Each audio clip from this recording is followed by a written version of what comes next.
I call to order the May meeting of the University of Minnesota Board of Regents. Good morning to everyone. Thank you to those joining us in the boardroom and via live stream today. I will note that Regent Ruth Johnson is unable to attend this month's meeting and Regent Farnsworth is attending via Zoom. Before we move to our agenda, I would like to share that we have our annual recognitions today. As time allows after the budget forum, we will work our way through the other agenda items and then begin recognitions at 9 a.m. Following recognitions, we will resume where we have left off. The first item on our agenda is the public forum on the interim president's recommendation fiscal year 2025 annual operating budget. Before we start, I'm going to outline the procedures that we will follow.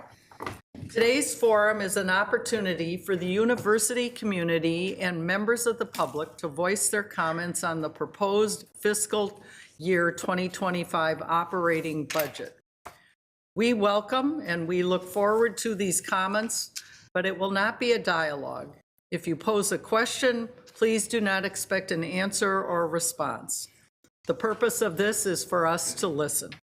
The board will consider your concerns and suggestions before we meet to act on the budget at our June 13 Finance and Operations Committee meeting.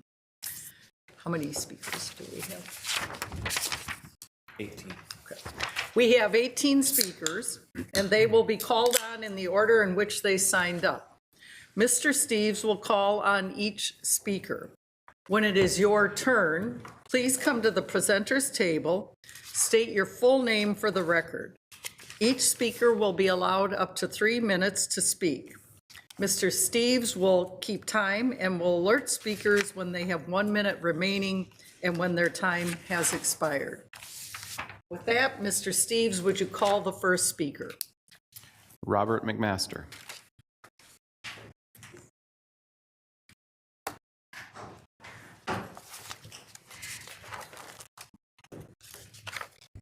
Good morning. My name is Robert McMaster, and I'm currently the Vice Provost and Dean of Undergraduate Education on the Twin Cities campus for 51 more days. I'll focus my remarks on the UMTC undergraduate tuition increase. I fully support the increase for 5 major reasons. First, the UMTC tuition increases over the past decade under the watch of Presidents Kaler Gable and Vice President Tonneson have been extremely low. The average annual change over the past 10 years has been 2.6%, significantly under the inflation rate, and in 3 of those 10 years, the tuition increase was 0.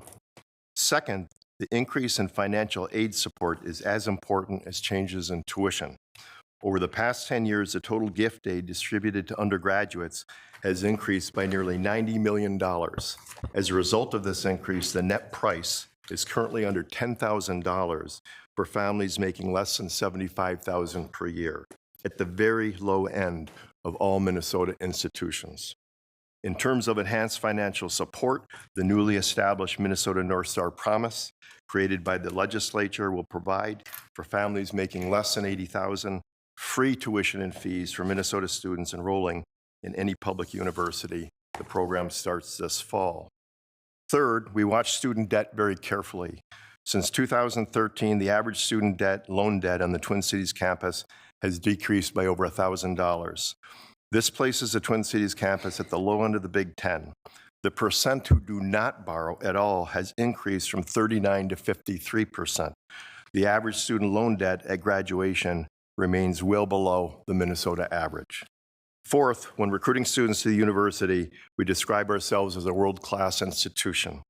Thus, students that arrive at the U of M have expectations for the very best instruction, learning environments, and facilities. In order to support this level of excellence, we need to cover cost increases in many areas, including modern labs, employee salaries, and student support. Fifth, at the same time that we have significantly increased the size of our freshman class by 1,200 students each year, we have also increased and enhanced our student services. We've enhanced our advising, career counseling, mental health services, increased our tutoring capacity, hired low-income coaches, and continued to invest in cutting-edge classroom improvements. These investments in student services have paid off and will continue to do so. They have generated record high retention and graduation rates, which have saved our students nearly $35 million in reduced student debt. For these reasons, I fully support the tuition increase that is proposed for University of Minnesota Twin Cities students. Thank you. Thank you very much. Mr. Steves, if you would call our next speaker. Nate Wolver.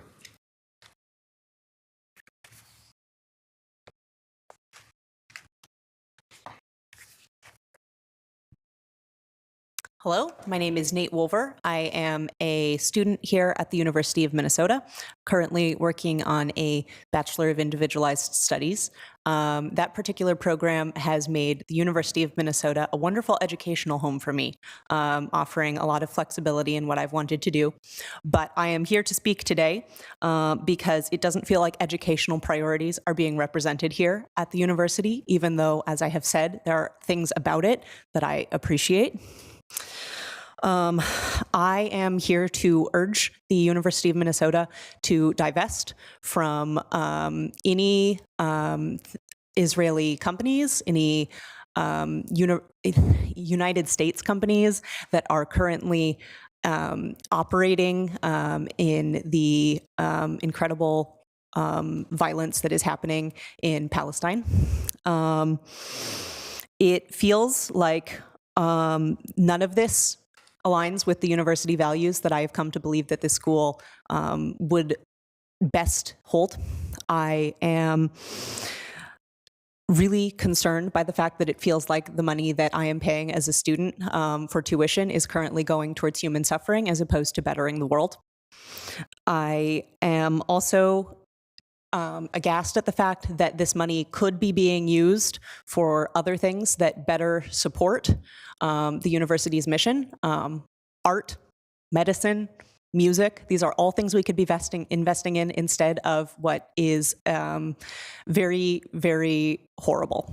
I am also here because as a Jewish student, I feel that my particular identity is being used as something for the university to hide behind. I know there was a discussion with Jewish student leaders that occurred on campus that those of us that hold anti-Zionist views were not allowed to attend. So I am here to speak today because it was one of my only opportunities to speak about what is currently occurring here. I would like to believe that UMN holds the same values that I do: equity, diversity, education. But right now that is not represented in the budget. And I would like to close with a quote from a poem by the Jewish poet Yehuda Amichai, which is, don't stop beating the swords into after beating the swords into plowshares, don't stop. Go ahead, go on beating, and make musical instruments out of them. Whoever wants to make war will have to turn them into plowshares first. Thank you. Thank you very much.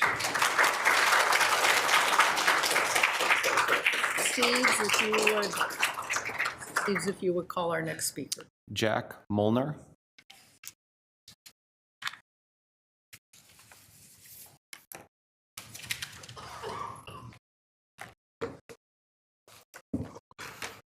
Thank you, members of the board. My name is Jack Molnar, and I'm a Jewish student here at the University of Minnesota. I'm increasingly concerned with how our budget is being used to actively contribute to the ongoing slaughter in Palestine. The university has disclosed that within its $2.27 billion endowment, $2.4 million, or 0.11% of the total fund, includes stocks and bonds of publicly traded Israel-domiciled companies, with an additional $2.6 million in other publicly traded companies of interest, including select US-based defense contractors. Caterpillar, for instance, is accused to be in violation of international humanitarian and human rights law in the occupied Palestinian territories. The IDF and Israeli authorities regularly use these militarized bulldozers to demolish entire villages, forcing Palestinians in the occupied West Bank to flee from the safety of their home. Another company involved with the University of Minnesota budget is Honeywell, who has been and continues to arm the IDF. Its components were used by Israel in its 2014 aerial bombardment and ground invasion of the besieged Gaza Strip, where over 2,000 deaths occurred. Their weapons continue to be used today to allow for the slaughter of over 42,000 Palestinians since October 7th, 2023, including over 14,000 children. These children will not have the opportunity to attend university, an opportunity many students here have been grateful for. Even living Palestinian children may not get the chance. Israel has destroyed every single university in Gaza. In addition to the divestment of companies contributing to Israel's atrocities, I urge the board to consider repurposing a percentage of these earnings to establish relationships with Palestinian universities, including the support of their construction, and to fund the expansion of the Scholars in Exile program to include the hiring of exiled Palestinian scholars. We know that the Board of Regents has the power to begin the divestment process from Israel. The University of Minnesota began divesting from fossil fuels in 2021, human rights violations in Burma in 1998, and the South African apartheid in 1985. Now is the time for the board to consider doing the same for the Israeli apartheid. Thank you.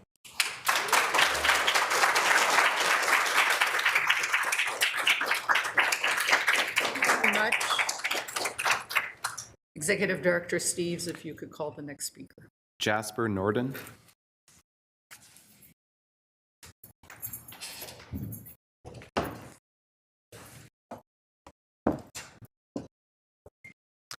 Good morning to all of you. My name is Jasper Nordine. I'm a senior undergrad student at the University of Minnesota. I'm actually graduating this Sunday. I'd like to consider myself an active member of our campus community, and I was one of the 9 students arrested on campus by the UMPD on April 23rd. I'm speaking to you today in that capacity with that in mind. To put it very simply, myself and the others arrested that day carried out that act of civil disobedience, not because we are terrorist sympathizers or because we want to harass other students, but because we do not want to see our university use its resources to support war crimes, no matter how small a portion of the university's budget and investments that support makes up. I don't believe it's terribly radical or idealistic or frankly demanding to say that it is reprehensible to have our tuition money used to support arms manufacturers and weapons companies, to see our tuition money invested into guns, bullets, bombs, planes, and tanks that are used to murder and displace countless innocent people all around the globe. I don't believe that war, violence, apartheid, and turning innocent people into refugees is in line with the University of Minnesota's stated values or mission. And I would hope that you don't believe that either, and that all of you will use your power as regents to do something about it. I don't want to complain about my life too much because it's a very privileged life. I am very privileged to attend this university, but I do think mentioning the arrests in the context of the University of Minnesota's budget is relevant here. Myself and the other 8 people arrested on Northrop Mall had set up tents on the mall. We had not vandalized anything. We were not harassing or intimidating people. In fact, the arrest occurred at 7 in the morning before there was anyone else on campus.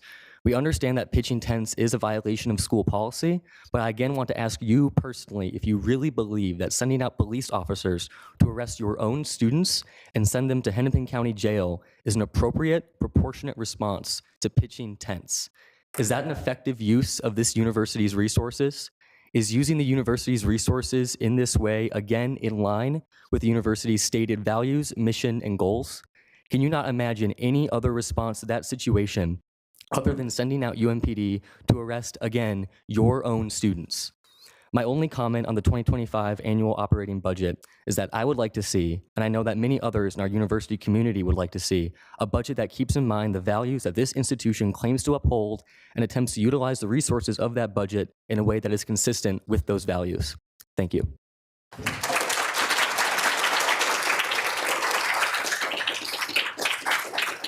you very much. Executive Director Steves, if you could call the next speaker. Lucia Stern.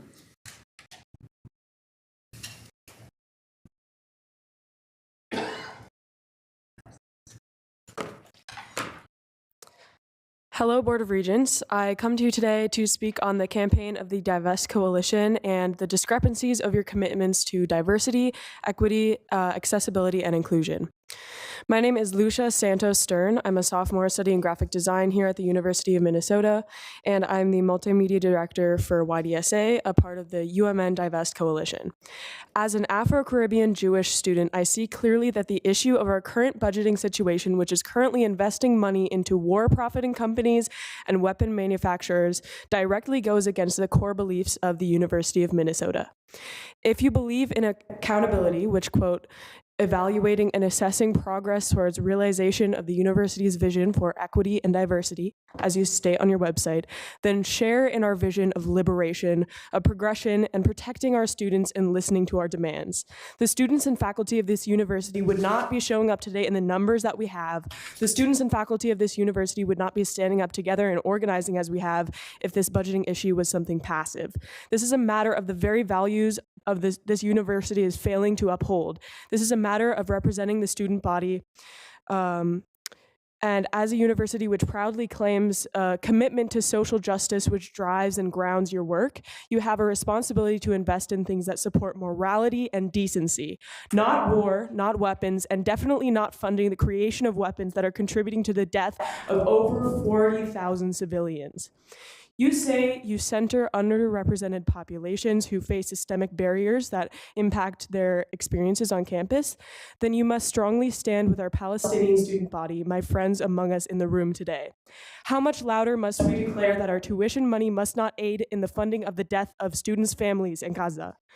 You must also listen to Jewish anti-Zionist voices, to echo Nate, who spoke earlier. Generations ago, my own Jewish family had to fled the war. Also, generations ago, my Taino ancestors were brutally colonized by the Spanish, leaving barely any remnants left. If I had a chance to divest power from the colonizers, weapon manufacturers, for my ancestors, I would. Please put your money and power into the right hands. Thank you.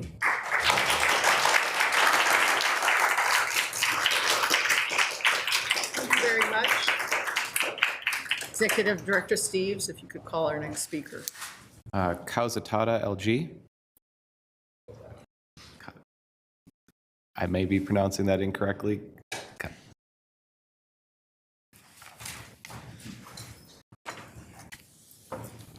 Kawakata LT. Good morning. I'm excited to be here because I believe in sacred spaces, and I have proof. My pulse rate is 114. I would suggest that the level should be the same level. That way, you're not talking down to us, and us looking up to you. Should be all the same level. I'm here because I fear the students. I'm a water protector, and they were responsible for bringing water protectors in South Dakota. 30,000 water protectors they created there. It's because of them trying to stop the Dakota Access Pipeline, because we do not have permission to poison the water. We do not have permission to poison the land, Winchimaka, Grandmother Earth. I'm asking you to personalize, to put personhood on the land, right? And we do not have permission to poison the air. You should be conscious of that. That should be in your hearts.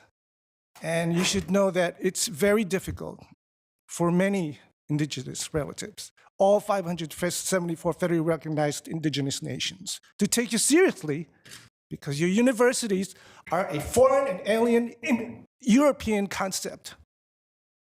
Specifically here in Dakota, you are guests here. I remind you, you are guests here because you have all this as a result of at least hanging 38 Dakota for the temerity of existing to try to feed themselves as a result of the reward of the 1862 war. You have annihilated successfully 60 million buffalo. You are all victims. That's your right. We used to have a Serengeti, and that does not exist.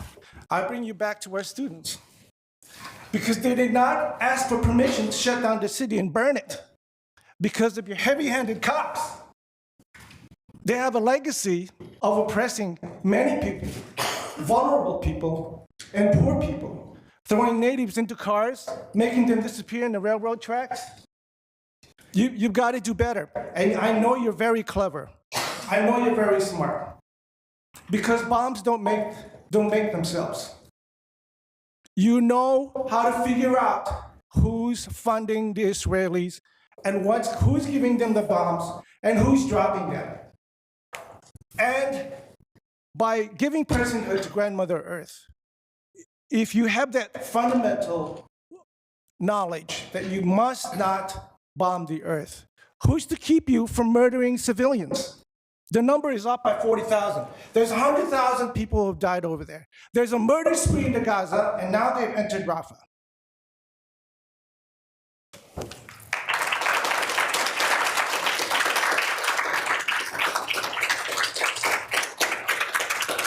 Thank you very much. If we could call our next speaker. Henry Rosada.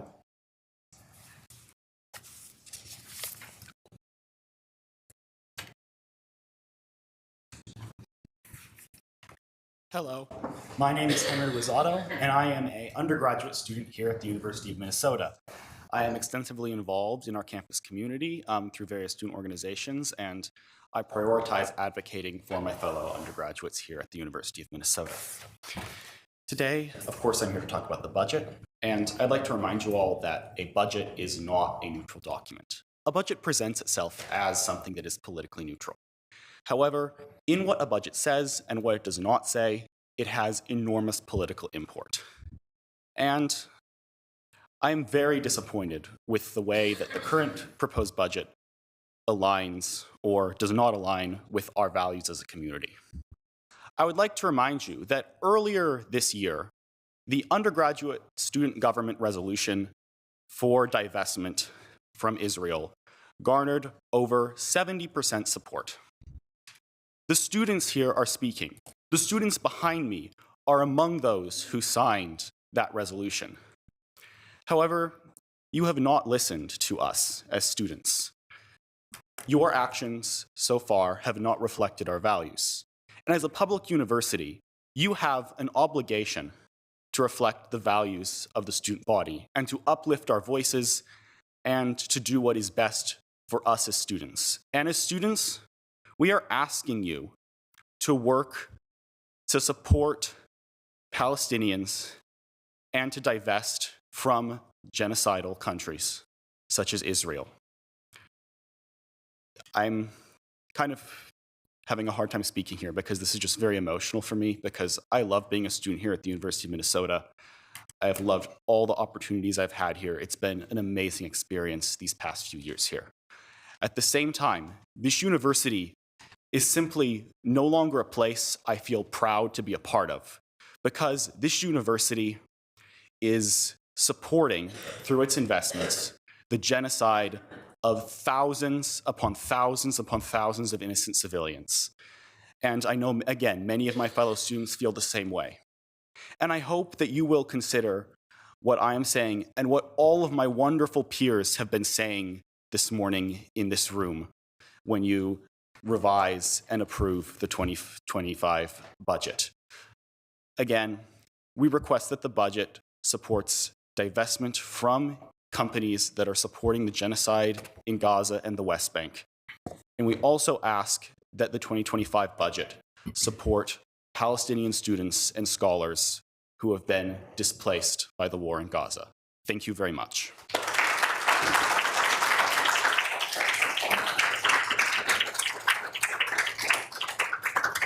Very much. If you could call our next speaker, please. Dunya Abu.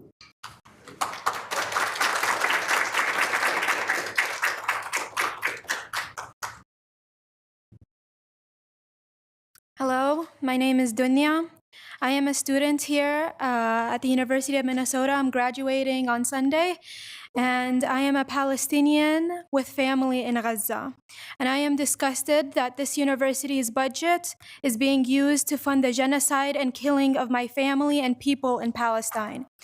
12 members of my family have been senselessly murdered by the Israeli regime, and for the past 7 months, I have had to witness photos of my family's injuries and their charred bodies circulate on the internet.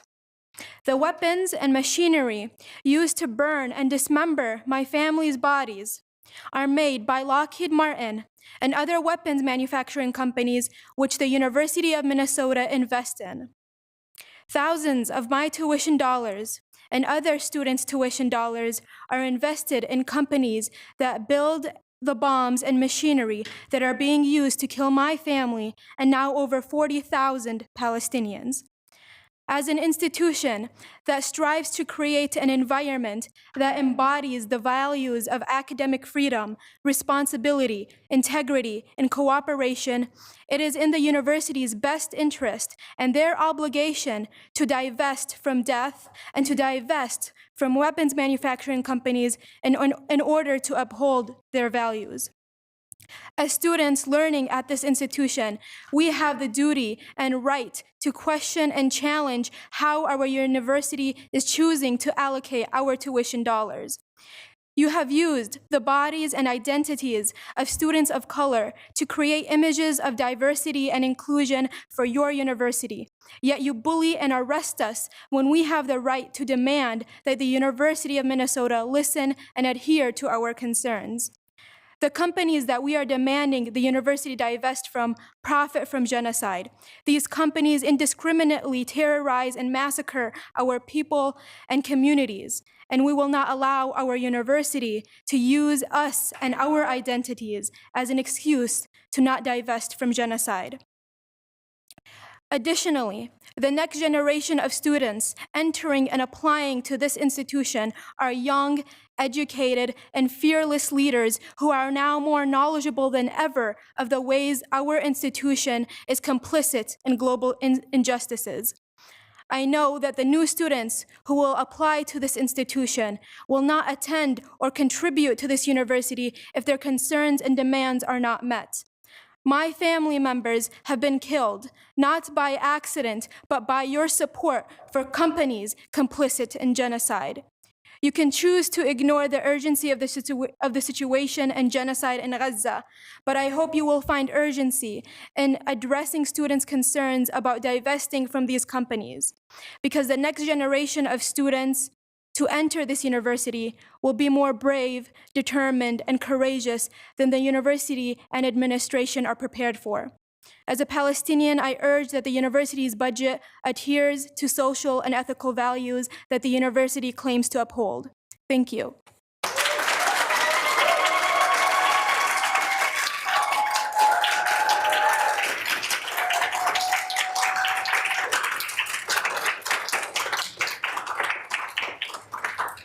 Would you call our next speaker, please? Shahad Hagelsafi.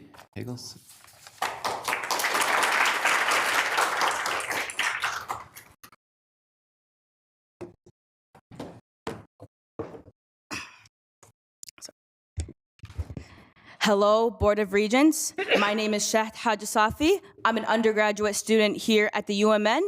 I'm a proud Sudanese, and I'm on the board for the Sudanese Student Union here at the UMN. Today, I am here to advocate for divestment from war profiteering companies, weapon manufacturers from the UMN budget. So to begin, this university once divested from companies that were helping with funding the genocide in Darfur, which is the western area of Sudan. This divestment happened due to a growing student and citizen-led movement. As a result, the University of Minnesota passed a divestment resolution in 2007, and a bill was signed divesting Minnesota's $30 billion pension fund from the companies complicit with the genocide. So, if the UMN was once able to divest, then this university should be able to divest again. It happened once, and it can happen again. Divesting from more profiteering companies, weapon manufacturers, and other places in general is crucial. Israel and the United Arab Emirates have been contributing to the current war in Sudan, which began on April 15th, 2023. The weapons that the Rapid Support Forces, also known as the paramilitary, that they use are received from Israel as well as the UAE, and they are being used to fight against the Sudanese armed forces. This war has caused over 6 million people to be displaced, 4 million women and girls at risk of sexual violence. At least 15,000 have been reported dead, 20.3 million facing food insecurity, and Sudan has been named as one of the worst humanitarian disasters. This institution is contributing to genocides and other conflicts by investing in war profiteering companies, weapon manufacturers as part of their budgets.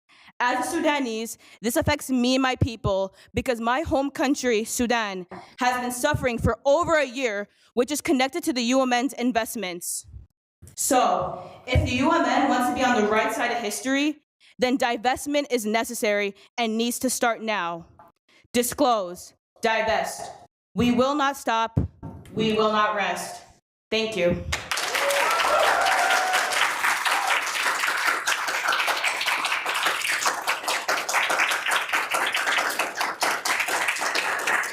Thank you very much. If you would call our next speaker, please. Mayor Risa.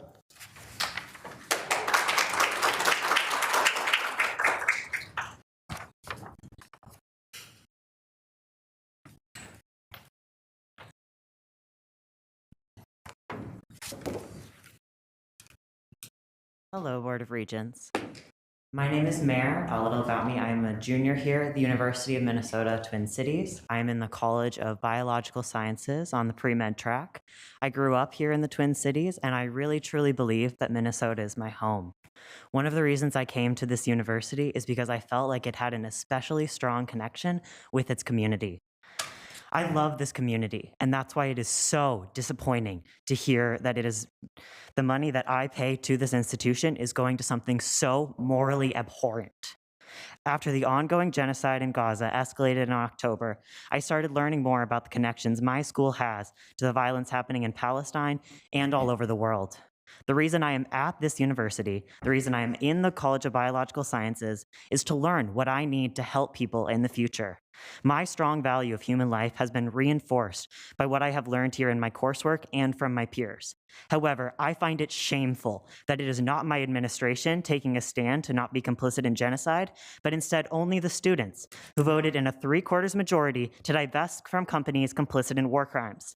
This same administration who ignored this vote and then jailed 9 of my friends for daring to be on their own university while expressing the opinion that the majority of the student body holds. Clearly, this is an example of political repression fitting with the university's current stance on pretending they are not complicit with war crimes. It is madness that at a time where students are struggling financially, an additional increase to our tuition is proposed when there is no future disclosure as of now where this money is going. We need to understand exactly where our money is going, if just so that I can make sure that my money for school is not going to destroying all of the universities in Gaza. If the school is also needing money so much they are asking more from their students at a difficult financial time for our generation, with rising costs of living disproportionately affecting us, why are they spending money on militarized police to go and harass us? How much money did it waste to send out riot cops night after night to a peaceful community gathering? I don't want to waste my money making up for that financial irresponsibility. This university can only claim to back their support of all students when we have a clear understanding of where our tuition is going, and none of it is going to profit from war crimes. I trust that the Board of Regents and the administration will respect the very clear will of the community, and they ultimately serve and be on the right side of history here. The University of Minnesota has been a national leader in many things, and this is your chance to do the right thing. Thank you.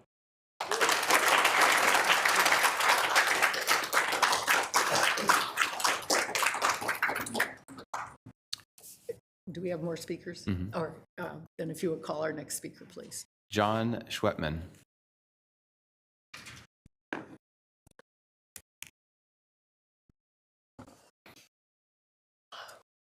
My name is John Schwetman, Chair Mayeron and members of the Board of Regents. As I said, I'm John Schwetman, and I'm the current president of the University Education Association Duluth. Thank you for ratifying our collective bargaining agreement yesterday afternoon, and also for ratifying our new Chancellor Neese's contract. We think both developments bode well for UMD's future under incoming President Cunningham. Thank you to Interim President Ettinger, Interim Chancellor McMillan, and UMD's leadership team for your work managing our campus during a time of fiscal challenges and for advocating for us here in Minneapolis. The budget in front of you, Regents, does a few things that UMD faculty will appreciate. It continues to a positive trend of increasing UMD tuition at a significantly lower rate than that of the Twin Cities campus.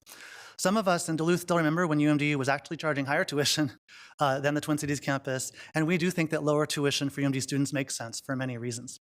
Secondly, this budget, I noted, provides about a $4.65 million in bridge funding to account for anticipated budgetary challenges on our campus in the coming year.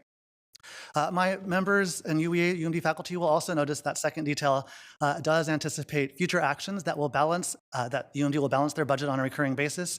In other words, that this funding is contingent on what we regard as painful cuts to our academic budget in the coming years. My union has said it before, and I will now say it again. This current call for budget cuts results to a great extent from imbalances in UMD's portion of state funds coming from the system. For many years, our campus has had to shoulder what we believe is a disproportionate our campus has had to shoulder a greater share of the budgetary impacts of reductions in the state's commitment to the university, and this has led to persistent per-student instructional funding that has historically been much lower in Duluth and on the Twin Cities campus. Furthermore, the future actions mentioned in this budget will reduce our ability to teach and conduct research as we have done in the past.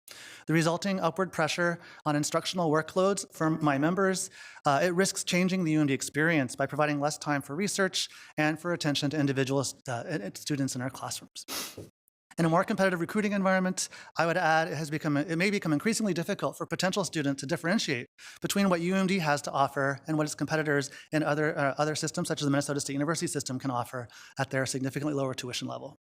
My members recognize that there are major differences between the Duluth campus and the Twin Cities campus, and that these differences might justify some variation in the apportionment of state allocations.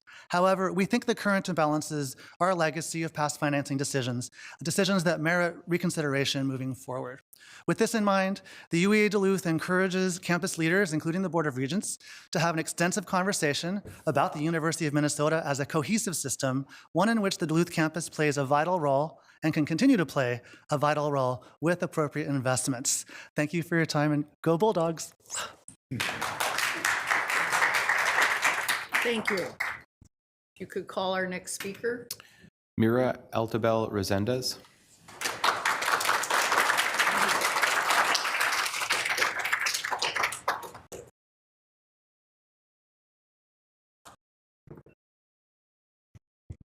Good morning.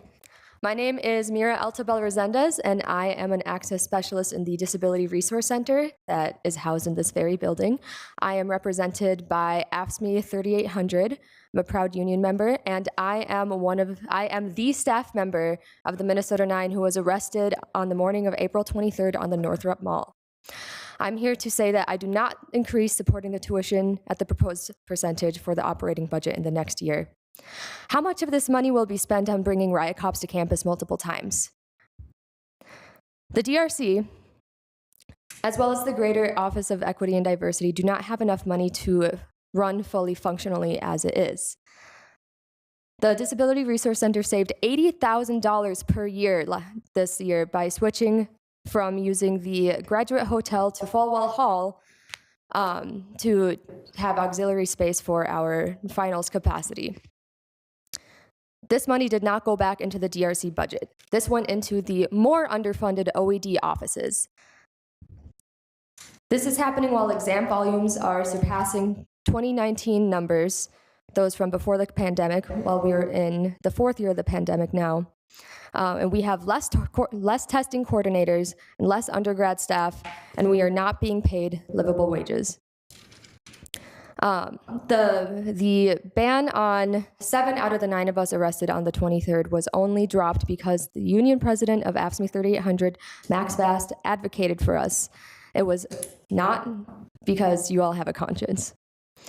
We would have been down staff in the Disability Resource Center, which is only existing on this campus to uphold the Americans with Disabilities Act, during our busiest season, during pre-finals as well as finals. And it is thanks to Max Vast and the union that we were able to function at the capacity that we were. Additionally, this very building closed during our busiest non-finals exam days of the semester on April 25th and 26th, and had to turn students away from exams with the rightful accommodations on a time crunch so close to finals. This is because of the fear-mongering by the administration and the Board of Regents about peaceful protesters on campus, which are really just students advocating for our own needs and rights. This is ironic because administration actually begged the UMN Divest Coalition not to disrupt finals themselves. But how are we supposed to continue honoring these promises that you made to us, the deal that we made with you, when you are not able to support your students in your own way in the first place?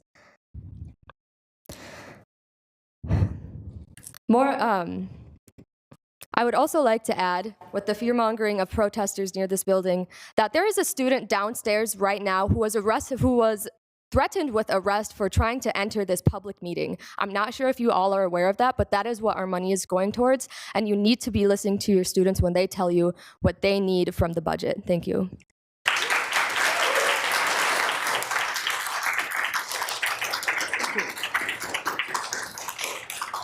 You could call our next speaker, please. Merlin Van Alstine.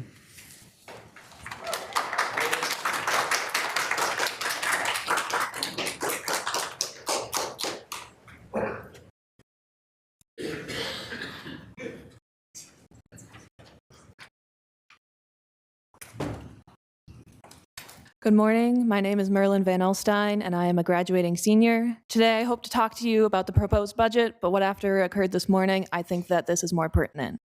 I've attended many of these meetings throughout my 4 years here, and I've never seen people barred from entering a Board of Regents meeting.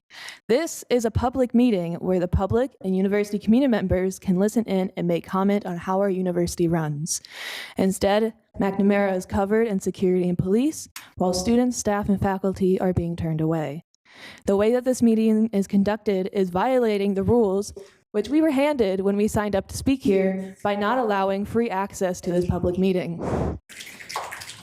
I implore the university to not only think about how this institution that is supposedly for academic freedom and open discussion to think, why are you reacting like this to your own students who you want to impress these beliefs upon? And how are you using our tuition dollars to suppress our right to academic freedom through force of police by arresting us and sending riot cops after us, or through these new rules? The university should fully divest from companies complicit in war crimes and human rights violations and take funding from our over-militarized police force and instead fund our gender and ethnic studies programs. Thank you.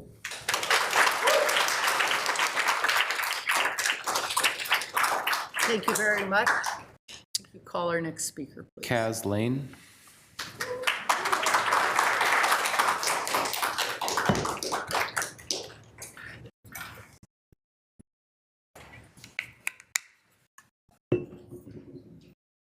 Hello, my name is Kaz Lane, and I'm here as a student who attends the University of Minnesota Law School. I joined the call for the university to divest its finances from companies profiting off of and complicit in the genocide against Palestinians. This university has divested from apartheid states before, and it will again. The question is only when. I have Jewish ancestors who were killed in the Holocaust in Eastern Europe less than a century ago, and I believe it is my duty to utilize the privileges that I have to echo the call of Jewish folks from across the world, not in our name.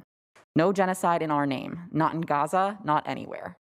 As an active member of university life and student activities, including a 2-time board member of the law school's Student Philanthropy Board, I have seen firsthand how this university's financial ties directly impact alumni, potential donors, and prospective students. Prospective students hear about the amazing human rights programs, global scholars, and the International Law Journal at the law school, and then they hear that the university is complicit in genocide. Donors hear about scholarship programs, pushes for equity and recruitment, and calls to support students who will become leaders across the state, country, and the world. Then they hear that the university is complicit in genocide. Alumni boast about their University of Minnesota degree or degrees, return for alumni weekends, and encourage future students, faculty, and staff to join the university community. Then they hear that the university is complicit in genocide. There are moral, institutional, and financial reasons to act here. These investments are not neutral. Prospective students, donors, and alumni know that. Current students know that. Palestinian, Muslim, Arab, and Jewish community members know that. And I hope after hearing the speakers today, you know that too. Thank you.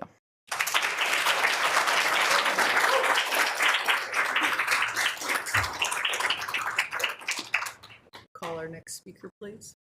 Seema Shaksari.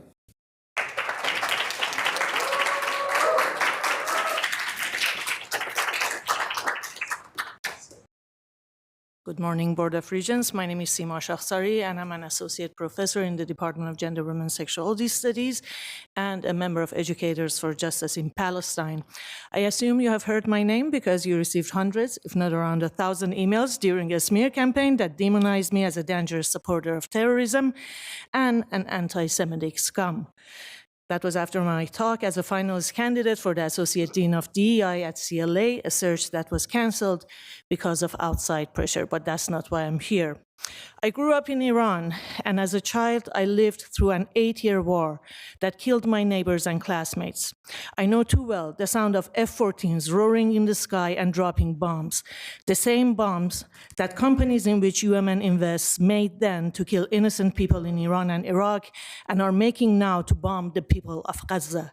So being called a terrorist and anti-Semite is ironic because I know what it means to be terrorized by war and bombs. Gazans know too, and I'm a Semite. Most Middle Easterns are, but I digress.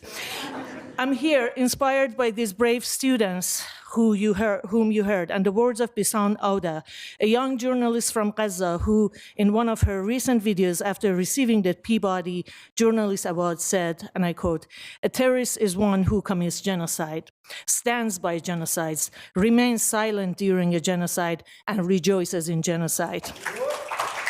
You may remember that one of you forwarded a letter, and yes, I did a data request, from a person they characterized as an angry Minnesotan who wrote, and I quote, "I agree that it was a bizarre and inappropriate subject for the candidate to bring up in an interview." End quote. With all due respect, opposing a genocide during a DEI job talk is not bizarre. It is bizarre, however, for a university to turn a blind eye to a genocide. It is bizarre to continue funding this genocide by investing in companies that manufacture weapons that are used to kill more than 40,000 innocent children, women, and men, exploding their bodies into fragments. While these statistics are horrifying, reducing lives to numbers is a form of epistemic violence that hides the pain and devastation that each lost life brings to their family members, some of whom are here in this room. You are not only accountable to our students, but to the principles of responsible investment, which require that the university not invest in businesses that cause death and suffering of human beings. That means not investing in companies that enable what ICJ has characterized as a plausible genocide.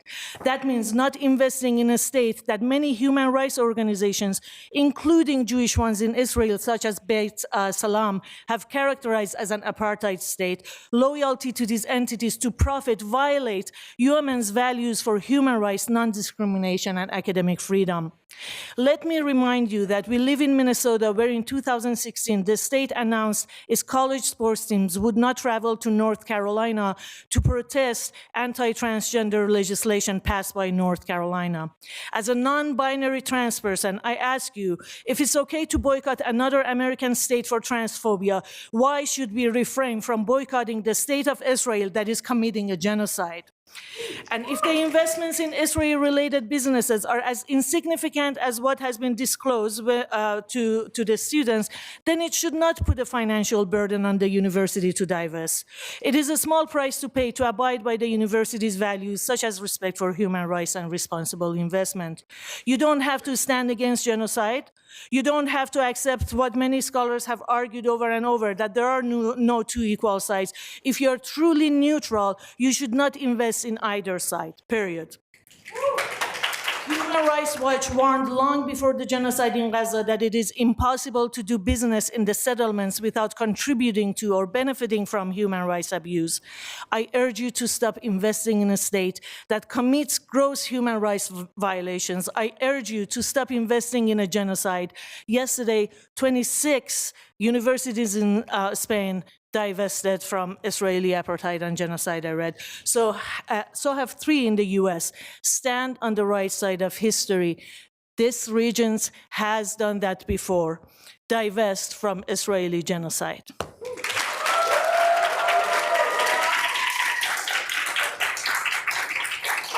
Thank you very much. We'll call our next speaker, please. Ali Abu Atilia.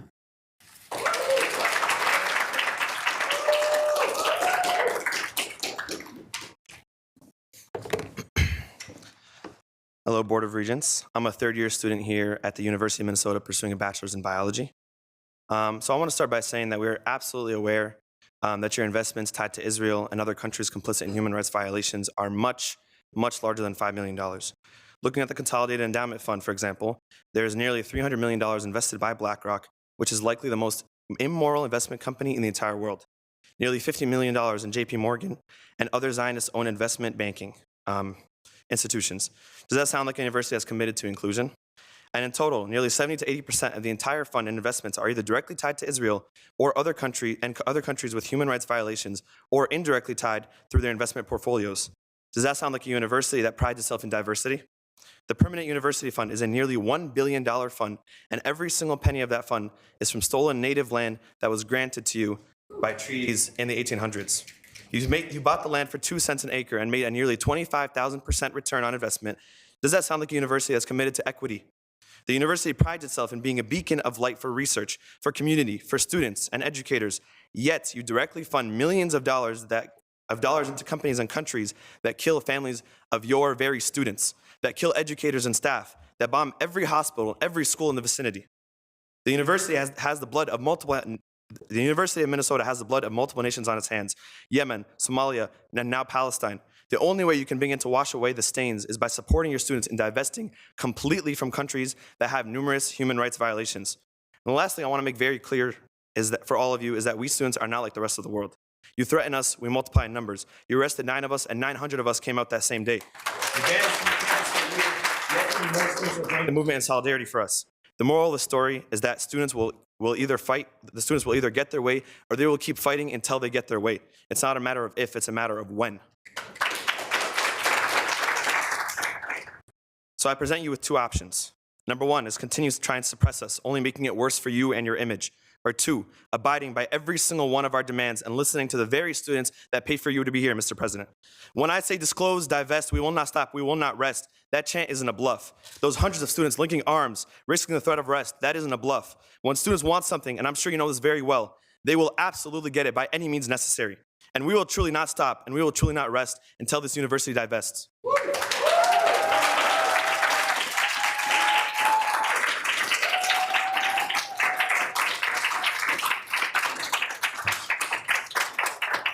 Call our next speaker, please.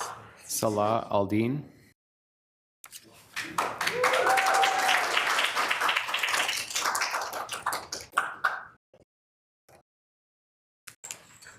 Good morning to you all.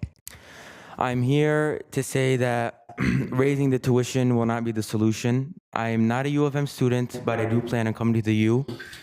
And I don't want any tuition money as well to go fund the genocide that is happening in Gaza right now. I don't know what more you guys have to hear. When Dunya talked about over a dozen of her family members lost in Gaza, what more do you need to hear to say that we demand divestment? Thousands of students on campus demand divestment. Raising the tuition money not only will, how should I put it, in this economy, raising tuition money makes it impossible for students to attend university. Right now, with the inflation going on in housing and food and gas, it's going to be impossible for students to attend universities, and you guys will be losing a lot of talented students in the upcoming years if you proceed to approve this budget. Which is why I'm here to say, please do not raise the tuition and to divest immediately from Israel. Thank you.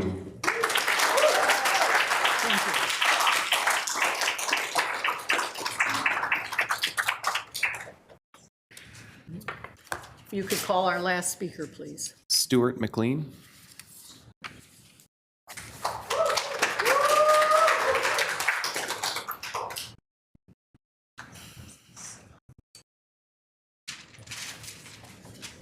Hello, my name is Stuart McLean. I'm a professor in the Department of Anthropology and the Institute for Global Studies.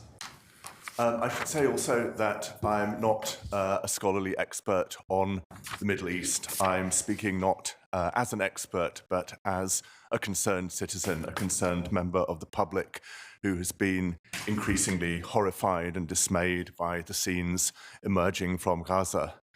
Scenes that I believe vastly outstrip any possible claim on the part of the Israeli state to be defending itself, and scenes that the International Court of Justice has ruled constitute a plausible genocide.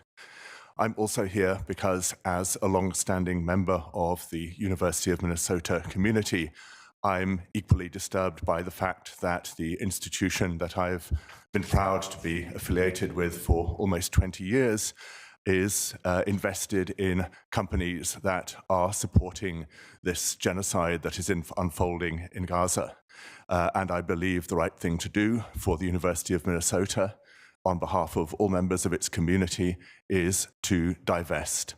I believe that this is something that a number of universities around the world are beginning to realize, a number of universities in the United States, universities in Spain, universities in Ireland, and I would urge you to take note of the way in which the tide is moving in this regard, and to cease to invest the University of Minnesota's funds in the horrors that are unfolding in Gaza.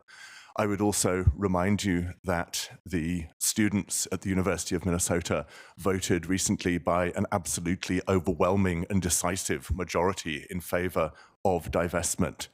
And I would say that the students, not you and not me, I would say, are the real lifeblood of institutions like this one.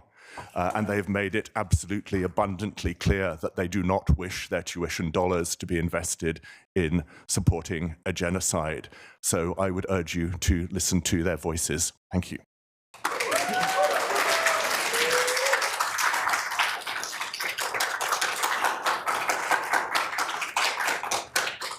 I'd like to thank all of our speakers today, as well as my colleagues who, for their time and attention to the remarks that have been shared with us by each speaker.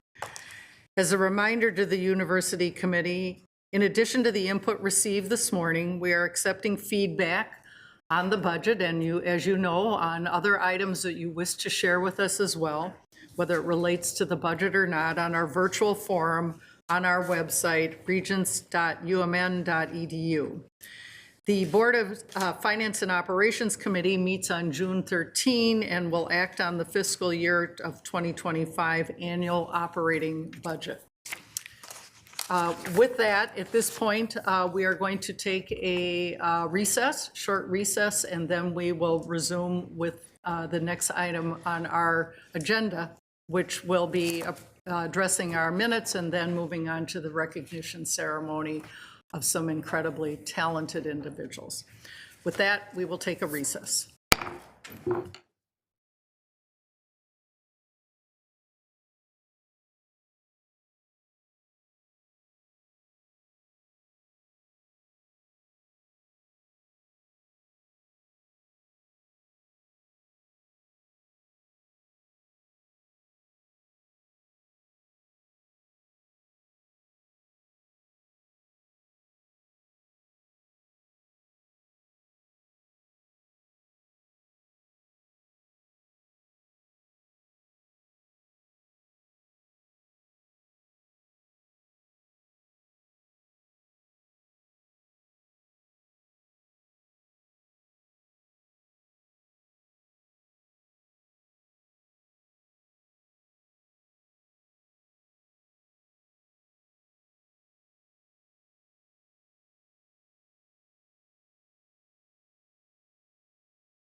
me go over there. My dad is speaks. Okay, all right. My grandson is diverse creative. I am calling the Board of Regents meeting. You have muted? Pardon? You still muted? Nope. Thank you. I am calling the Board of Regents meeting back. And at this point, we're going to move some things around the agenda. We're going to go right to the recognition ceremony of some outstanding individuals. And then we will go back to the other agenda items. As is our tradition in May, the board will take this morning to recognize and celebrate the faculty, staff, and students who have earned esteemed honors locally, nationally, and internationally over the past year. I'm delighted to have the opportunity to celebrate these individuals today. Interim President Ettinger and Provost Croson, I would invite you to join me at the podium, please.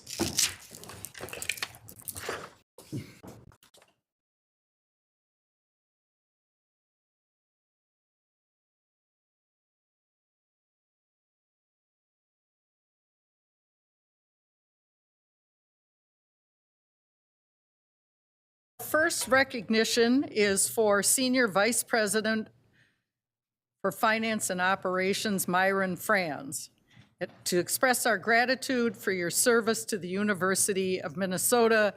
The board has a certificate that it would like to provide to you, but at this point, I would like to ask Interim President Ettinger to come forward and make some remarks about Senior Vice President Franz. Thank you. Thank you so much, Chair Mayron. Privilege to recognize the distinguished and exemplary service of Myron Franz, who is our outgoing Senior Vice President for Finance and Operation. Since joining the university in 2020, Myron has exhibited superb stewardship of institutional resources. His leadership has enhanced the university's strong financial position and fostered ongoing operational excellence. His commitments and contributions have been instrumental in the implementation of the Impact 2025 strategic plan, and he stepped down as Senior Vice President for Finance and Operations as of March 1st, but he's agreed to continue to serve as a senior advisor to me part-time, focusing on our clinical partnerships related to academic medicine. I deeply appreciate his willingness to continue leading in this very complicated but important realm for the university. Myron has been an invaluable partner to me and countless others across the university system and the state of Minnesota. Please join me in congratulating Myron Franz for his outstanding service to the U. And if he'd please come up, thank you.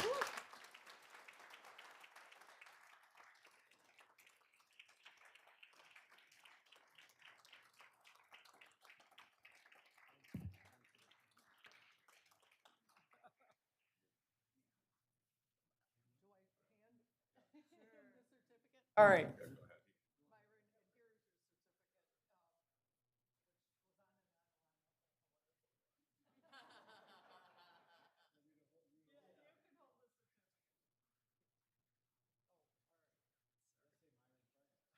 I hope so.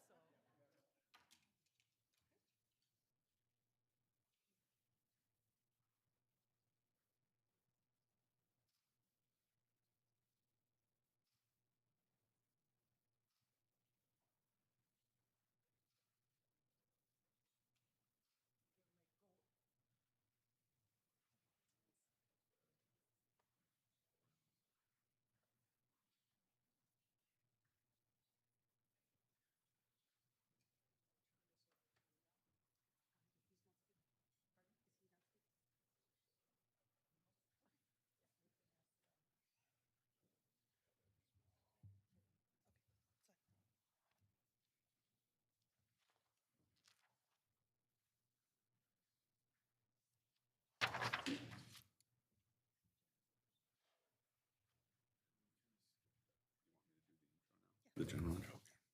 Give it to Myron first, so that's fine. And then I'll throw you back in. Because we didn't do that.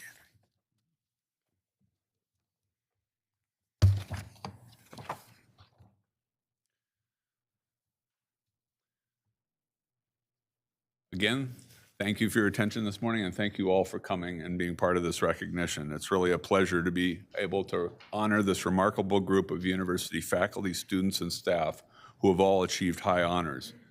Whether it be a professorship, a scholarship, or an award, every single individual we are commending today deserves to be celebrated. Their countless contributions and service are driving world-class impact in Minnesota and across the globe. Given that we have 11 groups to acknowledge, I will keep this short and start the program. And so I will now turn it over to Provost Croson, who will do some of the recognitions.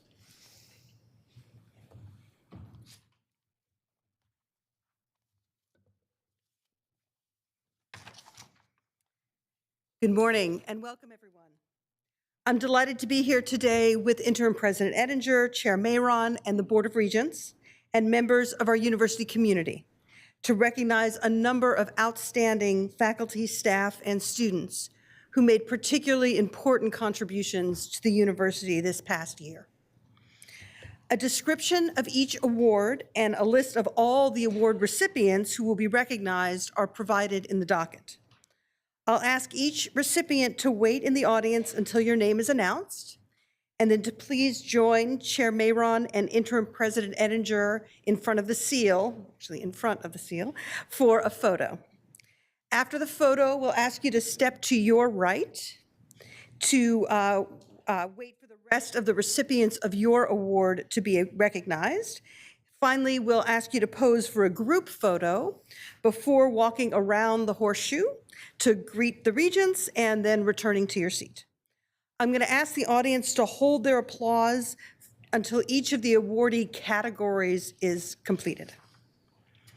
Our first set of awards are the Distinguished McKnight University Professor Awards.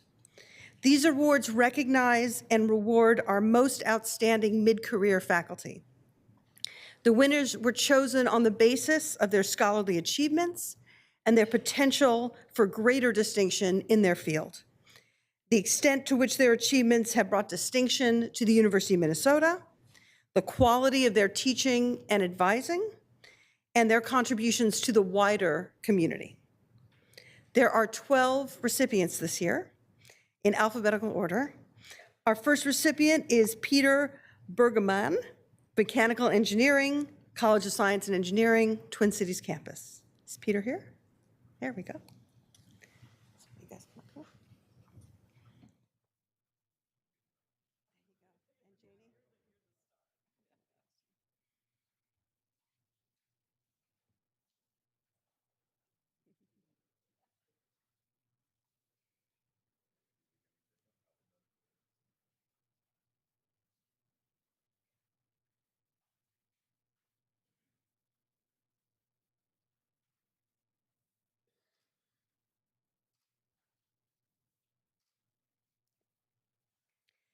Paul Dauenhauer, Chemical Engineering and Material Science, College of Science and Engineering, Twin Cities.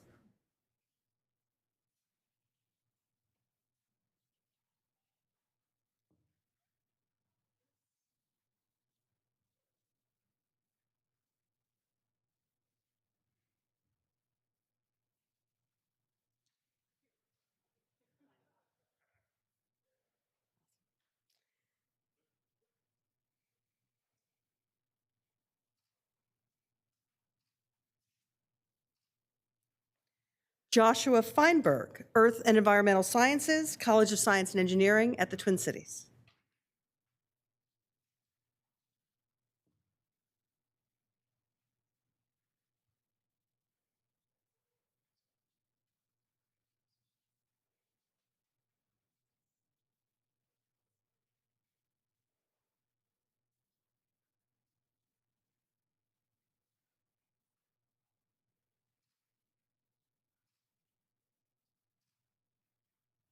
Jasmine Fu, School of Mathematics, College of Science and Engineering, Twin Cities.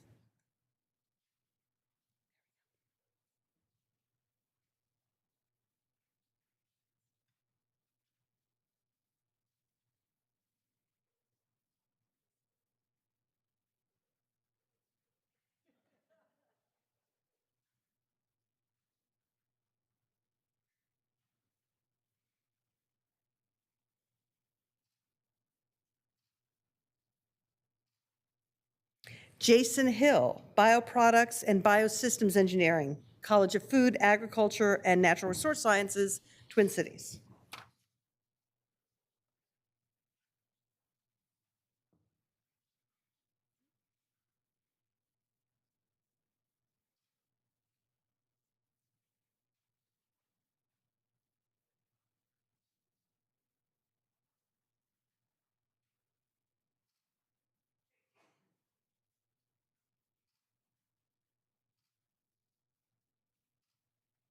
R. Stephanie Huang, Experimental and Clinical Pharmacology, College of Pharmacy, Twin Cities.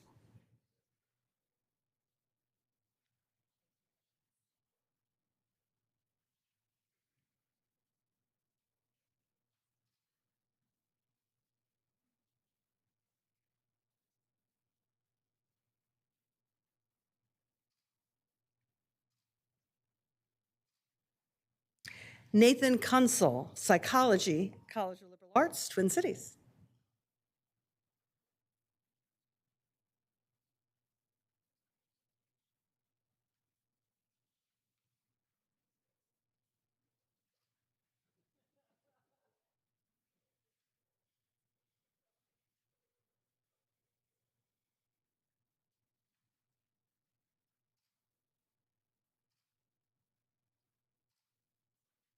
Chad Myers, Computer Science and Engineering, College of Science and Engineering, Twin Cities.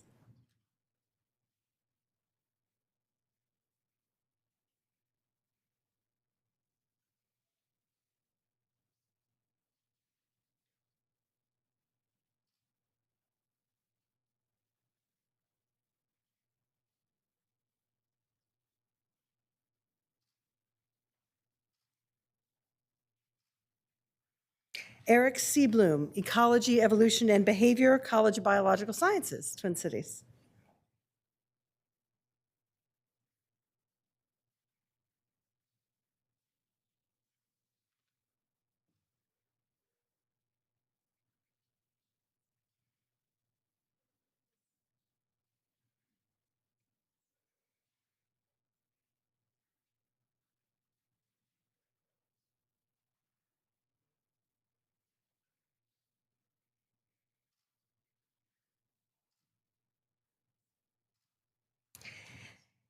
Three recipients of this award were not able to attend today.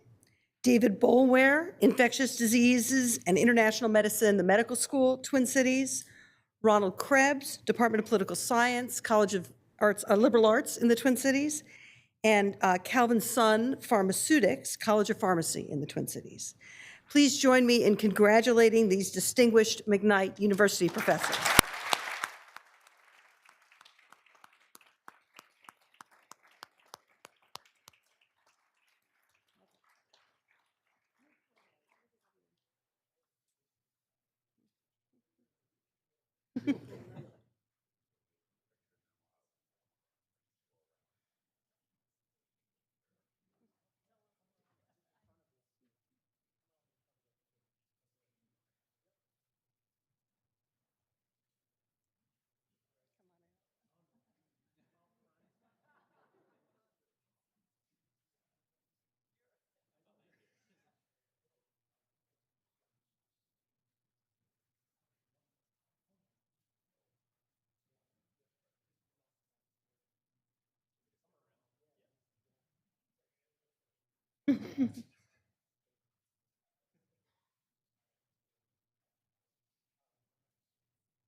Congratulations, you guys.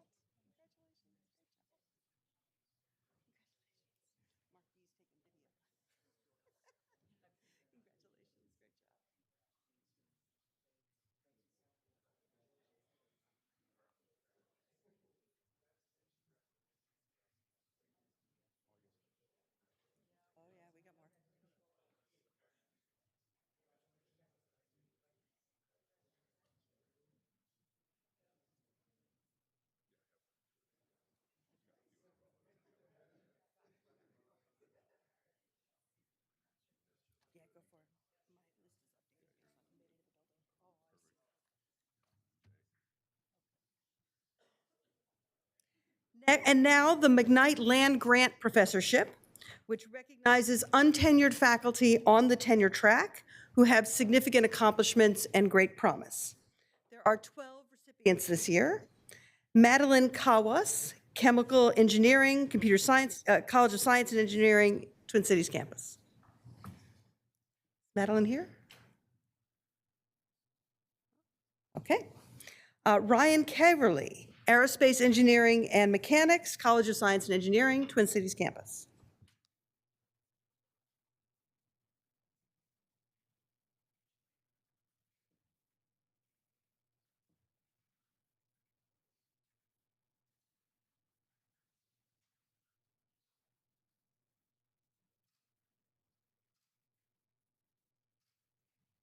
Michelle Chu, School of Mathematics, College of Science and Engineering, Twin Cities.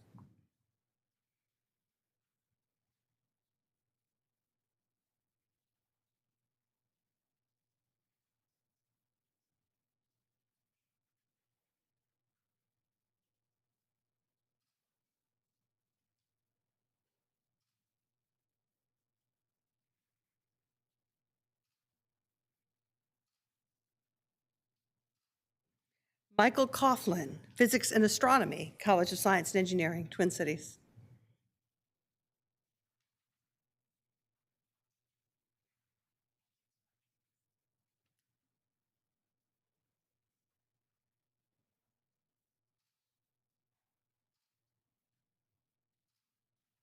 Sarah Hakumes, Anthropology, College of Liberal Arts, Twin Cities.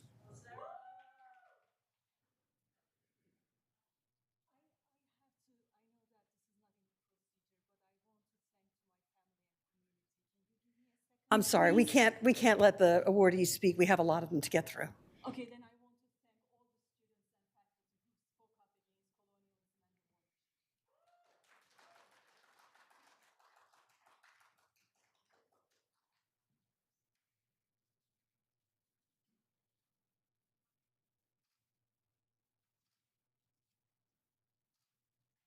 Carly Loff, Product Design, College of Design, Twin Cities.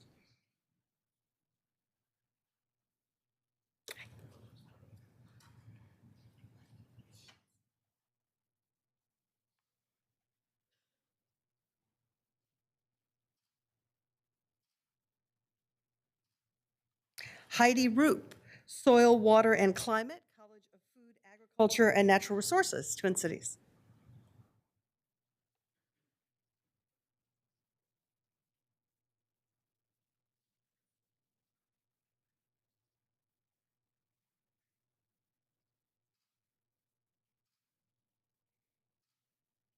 Yosef Waldensee, African American and African Studies, College of Liberal Arts, Twin Cities. Yosef here. Judy Yang, Civil, Environmental, and Geoengineering, College of Science and Engineering, Twin Cities.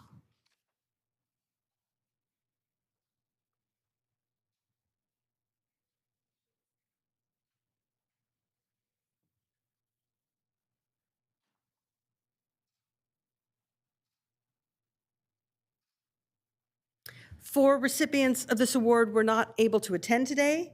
Shir Alon, Asian and Middle Eastern Studies, College of Liberal Arts, Twin Cities. Michelle Calabrese, Chemical Engineering and Material Science, College of Science and Engineering, Twin Cities. And Madeline Kahus, who we've already named, and oh, she's here, excellent. No problem. Madeline, please come up. Geography, Environmental Science, College of Liberal Arts, Twin Cities. Yes, thank you.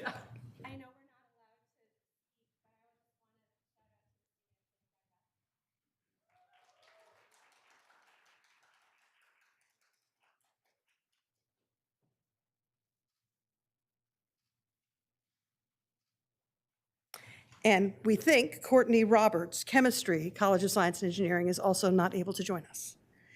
Please join me in congratulating our newest McKnight Land Grant Professor.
Okay, fine, whatever they need.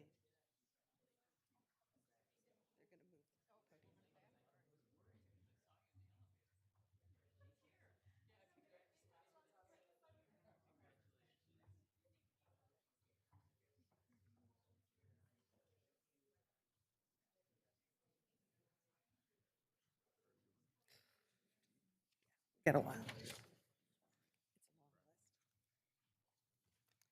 Next, the McKnight Presidential Fellows. This program recognizes exceptional faculty who have been newly granted promotion, tenure and promotion to associate professor to recognize their accomplishments and support their ongoing research and scholarships. Our recipients are Dana Carroll, Environmental Health Science, School of Public Health, Twin Cities. Is Dana here? Okay. Jacob Youngers, Agronomy and Plant Genetics, College of Food, Agriculture, and Natural Resource Sciences, Twin Cities.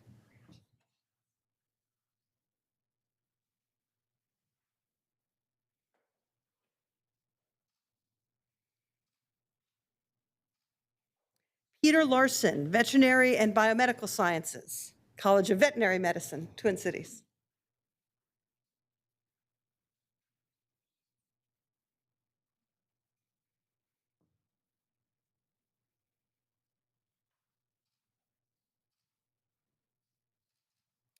And Benjamin Toff, Hubbard School of Journalism and Mass Communication, College of Liberal Arts, Twin Cities.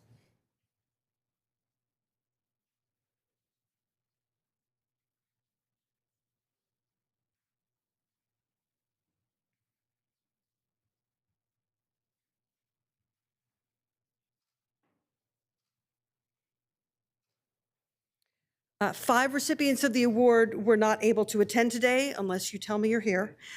Kate Adamala, Genetics, Cell Biology and Development, College of Biological Sciences. Gretchen Hansen, Fisheries, Wildlife, and Conservation Biology, College of Food, Agriculture, and Natural Resource Sciences. William Lieb, School of Mathematics, College of Science and Engineering.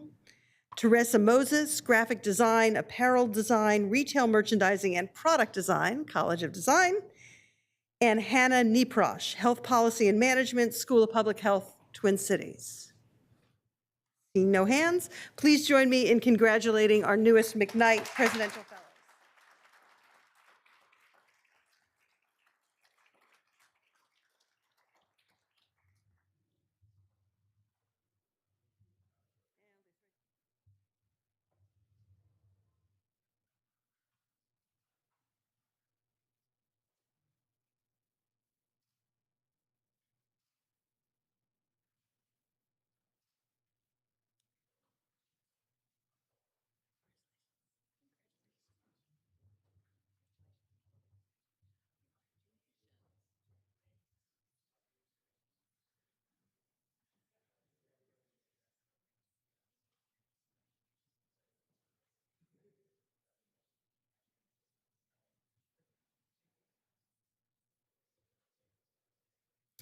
Next, we would like to recognize faculty who received other major awards.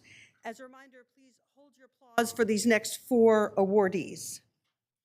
Vladimir Sevunk, School of Mathematics, College of Science and Engineering. First, our inductee into the American Academy of Arts and Sciences. Vladimir Sverok, Mathematics, College of Science and Engineering, Twin Cities.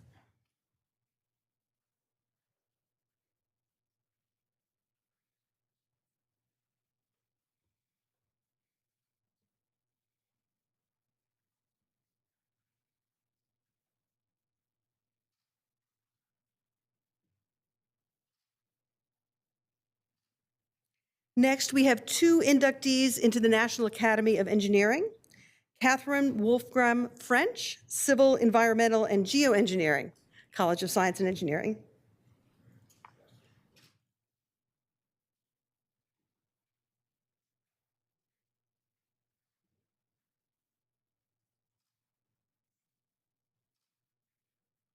And Timothy Lodge, Chemical Engineering and Material Sciences, College of Science and Engineering.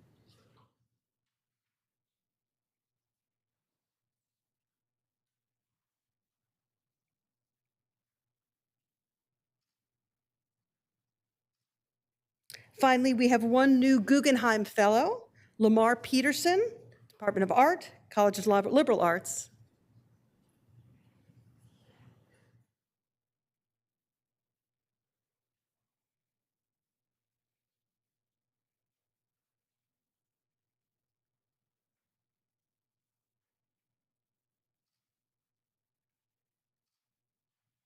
Please join me in congratulating these faculty on their well-deserved national honors.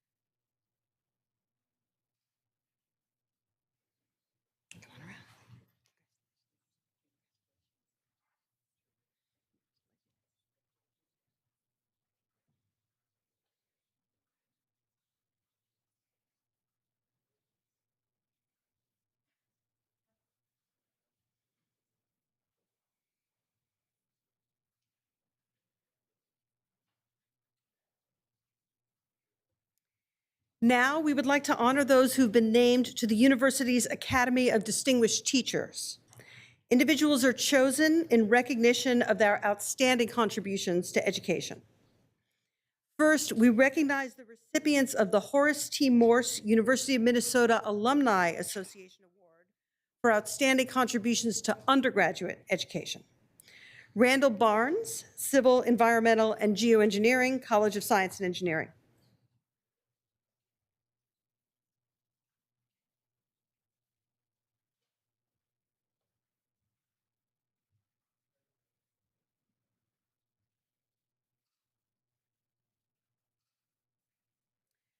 Jared Bright, Center for Learning Innovation, Rochester.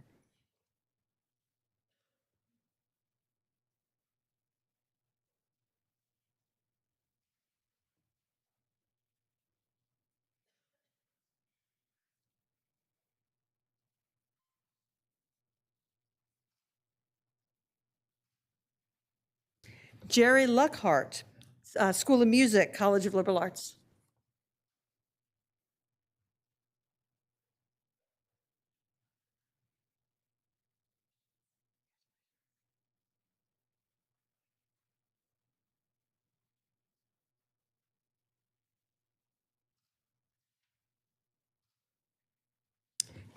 And Cassidy Terrell, Center for Learning Innovation from our Rochester.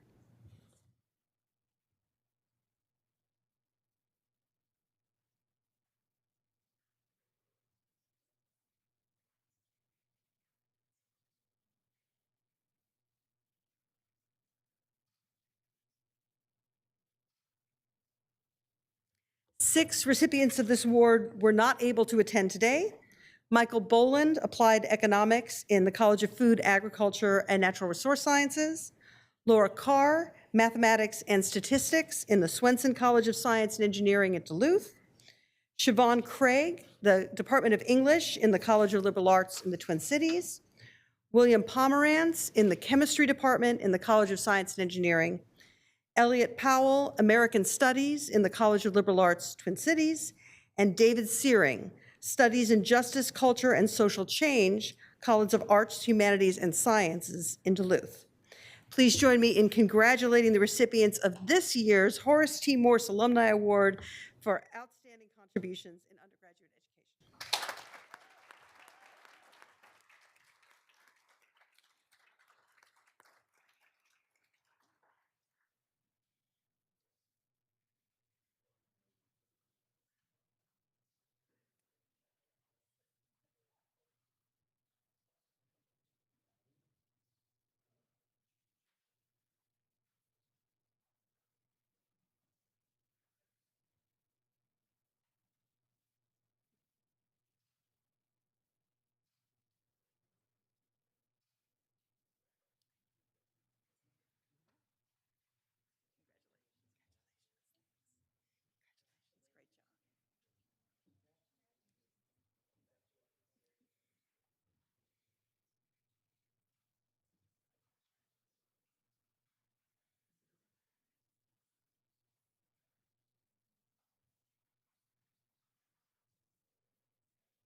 Next are the recipients of the award for outstanding contributions to graduate and professional education. The recipients of this year's awards are Rosina Bimani, School of Nursing, Twin Cities.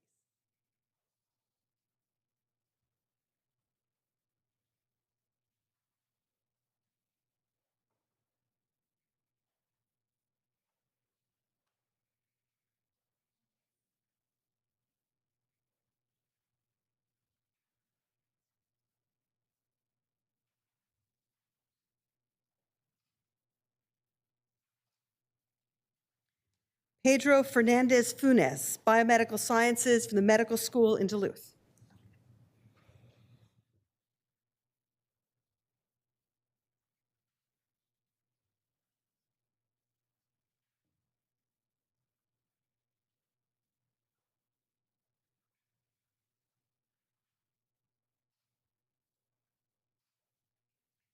Kelly Harness from the School of Music in the College of Liberal Arts.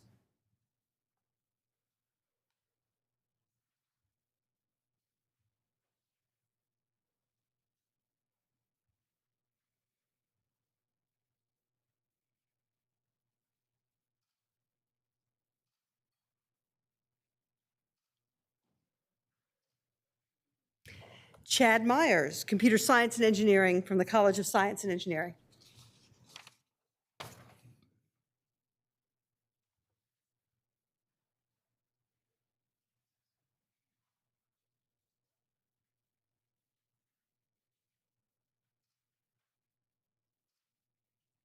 David Satin, Family Medicine and Community Health from the Medical School in the Twin Cities.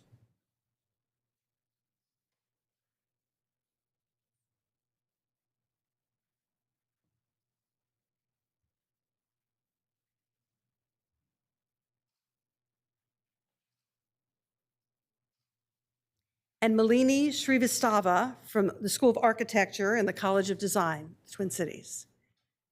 Is Malini here? All right. 5 recipients of this award were not able to attend today. Rex Bernardo, Agronomy and Plant Genetics, College of Food, Agriculture, and Natural Resource Sciences. Yisu Hut, the School of Journalism, College of Liberal Arts in the Twin Cities. Daniel Schwartz in the Law School at Twin Cities. James Vandeven, Mechanical Engineering, College of Science and Engineering. And Andrew Ziefler, Educational Psychology, College of Education and Human Development. Please join me in congratulating the recipients of this year's Outstanding Contributions to Graduate and Professional Education Award.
Congratulations.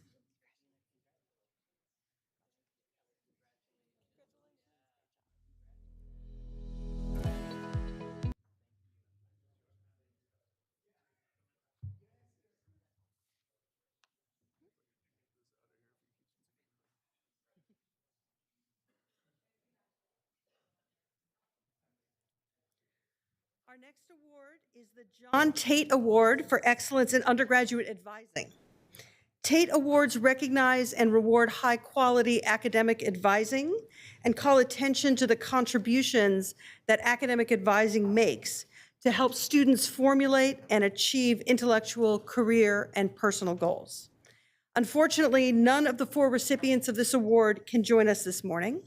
Those 4 are Jacqueline Burt from Computer Science and Engineering, Sage Matthew from the Department of History in the College of Liberal Arts, Bhavini Weston, CLA Undergraduate Education in the College of Liberal Arts, and Kenny Zenner, Student Success Center and the TRIO Student Support Services Academic Affairs at Morris. Please join me in congratulating the recipients of this year's John Tate Awards for Excellence in Undergraduate Advising.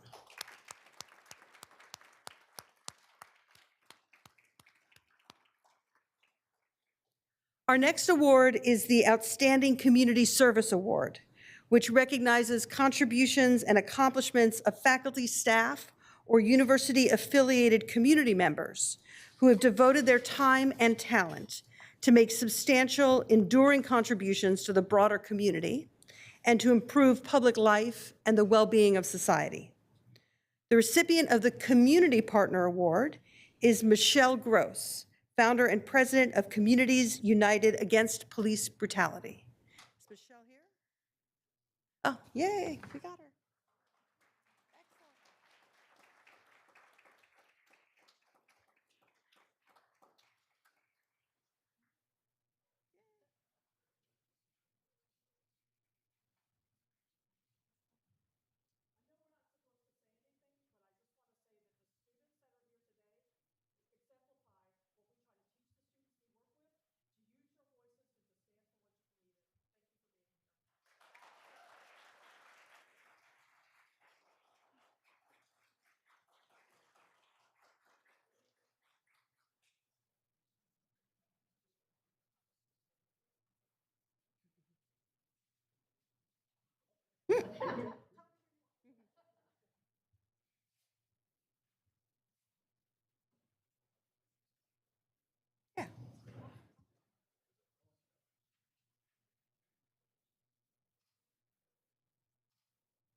There's a ramp around here.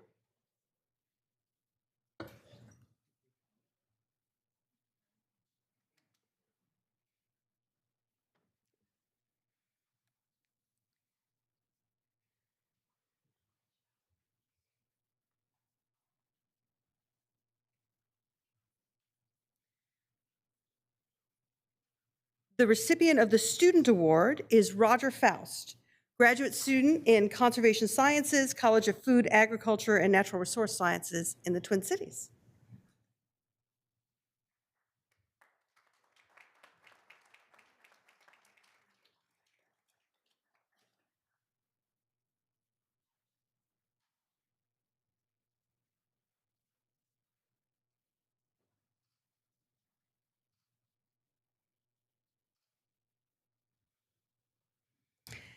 The recipient of this year's Faculty Award is unable to join us today, Jessica Lopez Lyman, Chicano and Latino Studies on the Twin Cities campus. The recipients of the Staff Award are also unable to join us today, Tiffany Sprague, Natural Resources Research Institute in Duluth, and Madison Rodman, Resilience Extension Educator on the Minnesota Sea Grant. Please join me in congratulating this year's recipients of the Outstanding Community Service Award.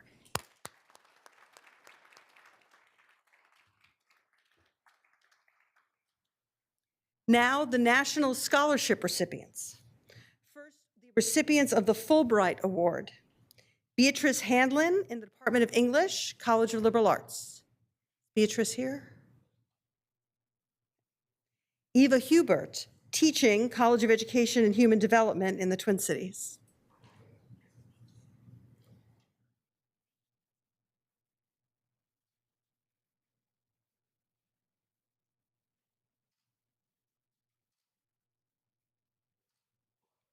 Mia Schwartz, ESPM and Earth Sciences, College of Science and Engineering in the Twin Cities.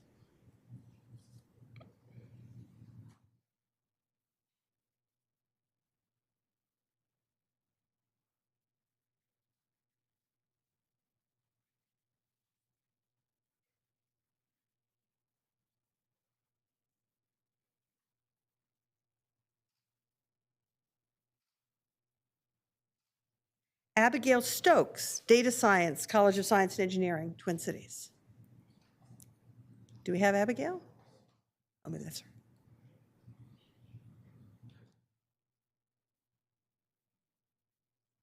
Oh, perhaps not.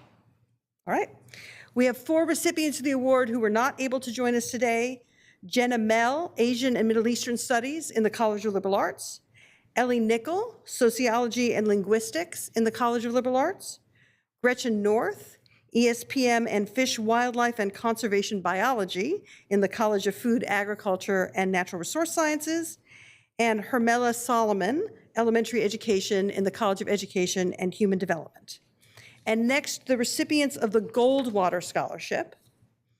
Dilshan Rajjan, Psychology and Physiology in the College of Liberal Arts.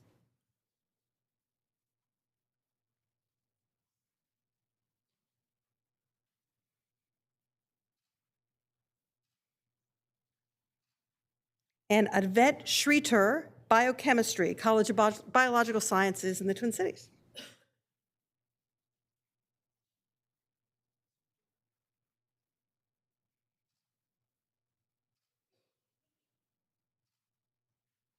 Unfortunately, our Udall Scholarship recipient is unable to join us this morning, but congratulations to Amital Shaver from the Department of Biology in the College of Biological Sciences in the Twin Cities. Please join me in congratulating the recipients of this year's national scholarships.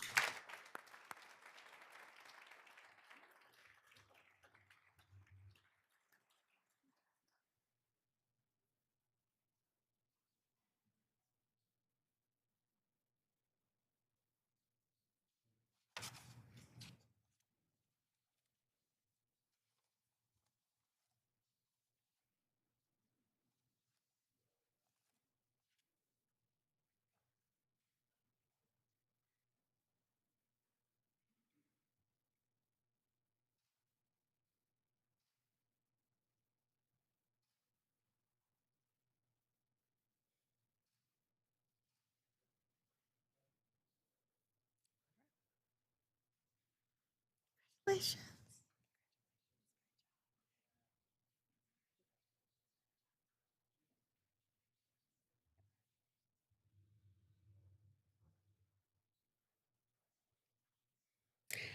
Interim President Ettinger, I now turn the podium back to you to present the next awards.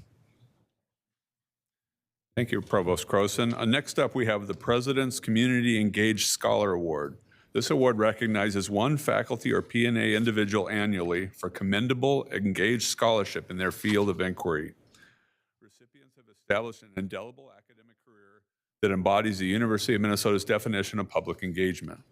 This year's recipient is unfortunately unable to join us today, but we still want to recognize Brittany Lewis, Senior Research Associate, Center for Urban and Regional Affairs, Twin Cities Campus.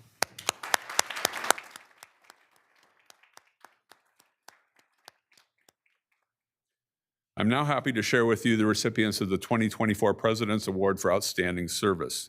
This award was established in 1997 to recognize faculty and staff who have provided exceptional service to the university.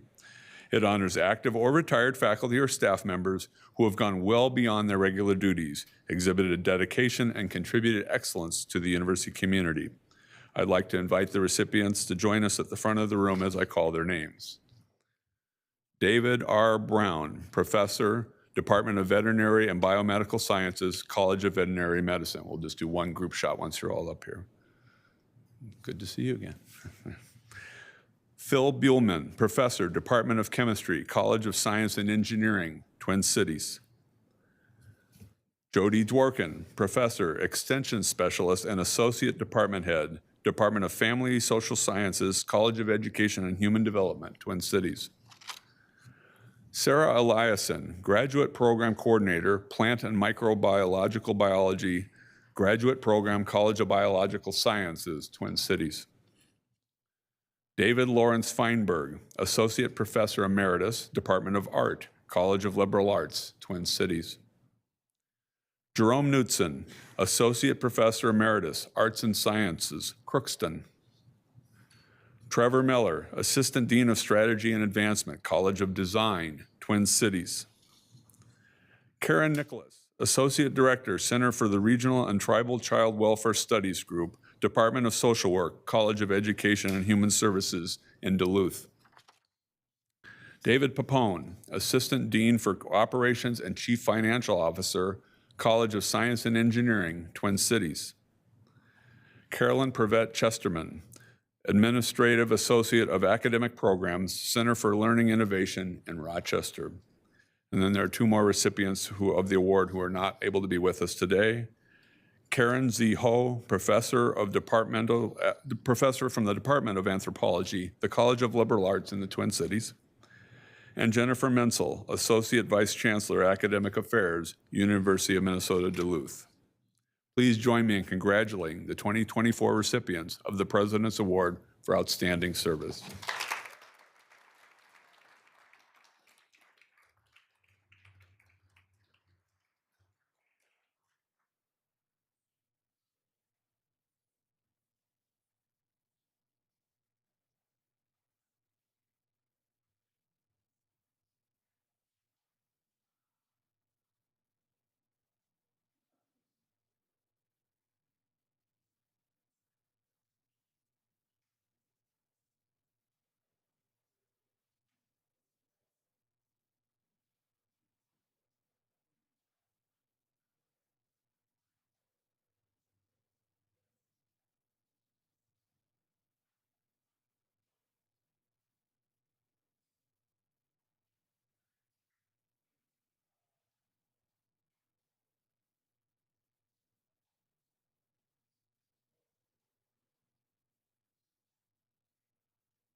Thanks everyone for their patience for these important recognitions. This is our final recognition this morning, and this honors student athletes who have either won an NCAA championship or a National Athlete of the Year award during 2023-2024 academic year. And we have one individual NCAA champion, Vivi Del Angel, Women's Swimming and Diving Platform Event, Twin Cities.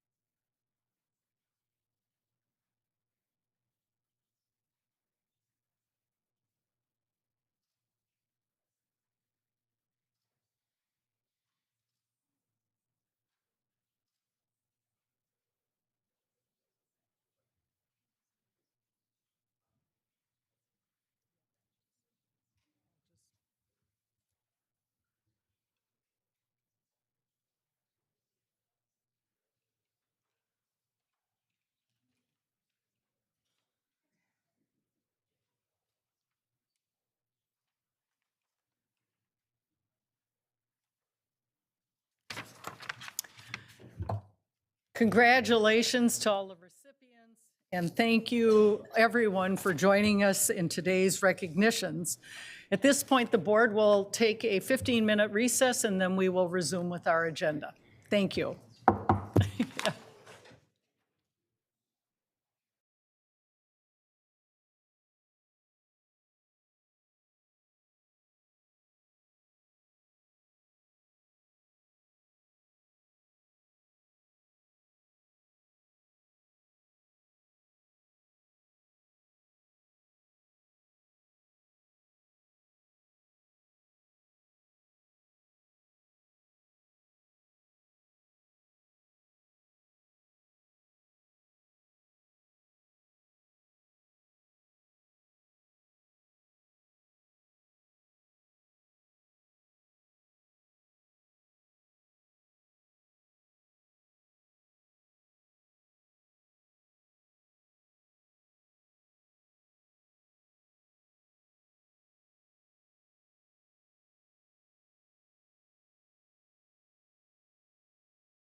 Thank you very much. We will now resume the University of Minnesota Board of Regents meeting. The next item on our agenda is approval of the minutes. Is there a motion to approve the minutes? So moved. Is there a second? Second. Any discussion? It has been moved and seconded. All those in favor of approving the minutes, please say aye. Aye. All those opposed, please say no. The motion is approved. Thank you. The next item on our agenda is the report from Interim President Ettinger. Interim President Ettinger, please proceed. Yeah, thank you, Chair Mayron, Board. I will start with a recap and some thoughts concerning the activism on the Twin Cities campus over the past couple of weeks. Like many universities around the country, we have seen protests and demonstrations on our Twin Cities campus, which included a 3-day encampment last week on Northrop Mall. Early last week, we invited student organizations, including the UMN Divest Coalition, to meet with me and other members of my senior leadership team. Following constructive dialogues with multiple representatives from the UMN Divest Coalition, we reached an agreement to end the encampment. Among the other elements of that agreement, representatives of the coalition were also offered an opportunity to address the board today, and we'll be hearing from them shortly. Our meetings were grounded in listening, learning, and respect, and that was instrumental in reaching this mutual understanding. Also last Thursday, my leadership team and I met with members of 4 groups representing Jewish students at the university. I was reminded not just of the importance of listening and having empathy, but more importantly, of taking action. Our Jewish student leaders asked challenging questions and engaged in thoughtful and productive dialogue. It is clear from them and other members of the community that there is far more work for us to do. At that meeting and afterward, we mutually developed a list of action steps. The bottom line, anti-Semitism has no place on our campus, nor does Islamophobia. Moving on to some legislative updates. In St. Paul, the Minnesota State legislative session is in its final few days. A few weeks ago, the Senate and House Higher Education Committees passed their omnibus funding bills. It is very disappointing to report that neither bill contained funding for our $45 million request for core mission support, nor for our $80 million request for academic health support. A targeted solicitation for information about the health landscape in Minnesota is currently included in bills before the House and Senate Health and Human Services Committee. As for our capital request, last week both the House and Senate put forth bonding bills calling for $64 million in HEAPR funding for the University of Minnesota. As a reminder, the university's capital request was for $500 million, and the governor's recommendation was for $103 million. So the proposed HEAPR totals from the House and Senate are disappointing, and we've actually heard an even lower number emanating from the House Ways and Means Committee this week. With this level of funding, we will not be able to complete high-priority capital improvement projects, nor will we be able to address the growing backlog of deferred maintenance for our building system-wide. This lack of proposed support is deflating, especially given the support we've had from University of Minnesota advocates. A couple weeks ago, an advocacy alert sent by Government and Community Relations resulted in nearly 1,900 emails being sent to state elected officials in support of our capital request. We continue to urge state legislators to reconsider their support for the University of Minnesota in these last few days of the session. As currently constructed, both the House and Senate bonding bill would facilitate a complete transfer of ownership of the Cloquet Forestry Center from the university to the Fond du Lac Band of Chippewa. Conversations are continuing with the band whereby the forest research conducted at this site may continue on a collaborative basis. Members of the Senate Higher Education Committee toured the Community University Health Care Center known as CUC in the Phillips neighborhood in Minneapolis. CUC is Minnesota's first and oldest community health center. It serves the medical care, dental care, mental health care, and social service needs for nearly 10,000 patients. In addition, CUC trains more than 170 future health professionals to serve a culturally and ethnically diverse patient population and generates research results to improve care. On the federal side, in the middle of April, I was in Washington, D.C. for AAU meetings, and while I was there, I traveled to Capitol Hill along with Melissa Lopez Franzen and Amy Kircher to meet with members of Minnesota's congressional delegation. We met with Representative Brad Finstead, Representative Betty McCollum, Representative Ilan Omar, Senator Amy Klobuchar, and Senator Tina Smith. We thank the delegation for supporting the university's appropriation requests and partnerships, particularly in the research area. And we also laid the foundation for future in-district meetings with President-designate Rebecca Cunningham. Regarding the University of Minnesota's test optional admissions policy, we now have data from 2 full admissions cycles of test optionality, the entering classes of the fall of 21 and 22. We continue on our path of growing the diversity of our first-year cohort and continue to track GPAs of first-year students on the Twin Cities campus, first-year retention, and other student success metrics, and the differences between those metrics and of the ones who submit test scores and those who don't. But we need more time to understand the impact ultimately on 4-year and 6-year graduation rates. Many of our Big Ten peers have either extended their test optional admissions policies or have permanently moved to test optional. Of particular relevance, UW-Madison has just extended its test optional policy through fall of 2027. We do not feel ready to declare a permanent change, but are also planning to extend test optional admissions through the fall of 2027. Duluth, Crookston, and Rochester remain permanently test optional, and Morris is remaining test optional through the fall of 2025 and has not made any decisions beyond that point. I also want to talk to the board about universal course access. Beginning with the fall 2024 semester, all 5 campuses will offer a university access program called CourseWorks. Essentially, for a fee of $279 per semester, students will be able to access required course materials digitally. This fee is lower than what students would pay if they were to purchase textbooks in the traditional way, and students may opt out of paying this fee if they wish to source their course materials in another way. This program supports our core values of ensuring student success and prioritizing the use of high-quality, low-cost course materials. I have had the great opportunity to be in close contact with President-designate Cunningham in her transition to the University of Minnesota. She's with us here today. She's been with us all week. She's taken advantage of the fact that the legislature is still in session to be part of some important introductions at the Capitol this week. I think we headed over all 3 days, and I can attest to her enthusiasm to begin leading the university, and she will definitely hit the ground running. A hallmark of spring is the many occasions we have to celebrate with our students, faculty, and staff at commencements and also award ceremonies, including the one we already had this morning. Later on, last week I gave brief remarks at commencement ceremonies at the medical school and for the CFANS graduate students, and I will do the same next Monday at the Carl School undergraduate commencement. I'm also honored to be giving a keynote address for commencement at the University of Minnesota Morris tomorrow afternoon.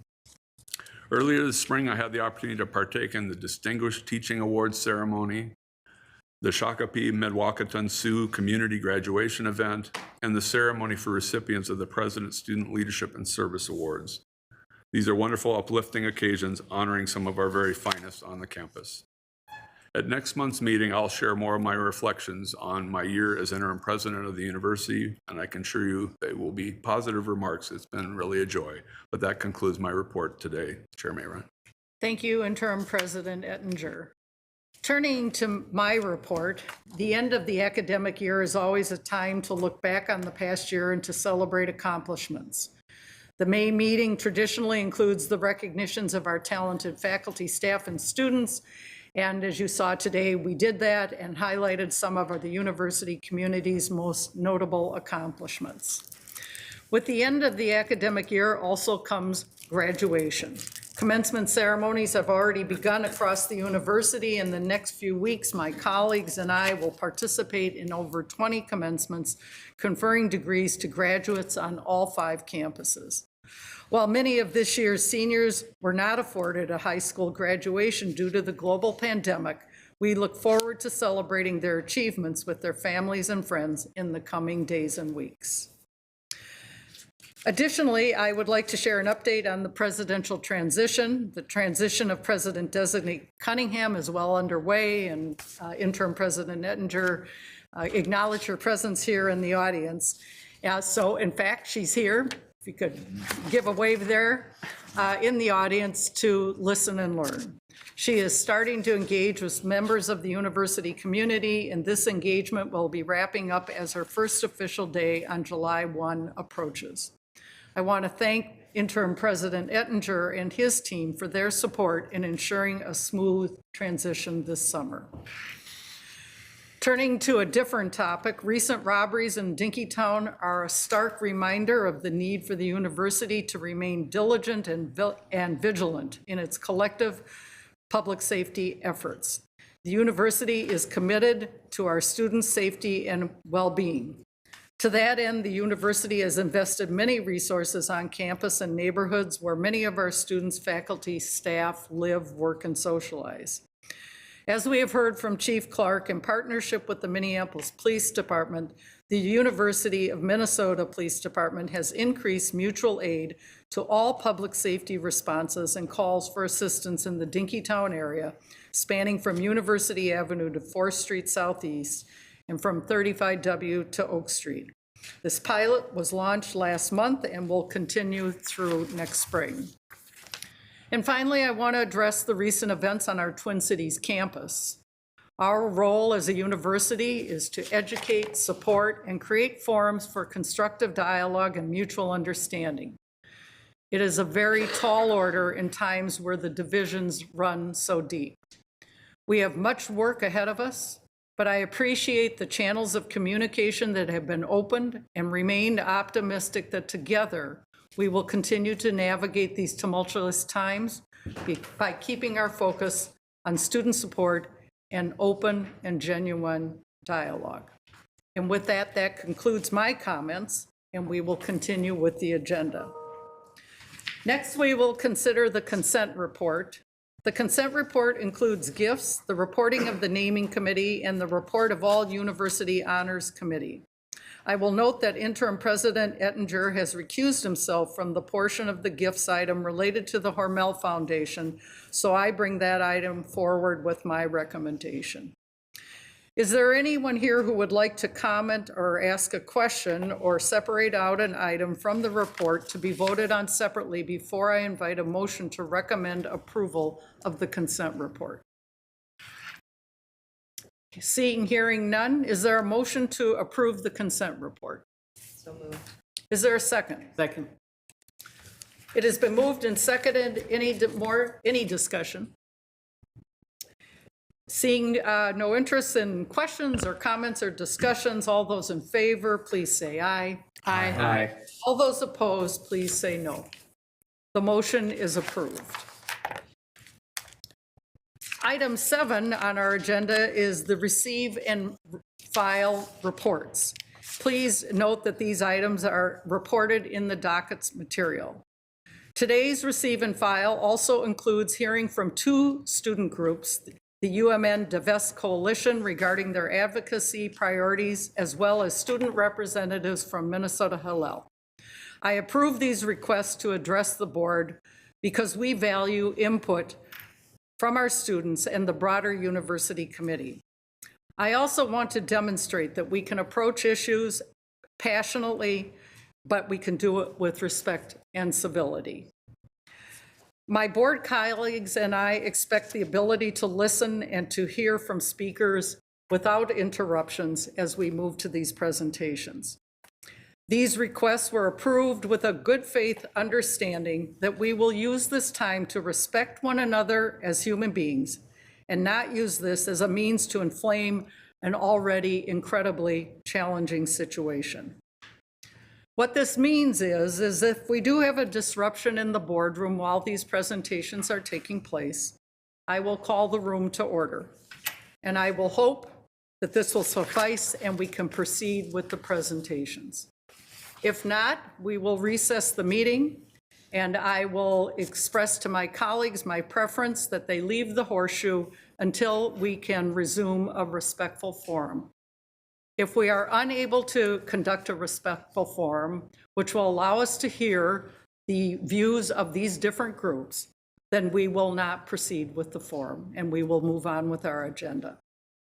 Finally, I want to make it clear to everybody here today that this meeting is to serve as a platform for the Regents to listen and to learn, but no action will take place by us today. Rather, any action the university may take will use our shared governance system, which involves obtaining information and input from a variety of stakeholders, including faculty, staff, students, and the university committee. And with those remarks in mind, I want to turn to our first group of presentation. Pursuant to the bylaws, Article 6, Section E of the University of Minnesota, pursuant to the bylaws in Article 6, Section E, the UMN Divest Coalition requested an opportunity to address the board on this topic on April 19, and I approved that request. At this time, I would like to invite Mohammed Shahada, Gracelyn McClure, Lucia Santos Stern, and Faye Hodges to the presenters table.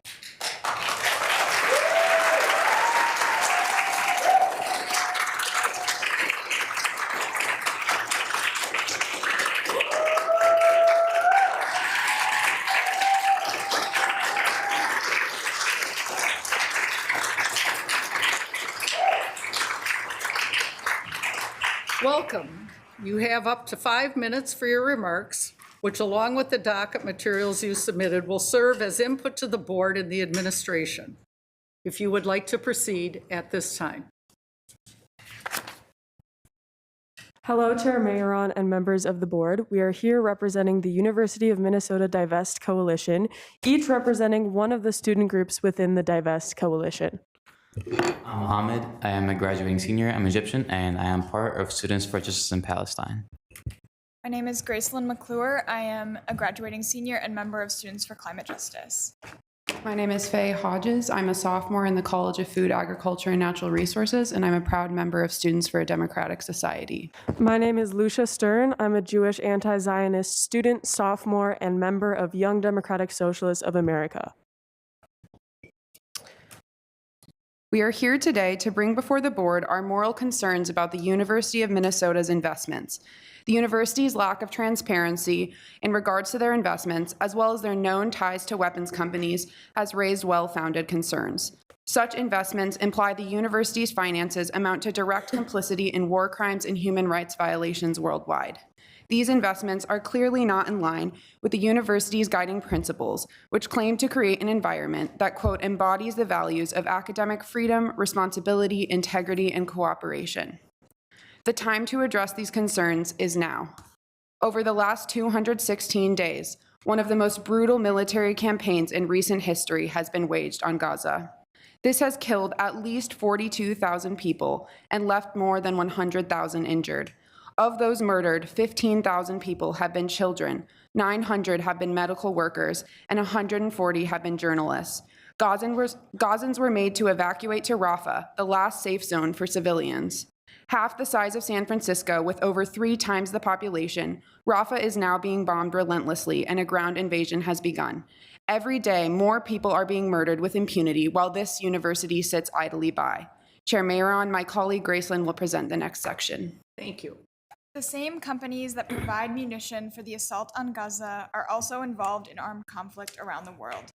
In Somalia, weapons supplied by companies such as General Dynamics have led to the death of 500,000 people and 3 million being displaced.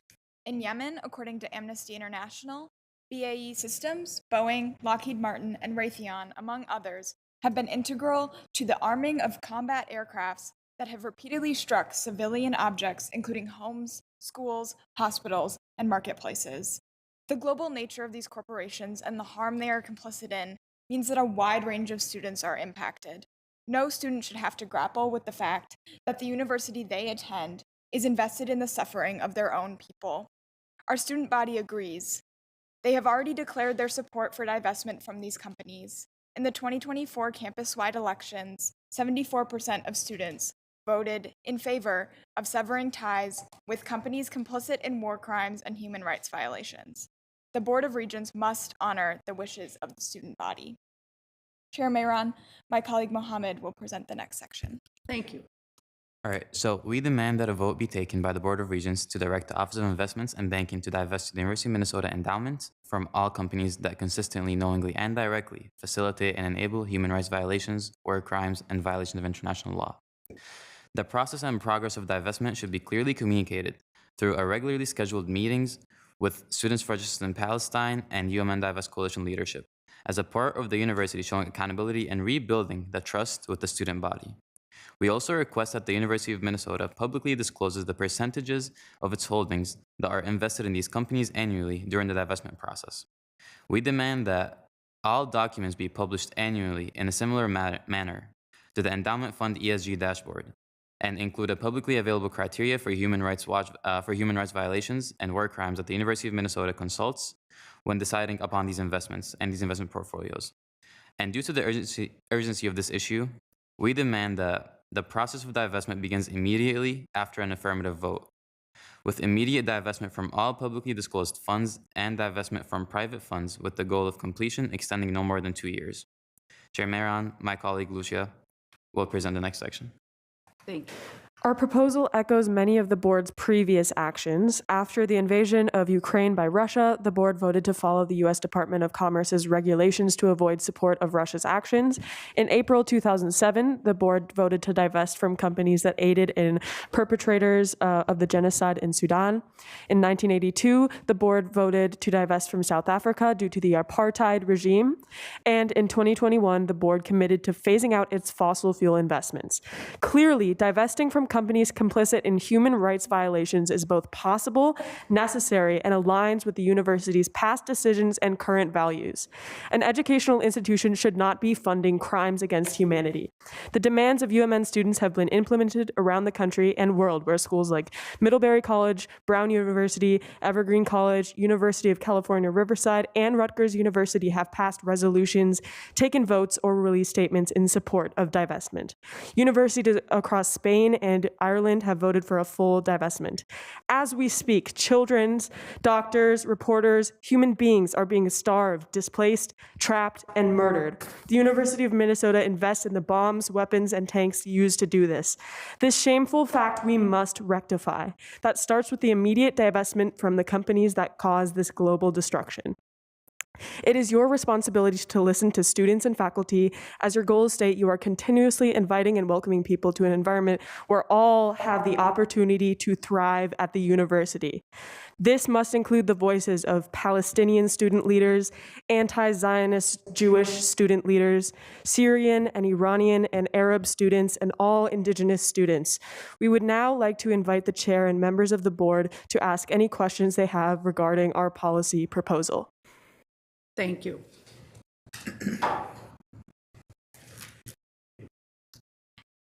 Yes, Regent Gully. Thank you. I don't have any questions. I've been paying close attention and watching what you're doing, but I just want to say thank you for being here and for the work that you're doing and for being brave and courageous and here to talk about something that really matters. Thank you for allowing us to speak here. Thank you. All right, thank you very much, presenters. I appreciate what you have communicated to us. We have heard your message loud and clear. We heard it during the budget forum as well. And we will continue to work with you and others as we try to work through these very important, complicated, and volatile issues for our university, for the nation, and for the world at large. So thank you very much. At this time, we will now hear from the next group of presenters. Thank you so much.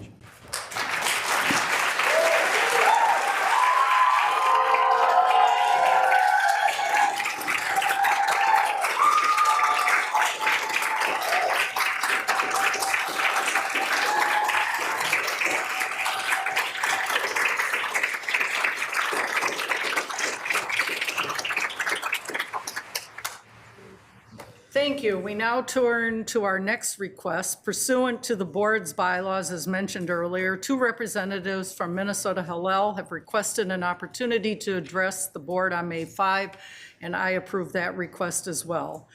I have invited, and they are already at the table, Alex Stewart and Charlie Mahoney to make their presentation. Welcome, and again, you have up to 5 minutes for your remarks, which along with the docket materials you submitted will serve as input to the board and the administration as we proceed forward. Go ahead with your presentation. Thank you. Thank you, Chair Meron, for granting Minnesota Hillel, the Jewish Student Center on campus for the last 84 years, time with you this morning. Chair Meron and members of the board, my name is Charlie Maloney. I am the incoming Minnesota Hillel student president. and I am joined by Alex Stewart, the current student president. The last 7 months have been scary for most students at the University of Minnesota. Even though most of us have sadly been desensitized to harmful and anti-Israel rhetoric on campus, this year has been filled with more hatred targeting Jewish students based on our identities than ever before. While we, like the protesters before us, were offered the opportunity to present to you this morning, we didn't want to be here. We didn't want to fight. We didn't want to defend our identities for an audience. We didn't want to have to explain the Jewish connection to Israel and how singling out Israel for condemnation feels anti-Semitic. And we didn't want to give other groups on campus further reason to hate or fear Jews. But we are here to represent our community anyway. We are here because we have no choice but to defend ourselves and our right to a safe learning environment free of fear and harassment. Forces on campus, in the classroom, and online have been working to erase our voices and our history, to replace them with token Jewish voices, shout us down with Hamas propaganda, and tell us we are not welcome here. This is unacceptable. Hillel and other Jewish groups on campus offer extensive opportunities for students to engage with Israel and productive dialogue around the regional conflict. However, we do not feel that the University of Minnesota currently provides space for this type of engagement, leaving many, on both sides, feeling the need to silo themselves into unhelpful and sometimes damaging echo chambers. Our presentation before you today will not change that. Only you can. The efforts on our campus to boycott and divest from Israel have been growing for over a decade. Now, with those efforts reaching the highest leadership of the university, we are hopeful that a decision will be made that puts this toxic, divisive, and often anti-Semitic rhetoric to rest. If not, our campus will continue to be overrun by these issues, divisions will continue to grow, and groups that applaud the torture, death, and kidnapping of 1,400 Israelis and call for globalizing those Hamas efforts will be emboldened to marginalize Jewish and Israeli students further.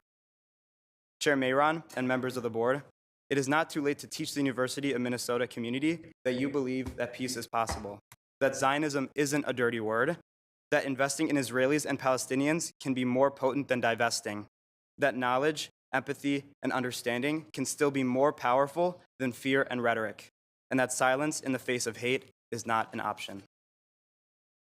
Chair Mayron and members of the board, in 2016, Students for Justice in Palestine brought a BDS resolution targeting Israel before the student government. When that resolution was amended to be about socially responsible investing, their entire coalition backed out, and it passed with just Hillel as its sponsor. In 2017, they ran a campaign called Skip the Trip, targeting and harassing Jewish students on campus who were interested in participating in educational trips to Israel with Jewish community organizations. They did the same to non-Jewish leaders upon their return from a Hillel-led trip. In 2018, under the header of UMN Divest, another tactic was used, placing a referendum on the all-campus election ballot. The question, which falsely tied Israel divestment to indigenous rights and prison reform, turned the campus into a battleground for votes. In 2019, SJP hosted its national conference at the University of Minnesota. While students from around the country flew in to supposedly support Palestinians, for some reason, the conference was not titled as such. It was titled Dismantling Zionism. In the face of the conference's hateful imagery and messaging, Jewish students placed our own referendum on the all-campus election ballot, asking if the university should adopt a definition of anti-Semitism to help identify and address anti-Jewish hatred on campus. That referendum easily passed because most UMN students reject hate. However, UMN Divest launched a forceful Vote No campaign to prevent Jewish autonomy in defining and identifying the hate directed against our people. Then, this past semester, while Hamas continued to hold Israeli hostages whose release could end the current hostilities, and with the campus climate already in ruin, UMN Divest ran another referendum on the all-campus ballot targeting Israel and calling for an academic boycott. We hope you see the same pattern we do. UMN Divest has done little more than inflame our campus, pit minority groups and friends against one another, and create a toxic environment that no longer feels safe for many students. All of these efforts have also marginalized Jewish students during a time when anti-Semitism has already been a growing concern, and they have left little space for good faith dialogue across differences. Chair Mayron and members of the board, I will close like my friend Charlie did. This is your moment to act, to ensure that our campus will not continue to be overrun by hatred, that division will not continue to grow, and that groups that celebrate Hamas's torture, rape, death, and kidnapping of Israelis will not be rewarded and emboldened to further harass and marginalize Jewish and Israeli students. Thank you again for your time. Thank you very much for your presentation.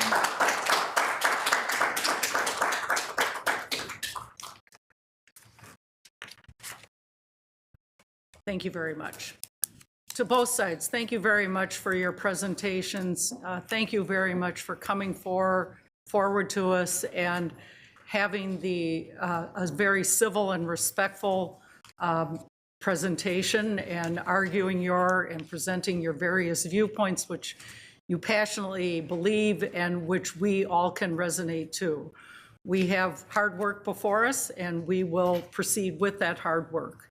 And with that, we will move on to our next agenda item, which at this point is,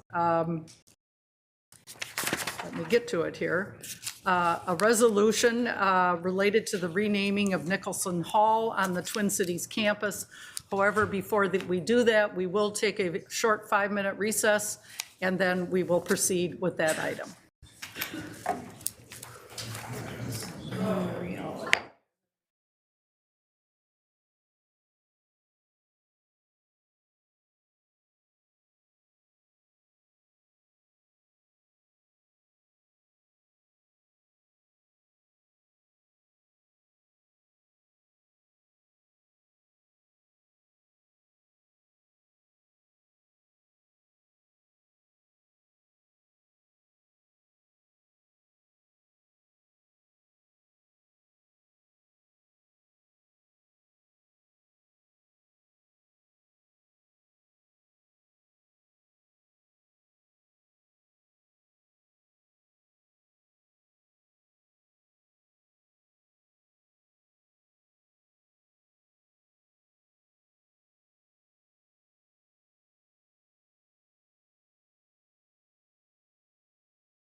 our principal request.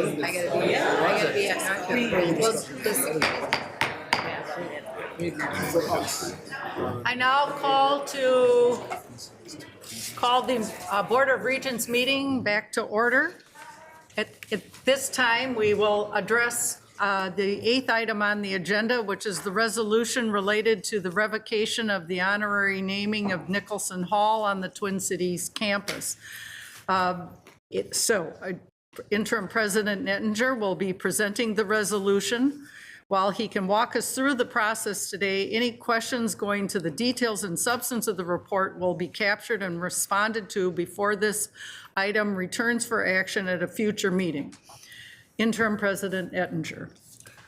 Thank you, Chair Mayron and members of the board.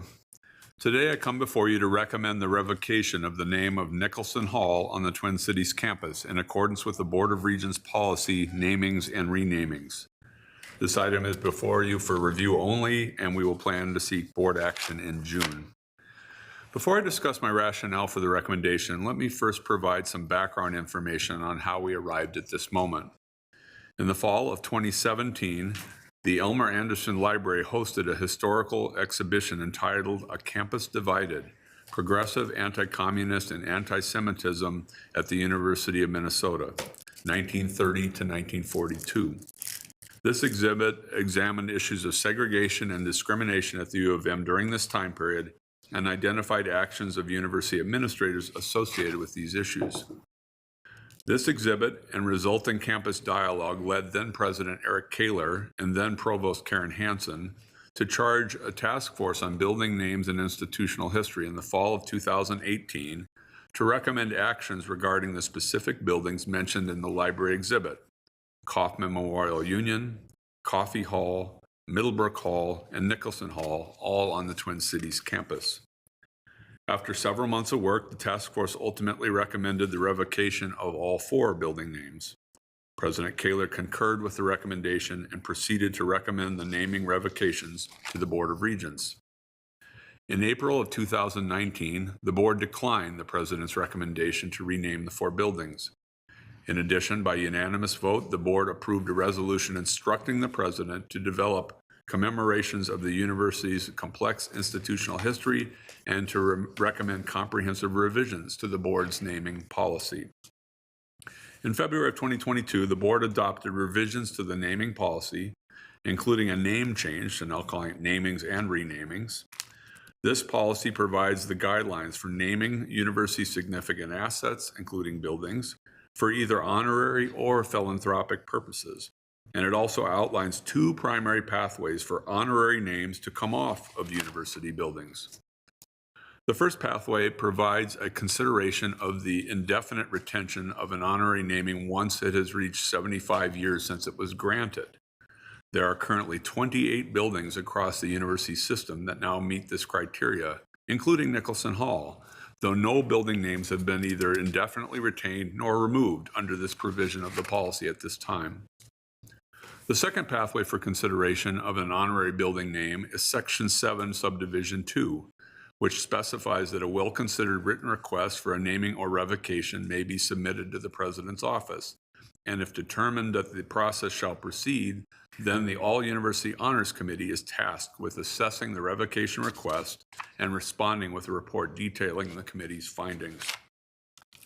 This second policy pathway is the process used for the current consideration before you of the naming revocation of Nicholson Hall. In October of 2023, the Office of the President received a formal request from the current and former directors of the Center for Jewish Studies to revoke the name. After a review by my office, the request was forwarded to the Honors Committee in accordance with board policy. The Honors Committee appointed a working group, the Namings and Renamings Work Group, to review the submitted dossier and provide feedback on the request. After receiving and considering the report of the work group, the Honors Committee voted to affirm the submitted request and forwarded the report to me as the president. This leads us to today and my recommendation to you to revoke the name of Nicholson Hall. I'd like to acknowledge a couple of points before I turn to the rationale for this recommendation. First of all, I am somewhat reluctant to reconsider recent decisions, and this board did vote not to remove the name 5 years ago. However, it is important to note that this review has been conducted in accordance with board policy, and there is no language prohibiting reconsideration of a recent revocation decision. In addition, I'm not charged with evaluating the decision of the board in 2019, nor the associated task force report that led to those recommendations. I am solely focused on the materials associated with this request, including the evidence presented in the submitted requests, some of which is new since 2019, and also looking at extensive public comments and the report of the Honors Committee. Second, historical interpretation can be a difficult task. There are distinct challenges when judging historical actions through a modern lens. Therefore, it is important to conduct this review in alignment with the 4 factors for consideration that are explicitly outlined in the board's policy. I'll do that now. The first factor is whether a naming exemplifies the highest aspirations of the institution's mission and guiding principles and advances the evolving landscape of the university's history and achievement. My assessment is that Edward Nicholson's record as Dean of Students included many, many activities that in no way represent the university's mission or guiding principles. These activities included the surveillance of students and suppression of open ideas. To me, the second bullet point of the guiding principles in the board's mission statement policy is also extremely important in considering this factor. This language reads that the university strives to sustain an open exchange of ideas in an environment that, quote, provides an atmosphere of mutual respect, free from racism, sexism, and other forms of prejudice and intolerance. I am of the opinion that Dean Nicholson's record in this space actually reflects the opposite. The second factor is the impact of the university's diversity, equity, and inclusion goals. The Board of Regents' policy on diversity, equity, inclusion, and equal opportunity specifies several guiding principles to frame the institution's commitment to these ideals. Section 1B states, diverse students, staff, and faculty enhance the academic and social environment of all members of the university community and prepare students to thrive in an increasingly diverse workforce and society. I find this statement to be as compelling today in 2024 as it would have been during Dean Nicholson's time at the university. The workforce and society was changing then in many ways the same as it is today, and we simply cannot or should not waver in our commitment to this principle, and a naming retention in this case would not have a positive impact on our goals in this important realm. The third factor is the harm caused by retaining the name. This is where the opinion of our university community are so critical. As pointed out in the Honors Committee report, there were numerous submissions made as part of the open public comment period that highlighted the negative message that would be delivered to our university community if the name was retained, especially those with a shared identity to the individuals targeted by Nicholson. The fourth and final factor to be considered is the strength and clarity of the historical evidence. In my opinion, the dossier is well-researched, documented, and provides a comprehensive assessment of Dean Nicholson's record when considered in accordance with board policy guidance. For these reasons, I recommend the revocation of the name of Nicholson Hall. I would like to add one additional thought.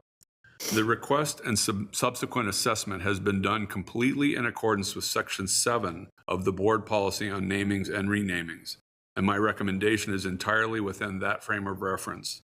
However, in my opinion, if the retention of Nicholson Hall was considered along the other path under the 75-year sunset provision in Section 8 of the policy, which calls for retention only if the name serves as an exemplar of the university's past, present, and future, and the highest aspirations of the institution's mission and guiding principles, including the university's diversity, equity, and inclusion goals, and the evolving landscape of the university's history and achievement. I do not believe that this institution would arrive at the conclusion that this name should be retained. The sunset provision outlined in the policy calls for the development of plans to communicate historical information if the name is not retained in order to contextualize decisions and avoid erasure of university history. In my view, ultimately, if the name of Nicholson Hall is revoked, I would support the memorialization of the Nicholson Hall name in some manner and a full recounting of Dean Nicholson's history at the university. Thank you for the opportunity to explain my rationale for this recommendation. I certainly can handle any procedural questions, and as the chair mentioned, if you have questions more about the details, I would probably defer those to the committee that did the dossier, and we would get those back to you before your vote in June.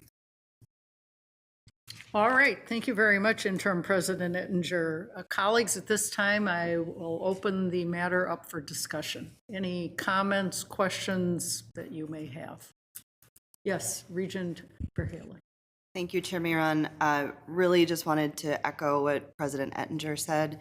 You know, it's not at the top of my list to revisit prior decisions this board has made, but it is significant that since the board considered this request previously, that we underwent a very extensive process to develop the policy on namings and renamings, had a lot of conversations as part of that, and really set the framework for these types of considerations, and really appreciate the work of those individuals who walked through that process in Section 7 of the policy to make sure that each of those items were addressed. So really it's an appreciation for bringing this back to us under the new policy. Thank you. Other comments? Regent Gully. I just want to say thank you to Interim President Ettinger for that great presentation that really outlined. I wasn't on the board the last time we visited this issue, so thank you. And for me, having been through a few renamings in different places that I'm in, I strongly believe that this is an important thing that we can do to reconcile and to sort of actively engage with the history that we're part of. And for me, this decision is really easy. I think if we have buildings named after people who don't represent the values that we want to carry into the future, then we should do something different. So thank you. Other comments or questions? I'm not hearing any. I do want to raise up. What's that? Oh, I'm sorry. Madam Chair, go ahead first. No. Vice Chair Kenyanya. I didn't know you had raised your hand. Thank you, Madam Chair. Just kind of want to echo some similar sentiments, particularly Regent Verhalen. I think process was really one of the main questions in that last go around. I don't think anyone here was on the board at that time, but I think we watched it and kind of know the context of that. And process was one of the things called into question. And I'm not going to opine on what it was, but then we went through defining a process that the administration worked hard on. I think there was input, from throughout the university, and the process has been exercised. I think when we discussed the policy, one of the guiding principles we talked about was, before you even look at conduct, just the kind of a propensity to maybe recycle those through to give opportunity for the honoring of new people, and there's so many people deserving, of those opportunities and limited spaces. So I think one of the things we talked about is just almost just kind of having a propensity to I think the burden of proof was actually shifted the other way on we need a good, sorry, counsel. It's not because I'm sitting next to you that I use that phrasing, but that we need an extraordinary reason to keep it rather than the other way. Now, I know this particular renaming did go through the conduct side of the policy, if you will, but I just want to keep in mind just the overall framework of the policy and some of those guiding principles. That being said, additionally, I mean, the interim president laid out the committee's analysis on the conduct side of the policy. So combining those sides of it and those frameworks and guiding principles that were important to me and that I think are appropriate, I too am supportive of the resolution, and but still certainly mindful of some of the other things you pointed out, just in terms of the difficult task of judging history. You can think of it backwards, you can think of it forward, and I don't know how some of my actions and context will be looked at, despite how well-meaning I think they are. So just putting that all out there, but definitely supportive of the resolution, Madam Chair, and appreciate the committee for the tough work. Any other comments or questions? Let me ask my colleagues around the table here. This currently is set up to return to us for a vote in June. But given that I'm not hearing or questions or comments that would suggest that anyone around the table here or with our colleague who's on Zoom, Regent Farnsworth, opposes this resolution, one option we do have today is for a motion to be made to adopt the resolution today. We certainly don't need to do that, but I'm also saying that in the sense that the committee, the Honors Committee, did create a very robust process to obtain public comment, which you've all, I'm sure, read. It's extensive and comes from a variety of different walks of life and stakeholders within the community. So my own view is it may be that today we could act on this, but if people are not comfortable doing that, we will certainly wait and take it up in June. But if there is a collective desire to do it, we could entertain a motion now to adopt the resolution. I would make a motion to adopt the resolution today. I would second that, Amal. Okay. Any discussion or opposition to that motion? Actually, in the meantime, I did get you raise your hand, Regent Hips. Regent Colley beat me to it. So. All right, okay, all right. Any discussion or opposition to proceeding? Yes, Regent Farnsworth. Thank you, Chair Mayron. We did, on a completely different matter, kind of more of our internal policy work to bypass review and action, or combined review and action in March. And I was supportive of that because it felt, like more internal type governance work. This feels in a little bit different category to me, and I think Regent Kenyanya had said at the time at our March meeting about the other issue, really trying to be careful of that standard. And to the chair's point, yes, there was a process internally from the Honors Committee for public comment, but I at least sort of feel like that's a more internal university process. And now that this item has made it up to our agenda, and given the significance of it last time, and I think the significance of it now, given the new process that we have in place, which to other regents' points, process was definitely a concern in 2019. I wasn't in the board, but I was sitting in the room and very active on student government at the time. And I think we met with 11 out of the 12 members of the board at the time and engaged extensively in this issue. And so for those reasons, I would be hesitant about combining this significant issue, combining the review and action steps on this issue that was of high importance at the time, and maybe for folks who are engaging with our proceedings now and may want to add additional comment at our kind of more external facing public comment engagement level, which I think is different than the Honors Committee process as we go towards action in June. So thank you. Okay, thank you. Yes, Regent Tarabi. Yeah, Chair Mayron, I want to just follow up on Regent Farnsworth's point, and it's a clarifying question to maybe just about process. I'm supportive of the resolution, but I just wonder if anybody can recall why we wanted kind of that kind of waiting period, and just assuming that it's really just to see if there are additional comments or things, and would we be rushing it without sort of allowing for that, right? But I think that I want to thank the community who felt like they could access the process and put this request forward, and for the committee for doing all of the due diligence and the work to be able to make the recommendation. And it makes a lot of sense to me, but just like wanting to make sure that we're not rushing the process if it doesn't need to be rushed, because there was a good reason for that. So I don't know if anybody recalls that, but I was not part of that. So I just want to pose that in case anybody has anything to share. Regent Verheulen, did you wish to say something? Yeah, and I'm going to look at our parliamentarian who's across the way from from me, but our general board policy says that when there are matters that come before the board, they come as review 1 month and then review and action the next month. And so this is just a general board policy for matters of action of the board.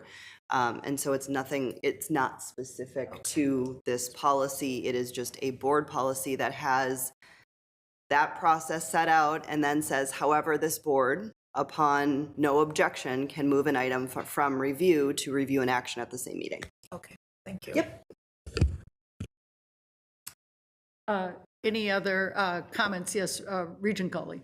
I mean, I would just say I understand our process is our process, and so I won't, take it personally or anything if people decide to push it off. But sometimes I think, the critique that governance takes a long time is real, and it's been 5 years since this came before the board the last time, and I know only putting it off for another month is not going to change a whole lot as long as we do take it up a month from now. But I do have this feeling like, gosh, are we really going to put it off again? So that would sort of be my feeling, but I won't, have any hard feelings or anything if someone wants to suggest in a real way that we put it off for a month. Pardon, Chair Mayron. Yes. I'll respond to that and just say that with Regent Verheulen's clarification, I am comfortable moving forward. All right. Yes, Regent Kenya. Yeah, thank you. Regent Farnsworth alluded to it earlier, but it's just generally something I prefer for us not to do, review and action. Well, and I probably should distinguish. I think there's a difference between review and action when it's put on the agenda that way versus review, then move to action, because we're putting out in our docket that this item will come before the board, and to anyone interpreting that, they have a whole nother month before the decision, and then we change that here. There's times, real estate transactions, some strategic reason that I'm amenable. I would also prefer to keep it the same way. I won't pose it per se, but if I'm understanding the procedure, I think one regent opposing, I think it has to be unanimous to change it that way. Is that correct, Ms.? So if I'm interpreting Regent Farnsworth comments correctly, I think it's moot. To June. I think the wording is, and correct me if I'm wrong, if there's an objection to proceeding with review and action on the same day, then it won't proceed. I don't want to put words in Regent Farnsworth's mouth as to whether It'd be better than his. Anyways. Yeah, formally objecting, but if there is a formal objection to proceeding in this fashion, we won't proceed in this fashion. As I said, I raise the issue because I'm not hearing any opposition. I'm hearing support for the actual resolution, and so for a lot of reasons, including the ones suggested by Regent Gully, to me, capitalizing on where we have agreement makes sense. So, but in any event, if we have a formal objection, we will put it on the June calendar. Regent Farnsworth. Thank you, Chair. Just for the reasons stated, because I do think this is different than kind of an internal governance matter. I guess I would formally object to for this issue combining a review and action, and would prefer that it go to the June agenda for action as previously noticed. All right. Well, thank you very much, and we will then put it on our June agenda as we previously planned to do. All right. Then thank you very much, everyone. At this time, we will move to the next item, which is the Workforce Reinvestment Resolution Update. I'd like to invite Provost Croson, Vice President Horstman, and Faculty Consultative Committee Chair, Professor B, to the presenters table. And once you're all situated, if Professor B, you would like to get us started. I might get a snack. You want any snacks? No, I think wait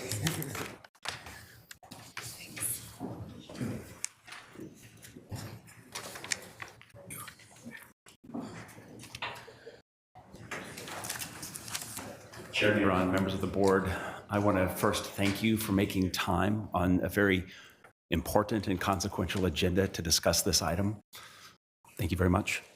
I've been asked to give a sort of a short history of how this workforce reinvestment resolution came to be. The history of the resolution really begins in the fall semester of 2021. That's the semester when class modality reverted back to in-person, following what had seemed at the time like the worst of the COVID pandemic. Not all faculty, staff, and students were quite ready for that transition. Many faculty and staff were entering the semester in a state of exhaustion and burnout, resulting from the enormously heavy lift that it took to keep the institution running the previous 18 months. We should also not forget that inflation had jumped from 1.4% in January of 2021 to 7% by November. This historic increase in inflation came on the heels of a pay freeze, or for many employees, a decrease in fiscal year 21, and a small 1.5% across the board pay increase in fiscal year 22. Based on what we were hearing, it was clear to those of us in University Senate leadership that the workforce was struggling. Throughout much of 2022 and into 2023, we did a lot of organized listening and data collection around workforce issues, both within the University Senate as well as with various groups outside of our Senate structure. We heard three things. First, many employees felt an acute sense of feeling overworked, underpaid, and undervalued by the institution. Second, many of the issues we were hearing about really reflected chronic problems predating the pandemic that had been exacerbated by the additional stressors brought on by COVID. And finally, and maybe most importantly, many of the concerns we were hearing were shared across employee groups. In the spring semester of 2023, workforce issues became the central focus of an informal group made up of the 8 chairs and vice chairs or chair-elects from the consultative committees of our 4 constituent senates, the Student Senate, the Civil Service Senate, the P&A Senate, the Faculty Senate. And it was this group of leaders from across the 4 senates that put the resolution together. To the best of my knowledge, this represents an unprecedented degree of collaboration among employee groups working within shared governance. After a lot of additional consultation, a lot of revision, the resolution was introduced to the University Senate in March of 2023 and then passed unanimously in April of 2023. I want to stress here 2 values that guided our approach to drafting the resolution. The first of these was equity and inclusion. Okay? It was important to the resolution's authors that the requests included in the resolution be made through an equity lens and reflect, to the best of our ability, the concerns of all employee groups. The second value was transparency. At no time did it occur to us to keep this resolution secret from the administration. Rather, in the true spirit of shared governance, we felt it was important to keep the administration abreast of the resolution as it took shape, and we did. Thank you. Thank you. Regent Croson?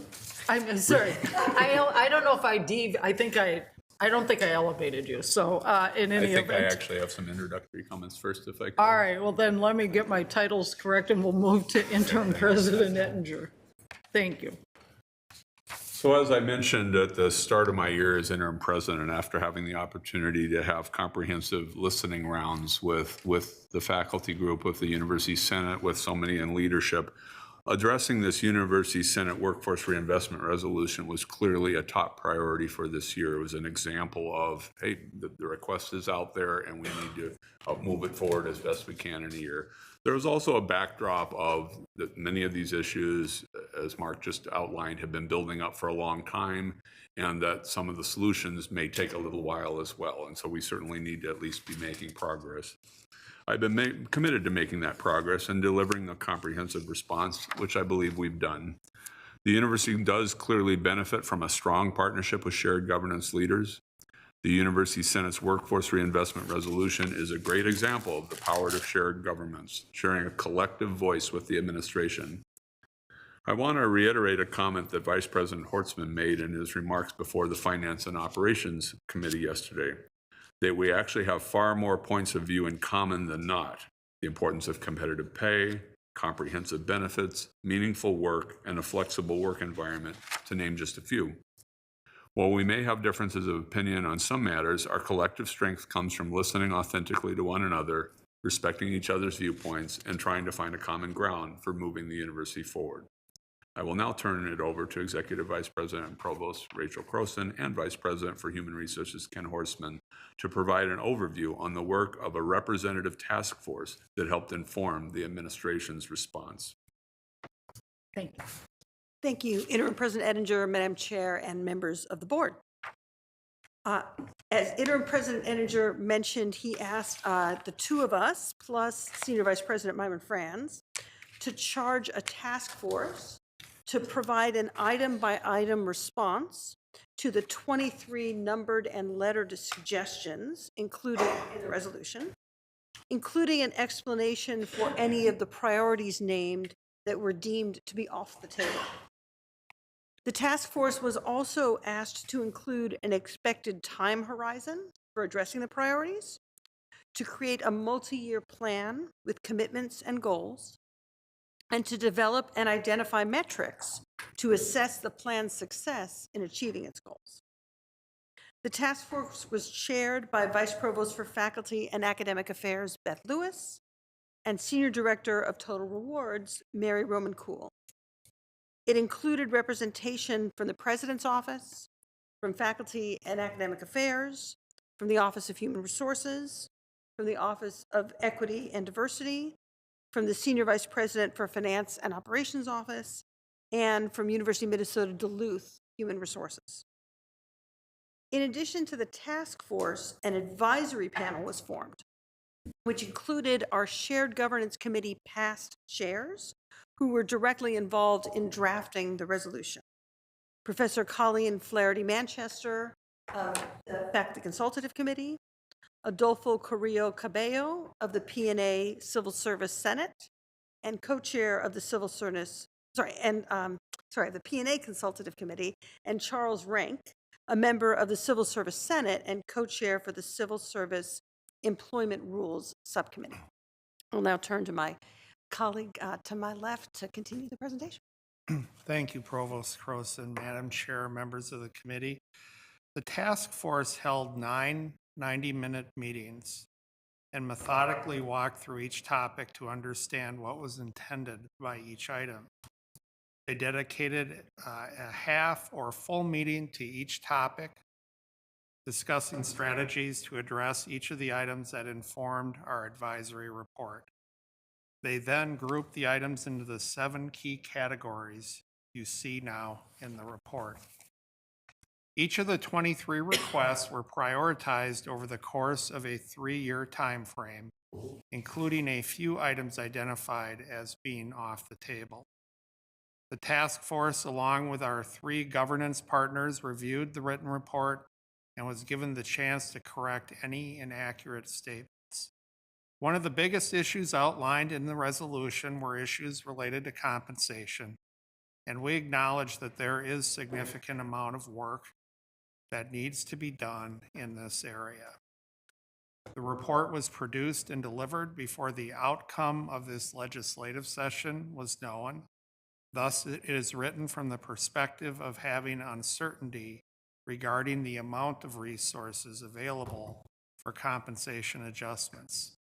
However, we strongly believe that a Presidential Advisory Committee on Compensation and Benefits, which we introduced yesterday, and which was presented yesterday at the Finance and Ops Committee meeting, will build on the task force report and ensure accountability for an annual and long-term plan for investing in employee compensation and benefits. There is good news. We've already made progress on a few of the recommendations as noted in the report. In addition, there are several examples of items that we know we can do soon, such as the advisory committee just mentioned. We can look to encourage multi-year contracts for contingent and term faculty. We can conduct an analysis of priorities for benefit choices to expand feedback to all of our employees regarding what benefits are most important to them.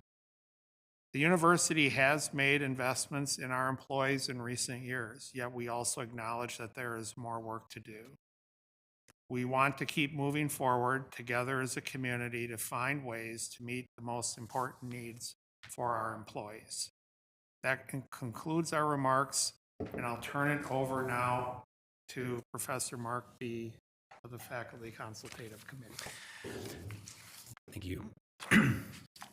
I've been asked to provide the University Senate's sort of reaction to the administration's reaction to us.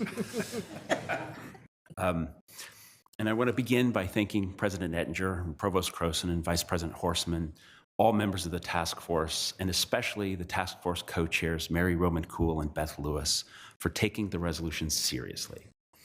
I'm very grateful for the time and the effort that all of them invested in drafting the response. I also want to acknowledge at the outset 2 constraints on the scope of the administration's response.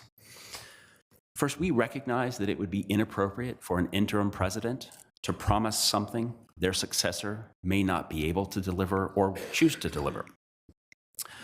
Second, inadequate legislative support for the U's core mission this biennium has clearly placed some fiscal limitations on the response.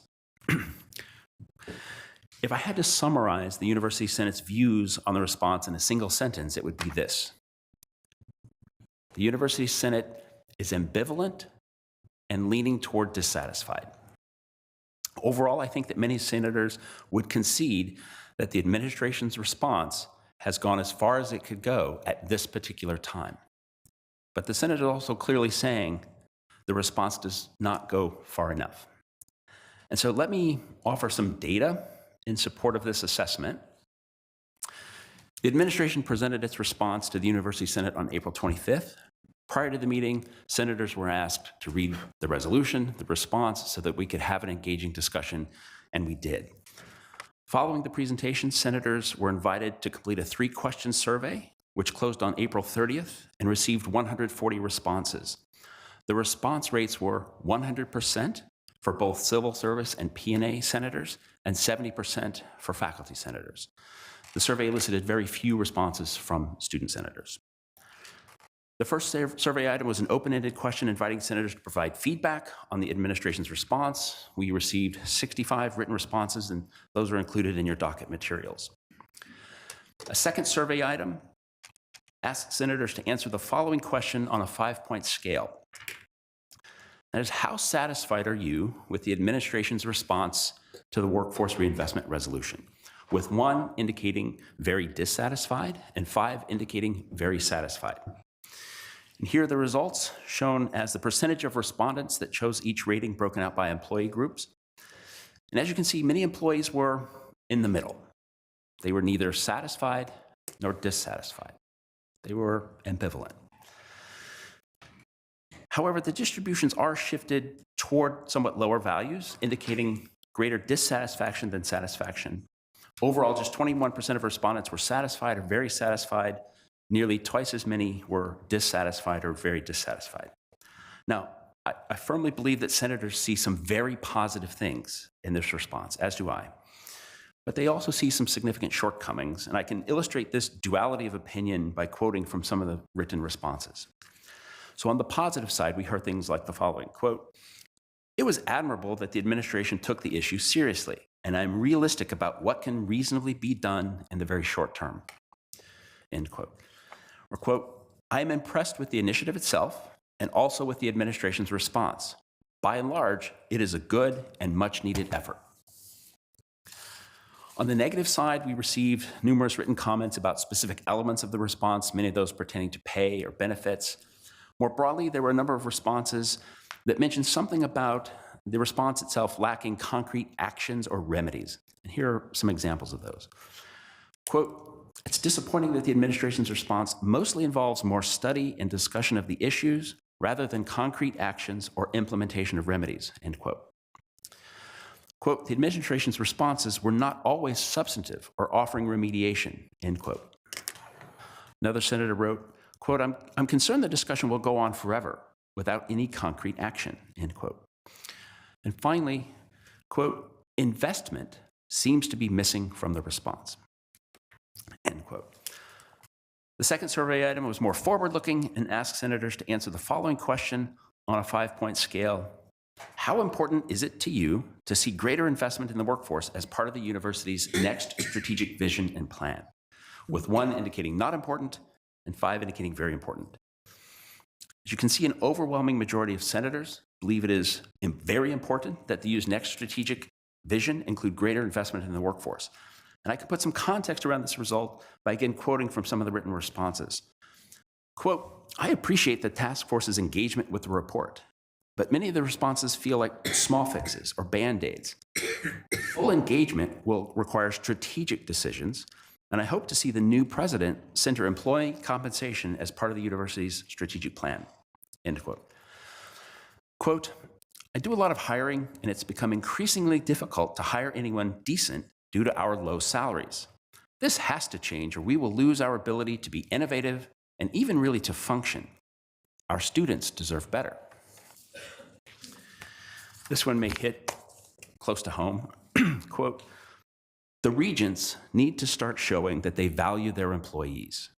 People who feel valued and stick around and work hard, taking care of them pays dividends. And finally, quote, the easy stuff was addressed. It's the hard stuff that needs to be done, end quote. And so in closing, allow me to share one final survey response from a senator who wrote, quote, the administration's response is an acknowledgement, not a call to action, end quote. As we transition to a new president, the University Senate is looking to this board for a decisive call to action. We seek a new and aspirational vision for the institution that is rooted in the common sense notion that it's the U's workforce, not our buildings, not our IT infrastructure, but the workforce that ultimately brings our mission to life. To achieve that vision, we'll need a new strategic plan that outlines concrete actions aimed at doing the hard stuff that needs to be done. Thank you very much.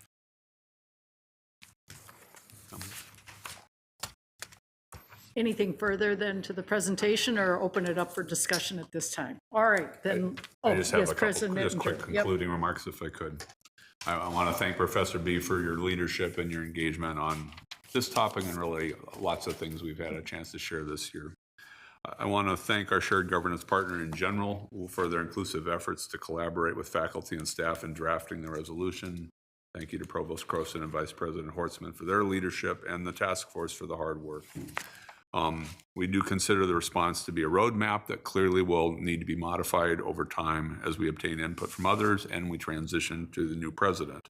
And we are committed to continuing to work with our governance partner in the University Senate to address these issues, and committed to briefing President-designate Cunningham in the coming weeks so that she's fully up to speed on where we're at with this resolution at this point. Thank you. Thank you. Now we'll open it up to discussion or comments, questions.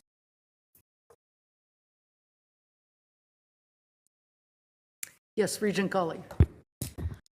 As the labor regent, you won't be surprised to hear that I was extraordinarily grateful for the thorough work that you did on this, and I strongly support better compensation for our faculty. I would like to see us take action on these things, but I'd like to see us be able to work together better in the future to make these kinds of changes happen. Thank you. Regent Davenport, then I'll be calling on Regent Kenyanya. Thank you, Chair Mayron. And I'm not sure of my question, because this is big, and it's really important, and it's really critical.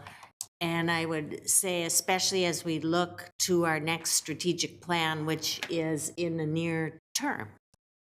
And I'm concerned and worry about the compensation piece, especially when we look at the competition throughout the country, Big Ten, whichever. And are we looking at, so yesterday we heard about UMD compensation being looked at as a hybrid of M1 and R2. And just taking that notion, how do we look at our compensation comparison, and we had conversations about that in the front end of this report. What are the right comparisons? So that's a concern, worry for me. But I from the beginning of this process, I have been so impressed with the way it came out, was put together, came out, and I think is really an important piece for us to keep in front of us as we look at that next strategic plan.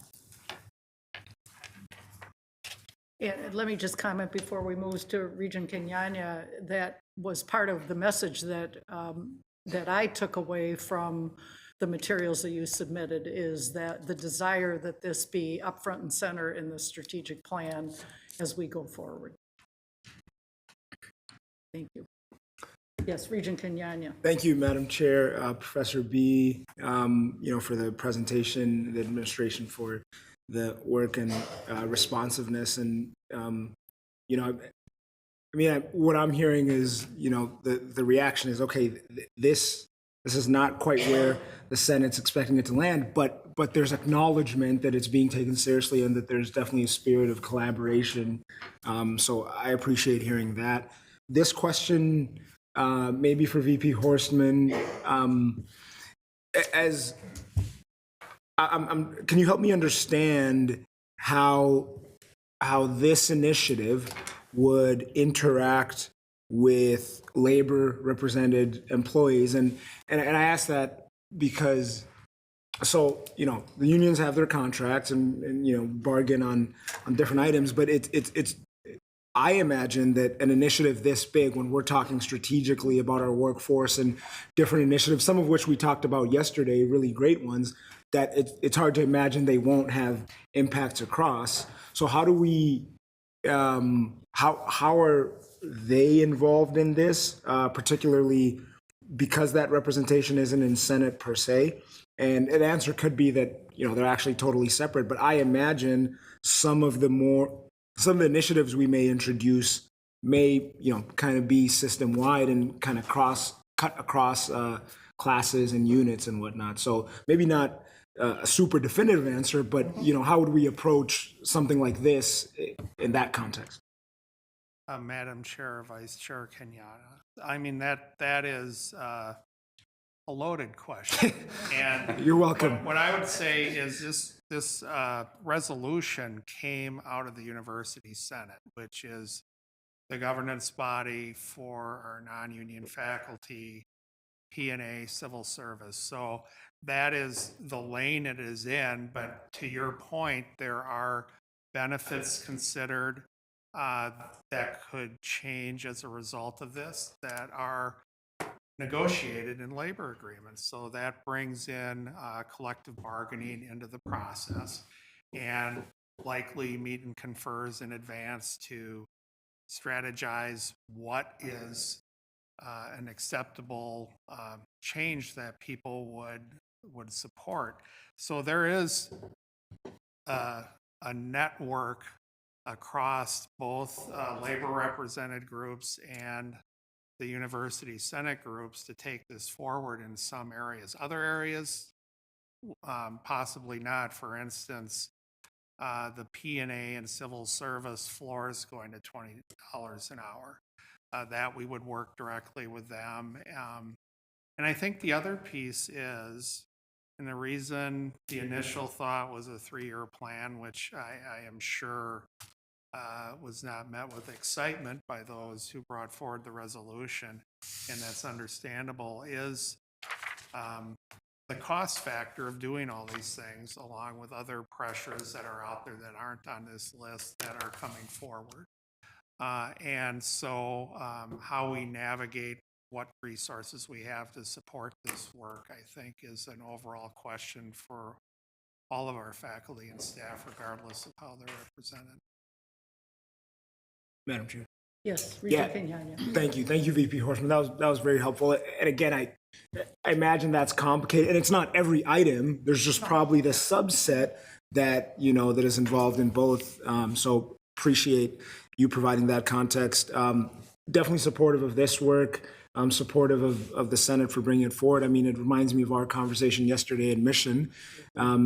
During when we saw our newly promoted and tenured faculty and listening to them and the conversations we had about how we know that, that positivity and energy from them translates to outcomes in our students and in the education, and same with staff. Maybe not in this cycle, but in a previous meeting, we had similar presentations of staff telling us how passionate they are to be working towards this mission. So, this is important, definitely supportive of the efforts. Looking forward to the incoming president's leadership on this, and thanks for the context, VP Horstman. Thank you. Other comments, Regent Hipsch? Thanks, Chair Mayor. So I really like this report. It's, I don't know how to explain it. It's like, okay, we have our work to do, obviously, because we need to pay our people. We're going to have a giant sucking sound out of here, as they say, and we don't want that. And so, but then the question is where do we get the money? And so it has to come from, the legislature, which we're not really getting it from there. So maybe we can keep that one on the list, but we have to do something that we're going to have to work with them more or something. So they feel the need to invest in us more as a university. I think that's first. Research, which we're doing really, really well in. I mean, we're getting a lot of money coming back in research. Philanthropy, which has been decent, but it's, we could always use more. And I think that's going to be a big part of the future. Tuition. But in order to get more tuition, we're going to have to really get more student success and more better student outcomes, so that they feel like they want to make the investment in the increased tuition. And so, if I'm looking at it from, okay, we need to pay our people a lot, okay, to keep them. But in the same sense, where do we go get the money? So, because we're looking at a 4% roughly tuition increase. And with the inflation rate where it is, that's probably at the peak of where we can be. And so, anyways, that's maybe the next meeting. How many 90-minute meetings did you have to come up with a revenue enhancement part of this equation? I don't think any of us would be opposed to paying more if we had more to pay. So I know it's a complicated issue, but this is a great start, and I appreciate you guys bringing it. So I don't really have a question there, but. But we have a presenter who would like to respond, Okay. even though you didn't ask a question. Yes, Professor B. Chair Mayron, Regent Hipsch, I appreciate the comment. And something I wanted to emphasize is that I think, when we take a hard look at this in the University Senate, we realize we didn't end where we are in a year. It was a long time to get here.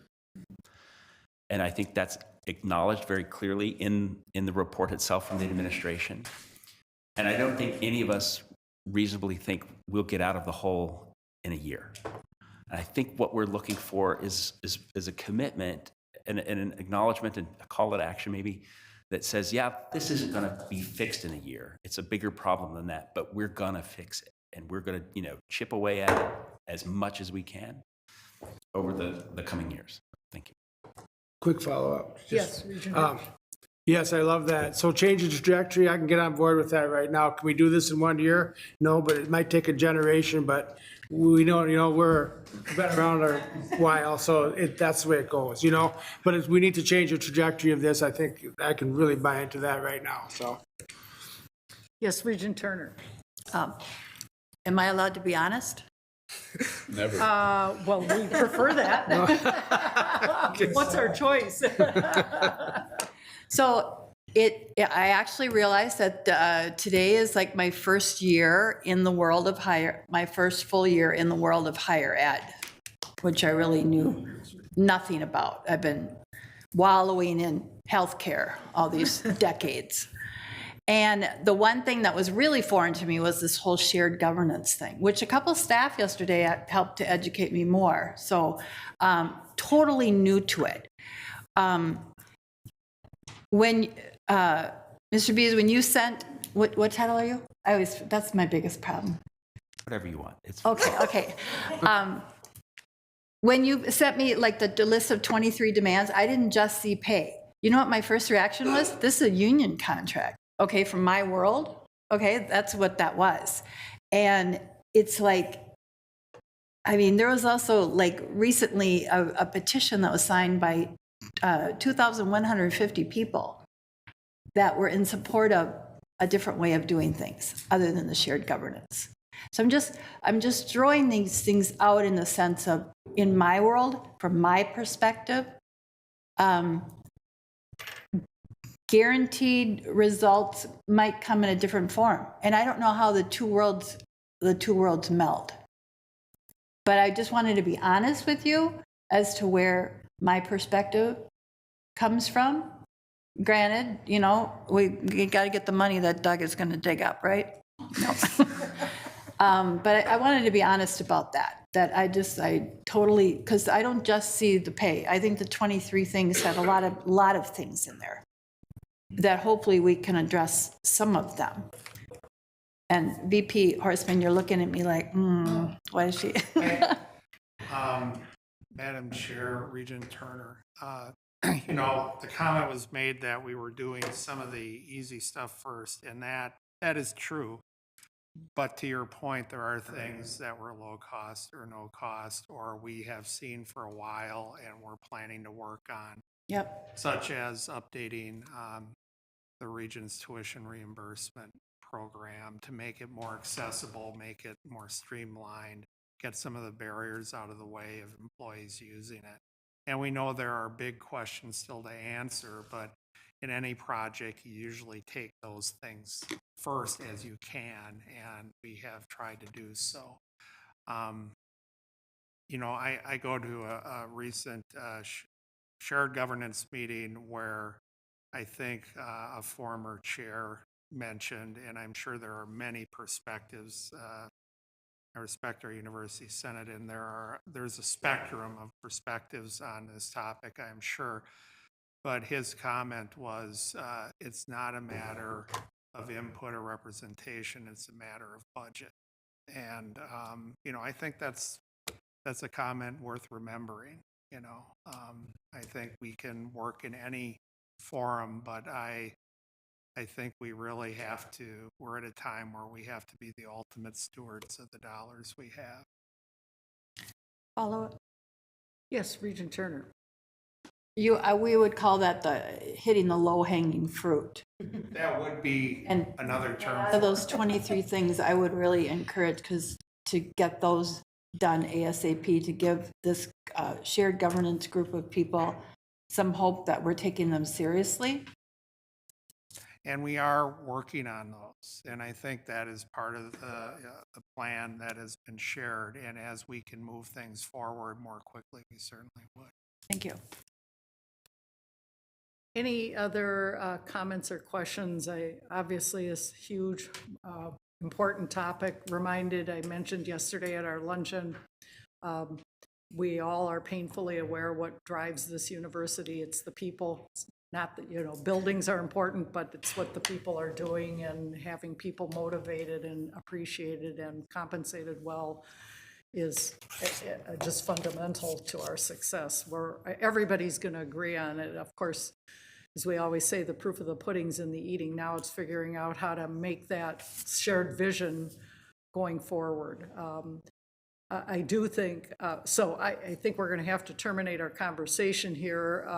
It won't be terminated, and by all means, we will be taking up this issue as part of the development of our strategic plan to make sure that this is, I think everybody around the table agrees, needs to be top of mind as we think about our future and our vision and where we're going with our employees. So thank you very much. And we will now move to our next agenda item, which is so important and will help us find a way monetarily, I hope, to be able to address the issues in our last presentation. And that is the enrollment strategy, the plans and financial impacts. This is a presentation by Crookston, Duluth, Morris, and Rochester. chance we could take 5 before we start? We've had a 75-minute request for a presentation. 5-minute recess, and we're going to take a 5-minute recess. All right. It's over an hour presentation. Yep. Sorry, Ettinger. Yep. Thank you. I'm not even. Short recess.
All right, I call the Board of Regents meeting back to order. At this point, we are moving to item 10 of our very robust agenda today, where we are going to be addressing the enrollment strategies and plans and financial impacts on the Crookston, Duluth, Morris, and Rochester campus.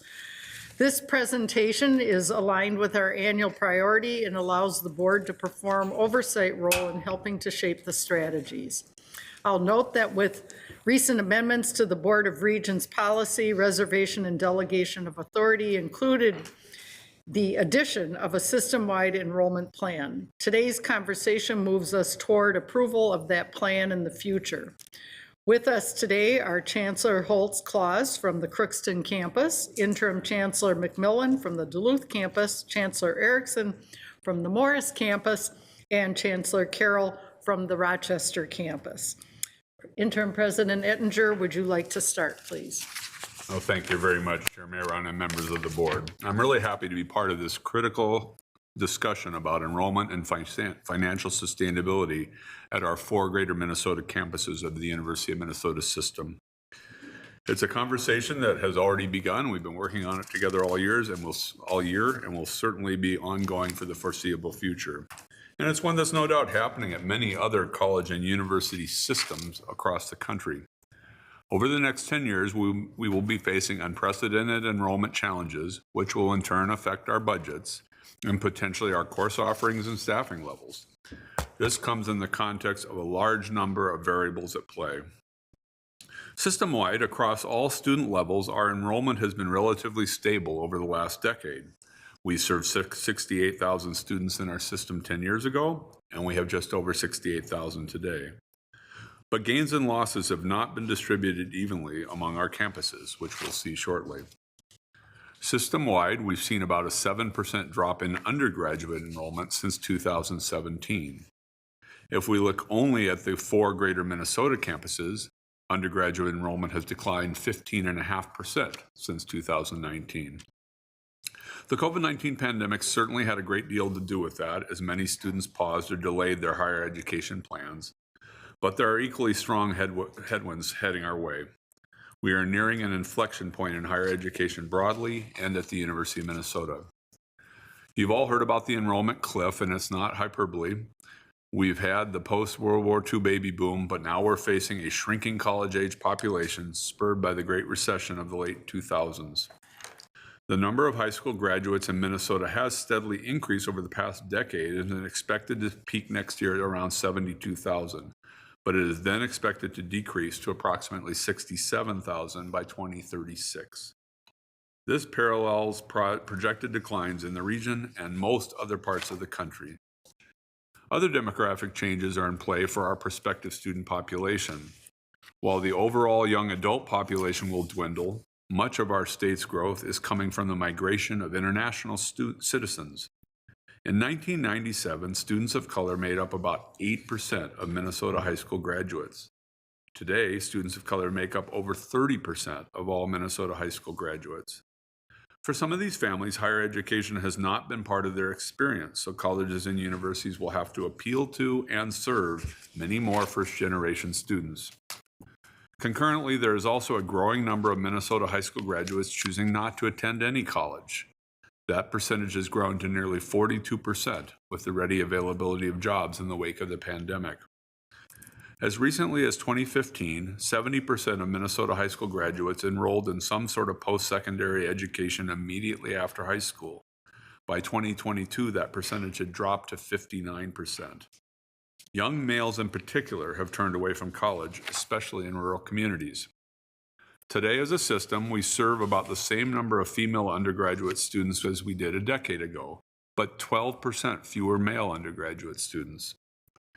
To be frank and related to those 2 points, there has also been a growing skepticism about the value of a college education.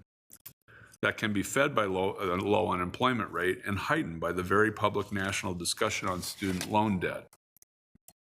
Another trend that has emerged over the past decade is that the college campuses are doing their best in either staving off enrollment declines or actually gaining students tend to be the flagship universities and elite private colleges. Meanwhile, regional and outstate colleges are suffering the biggest losses in enrollment all around the country.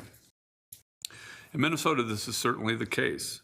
Almost all of the state's four-year colleges and universities are seeing trends of enrollment decline.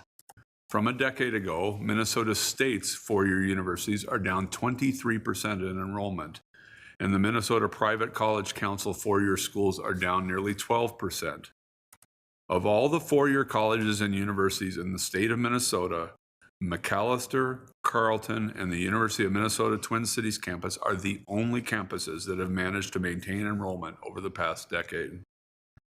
When it comes to the University of Minnesota system, it is also worth noting that gains on the Twin Cities campus may sometimes come at a cost for our other campuses and other campuses across the state. For example, an expansion at the Carlson School of Management could occur at the expense of UMD's Leibovitz School of Business and Economics, or a gain of students at UMTC's College of Liberal Arts could mean a loss of students at our Morris campus. The size of the Twin Cities freshman class has increased 21% over the past decade, while the total number of new freshmen on our greater Minnesota campuses combined has declined 14%. However, the University of Minnesota Twin Cities is still only the 9th largest of the 13 current public universities in the Big Ten, bigger only than Maryland, Iowa, and Nebraska. That was true in 2013 and still in 2023. All Big Ten flagships have increased their freshman classes over the past decade. For example, University of Wisconsin-Madison has increased their freshman class by 37% over the past decade, and this relates to our discussion yesterday. This has almost entirely been done with out-of-state students.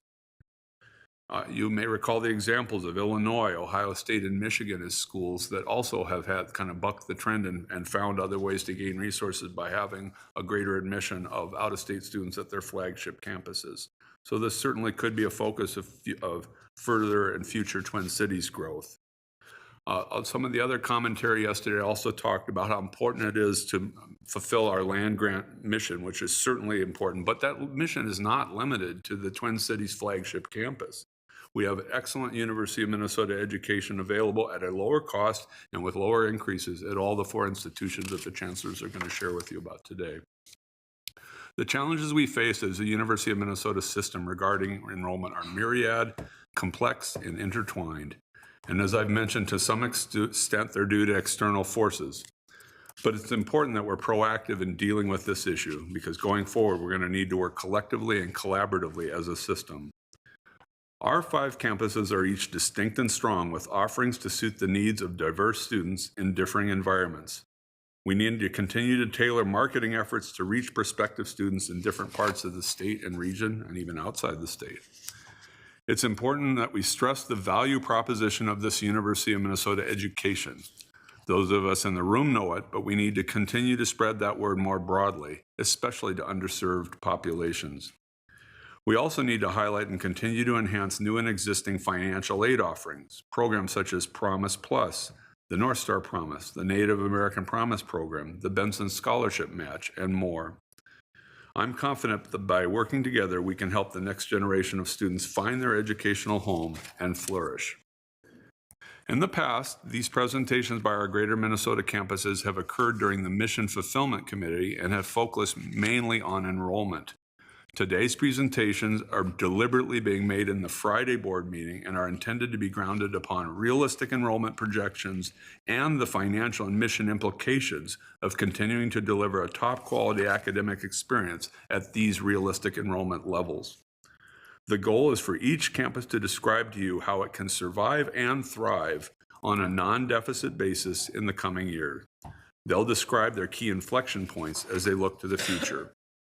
All of our chancellors are with us today, and each of them will now speak to the specific challenges, successes, and inflection points facing their individual campuses. We're going in alphabetical order, and I'll have a few additional concluding remarks before we turn to the board for discussion. So, Madam Chair, with your permission, I'd like to have Chancellor Mary Holmes-Claus continue the presentation. All right, thank you very much. I'm going in alphabetical order, but we've got hyphenated names, and how is this working? All right. Thank you for solving my dilemma here. Chancellor Holmes-Claus. Thank you, Chair Mayron and Regents, for the opportunity to share with you our plans for the future. Since all of you have been on our campus, I know you've witnessed the distinctiveness of our place. Our tagline says it best: real, hands-on, ready. Real means that our programs are guided by the marketplace of our students and employers. Before we start new programs, we conduct extensive market research to determine needs. Our partners review our curriculum, and we invite them to our classrooms to share their knowledge and perspective. These organizations frequently hire our students for their required internships, and some even for full-time employment. Being real means that we also recognize that students can be affected by things outside the classroom, which can impact their success as a student. We take a holistic approach to student learning and life, and we recruit students that will graduate, not just fill our classrooms. And real means that we customize our students' education by creating flexibility so they receive, for instance, credit for prior learning. Our 3-year graduation rate is the second highest in the system. We help students achieve their goals on their time and hands-on. We have a philosophy of helping students understand themselves through experiential and hands-on learning and offer educational experiences in non-traditional classroom environments. While we teach theory, we also teach practice. When our students graduate from the University of Minnesota Crookston, they are ready for careers to go on further with their education. Next slide, please. Not only is our geography rural, but we serve rural students. 52% of our students on campus are from greater Minnesota and 12% are from rural North Dakota. Thus, 64% of our on-campus students are all from rural areas. And as these demographics show here and indicate for all of our students online and on campus, we are educating underserved student populations, with 51% of our students being first gen, 22% BIPOC, and 31% Pell eligible. The past 4 years, we haven't just been sitting back idly, but we've been trying and actively trying to reverse our enrollment trends. We've taken a critical look at what we've done in the past and projecting forward. We've examined a number of different educational models using competency-based education, stackable credentials, shorter time to degree, among others. And we have and we continue to analyze all of our policies and procedures to ensure that we are being flexible and nimble. We've learned from innovators and implementers in higher education, such as Dr. Michael Crow, president of Arizona State. We had a group read where we read The Fifth Wave, one of his books. And we've also asked individuals from other industries to come share with us their perspectives on how they pivoted. In this slide, you see a photo of Minnesota State trustee Jake Howells, who gave us insights on how his media business pivoted and its parallels to higher education. So I've not sat back idly. We know our distinctiveness. We have worked with strategic intentionality, budgeted appropriately, and focused on outcomes. We're planning our future by looking forward. As I was actually writing the script, it reminded me of a great Wayne Gretzky comment. I skate to where the puck is going to be, not where it's been. Like Gretzky, we look forward and know how to position ourselves for success. Our strategic enrollment plan with more details is found in your docket. As you see here, our conservative estimates show we're going to be just a tad bit short of meeting our Impact 2025 goal. Our goal is for 840 students on campus, which fits our physical capacity, and a 3% growth on online students is doable for our current structure. As I said, we are confident that we'll come very close to meeting our projection, which was made back in 2018. In the past 3 years, in fact, our IR staff has been so close and so good at algorithmic projections that I would suggest that we have them choose our lottery numbers for us all. So as we're looking for trending for fall 2024, it's up 37% for applications, and we're quite confident that our confirmations will strengthen as we all recover from the FAFSA debacle. In our marketing area, we are finally able to hire and retain 2 strategic leadership positions. Optimization of marketing and advertising and successful athletics and international program strategies have helped us move the needle. Continued focus and investment of our resources in this area will keep us on the right trend line to meet our enrollment goals. But as we know, effective growth is both recruitment and retention. This past year, we hit 80% for retention of students from year 1 to year 2. This is the highest ever our campus has always had and is well above our peer institutions. We've used a number of different strategies and have adapted and lived by the idea that you matter. Students who feel like they belong are supported and stay. In this pie chart here, you see where we really now are in a stronger financial stability than we certainly were during our COVID days. Our realistic enrollment projections drive our budget, and we had a number of cuts occurred as our enrollments lagged. We budget very conservatively, and we've been able to recently refill positions, but yet we are not strong enough financially to make some of the strategic investments we want, and we certainly need to make. Explain. Our finances are inextricably linked to our enrollment. The Huron report in fiscal year 23 called out a structural deficit. We addressed that deficit in fiscal year 24 when our tuition revenues exceeded our budget, but we have to stay on our path to continue to move forward. The Huron report also provided in-depth analysis of costs of some of our programs and is a resource to guide us. Meeting future demands in curriculum, sunsetting some programs and adding others is a work in progress for us. Although it's a much smaller proportion of our portfolio, we've been able to use our growing philanthropic support for several key areas: to fund scholarships to attract students, and others to create pathways for programs such as a program we call CREST, a rural science education program to expose more students to the possibilities and to take our campus to their schools. We've made changes in how we're also recruiting our PSO and college and the high school students, which we have many, but it's really still too early for us to tell if those efforts of recruiting those students is going to be successful. Our Crookston financial stability has early successes with partners such as Guild, a firm that provides concierge services to Fortune 500 firms for their adult employees, making us extremely optimistic about the future of our online programs. Currently, we have 140 online students that are Guild referees. That's an increase of 100 students since last year. We've spoken before about our Next Gen Ag programs and are preparing to bring you other Next Gen programs in the Next Gen series. We're also piloting an agricultural program called Archie Sustainable Institute for Sustainable Agriculture, which is geared for veterans. And because of our innovative portfolio and our rural geography, we have several foundations that are funding special programs with us and others that are under discussion. We see opportunity to thrive and at new levels through investment in these strategic initiatives, as you see here. Let me provide a few more specifics. First of all, thriving through strategic marketing. With small marketing budgets in prior years, our regional brand awareness has suffered. What you see here is a heat map of the state of Minnesota. And as you can see, the only hot area is just right around our area in Crookston. So it's our less than hot heat map. But this year, we've made considerable effort to strategically stretch our brand awareness across to other areas in the state where we see market opportunity, but little exposure. And an example of this includes a billboard campaign like the one featured in this slide, which was located in Fergus Falls, Minnesota, a larger community 2 hours from us.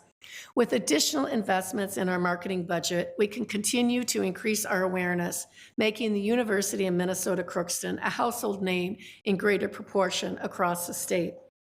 An example of our thriving through strategic marketing is our demographic and audience segmentation, which is noted here. Caleb Pemberton is a transfer student from the Red Lake Nation College and is pursuing a degree in natural resources. In fact, this summer, his internship will be fighting forest fires in Western U.S. A marketing handout, which what you're seeing is just the cover of that, features Caleb as a tailored content for students with American Indian heritage, including relevant scholarship opportunities and affordability statistics for this group of students. Additional investment in this type of segmentation will help us attract more diverse student populations in the future. Thriving through academic programs, we are informed by partnerships and respond to the demand of the market. We're working with our regional and state employers to be co-investors in our future talent. For instance, they've told us they want key critical competencies taught. We are responding. We're working with them to create a talent pipeline to important industries in our region, such as manufacturing, agriculture, and healthcare. Armed with their input and our faculty insights, we're examining new areas and new majors in areas such as data science, financial analytics, and supply chain management, among others. And we market our strong, unique programs such as equine science, management, horticulture, and animal science. And we're thriving through innovation. We were the first laptop university in the US, early user of online education, test optional, and others. Well, they're all educational innovations on the Crookston campus. This spirit of innovation continues today with business gamification, accelerated programs such as one we have in our accounting area, and virtual reality pedagogy. We focus on learning and the student. Additional resources in the area of online, for instance, with a cluster hire of 8 to 10 faculty members each year for several years, could be a game changer for us on our campus. And we thrive via system thinking. We serve as a value added to the system. For instance, we have several 2+2 degrees, 2 years in Crookston and 2 years at the Twin Cities already, and more are planned. Aiding in time to degree by having the system utilize our online programs will help the Twin Cities in overprescribed classes and can help students on other campuses graduate in time by steering them to take online classes when their campuses are not able to offer them economically. We serve as an innovation pilot for the system to see what works and what doesn't. And our work in the Next Gen series is an example of our nimbleness and the ability to pilot ideas. And thriving through athletics. Like many small campuses, athletics is very important to our on-campus enrollment. Bringing an esports program to our campus will yield new students, and we put this in our request for a budget compact. A track and field program is a heavier lift for us. While it has tremendous growth with the possibility of 90 to 130 students, this investment is significantly more expensive, actually close to $1 million to start the program. But our biggest lift, and I know many of you have heard this before, is we definitely need an indoor facility. If we had a field house, we could offer a track program. But even today, we're not able to meet the athletic and practice needs of our soccer, tennis, and softball competition, as well as baseball practice options. Excuse me, 8 months of winter without an indoor facility is a difficult challenge for us. With strategic investments, Crookston's proven track record of balanced budgets and follow through on plans, we can create a thriving University of Minnesota experience. Excuse me, I should play that. Hi everyone, my name is Jackie Calderon and I'm a senior here at the University of Minnesota Crookston on the women's soccer team.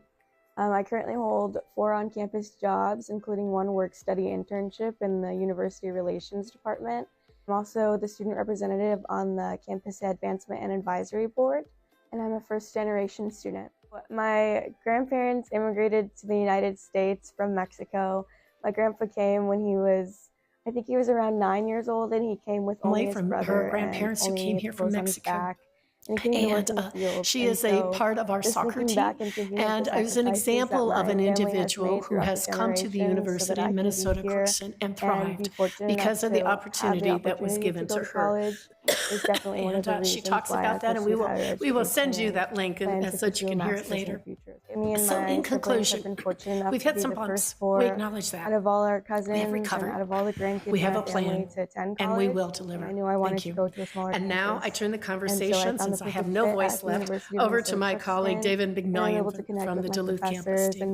Thank you very much, Chancellor Holtzclaws. And do you have water or something there? I do, and I don't have any more speaking. We had our commencement last week. I'm good, thank you. All right, well, thank you. All right.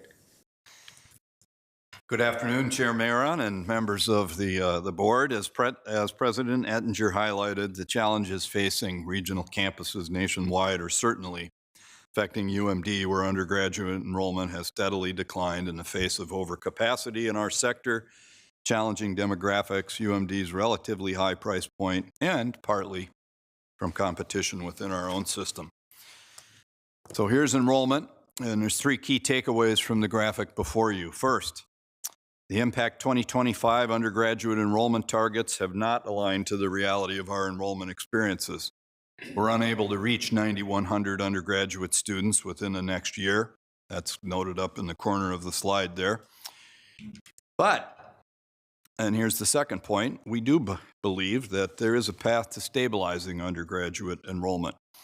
And the third key point to take from this, it's not as clearly evident from this slide, but in order to do that, we have to start to grow incoming class sizes beginning in the fall of 2025.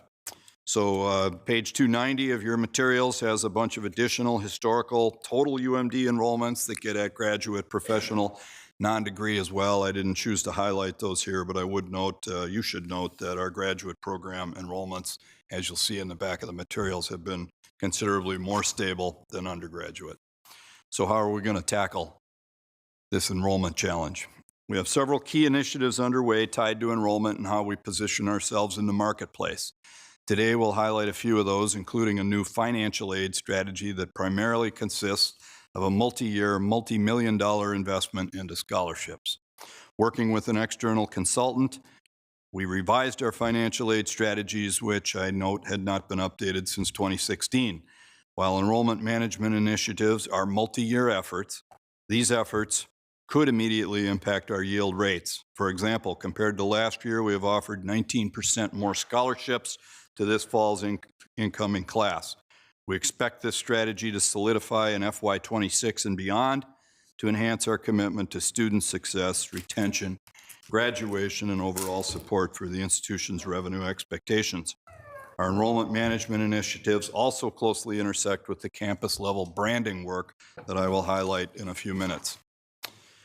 So, while growing revenue is critical, managing our costs and becoming more effective and efficient at how we deliver the academic mission has been an equally high priority for UMD the past 2 years. This is difficult and intensive work that combines objective data analysis with subjective assessments and ultimately gets to the heart of UMD's academic offerings. Year one of this multi-year process began last fall with an in-depth look at all of our undergraduate and graduate programs, including enrollment trends, efficiencies, market demand, and mission alignment. In January of this year, each college dean was provided program-specific feedback for all programs. Around a dozen undergraduate and a dozen graduate programs were identified as needing to urgently increase enrollment and/or restructure. That total represents about a quarter of all the academic programs at UMD. Our process created a critical prioritization for key areas where the focus has been on pushing beyond the status quo and embracing change. Accordingly, undergraduate programs facing critically low enrollments have been asked to develop plans for review and potential implementation. And I want to highlight one such example here.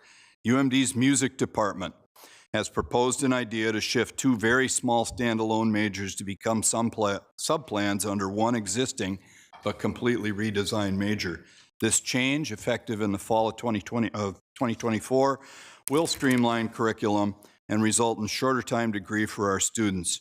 And I want to hold out right here our appreciation for the program redesign work that started in and came from the music department to leadership at UMD.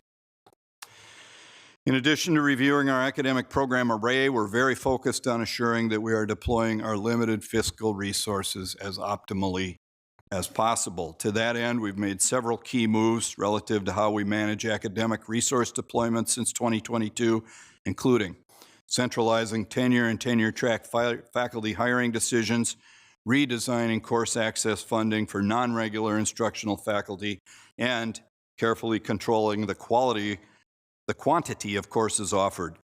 In doing so, we enable more strategic and targeted redeployment of resources to focus on competitive, distinctive, and high-growth programs. We will also engage Dr. Neese, our incoming chancellor, to get his input and to continue to drive these efforts forward as he takes over. Proposed program changes are expected to be resource neutral or decrease resource needs and increase program enrollment, efficiencies, and viability. I also referenced our focus on improving how effectively and efficiently we deliver administrative support to the academic mission. UMD spent much of 2023 preparing for peak phase 1 implementation late last year and early this year. We continue to work with system operations centers as they gain experience delivering services centrally across the workflows that were in scope for Marcom, HR, and finance in peak phase 1. While much work remains at the system level before we realize fiscal savings and produce efficiencies, we see considerable opportunity to utilize the peak principles to centralize workflows at the campus level and further streamline administrative functions in Duluth. For example, we have recently centralized HR work across the units that report to me. We will soon move to centralize grant accounting and support research, and that grant accounting that supports research and sponsored project administration. We view this as an opportunity for continuous improvement, and we are identifying future local phases of process redesign and centralization. Now, before I go forward and discuss branding and strategic direction, I want to reiterate that the single most important and most critical inflection point for UMD is stabilizing undergraduate enrollment.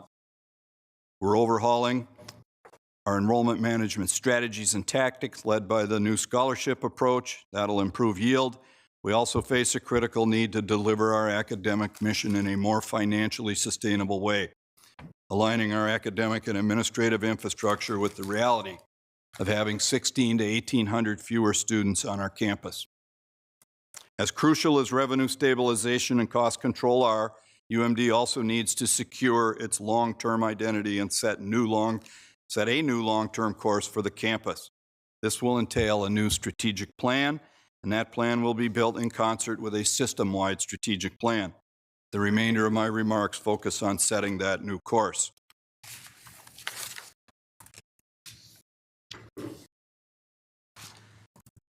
Helping UMD define its unique and critical role in the University of Minnesota system begins with a rebranding effort.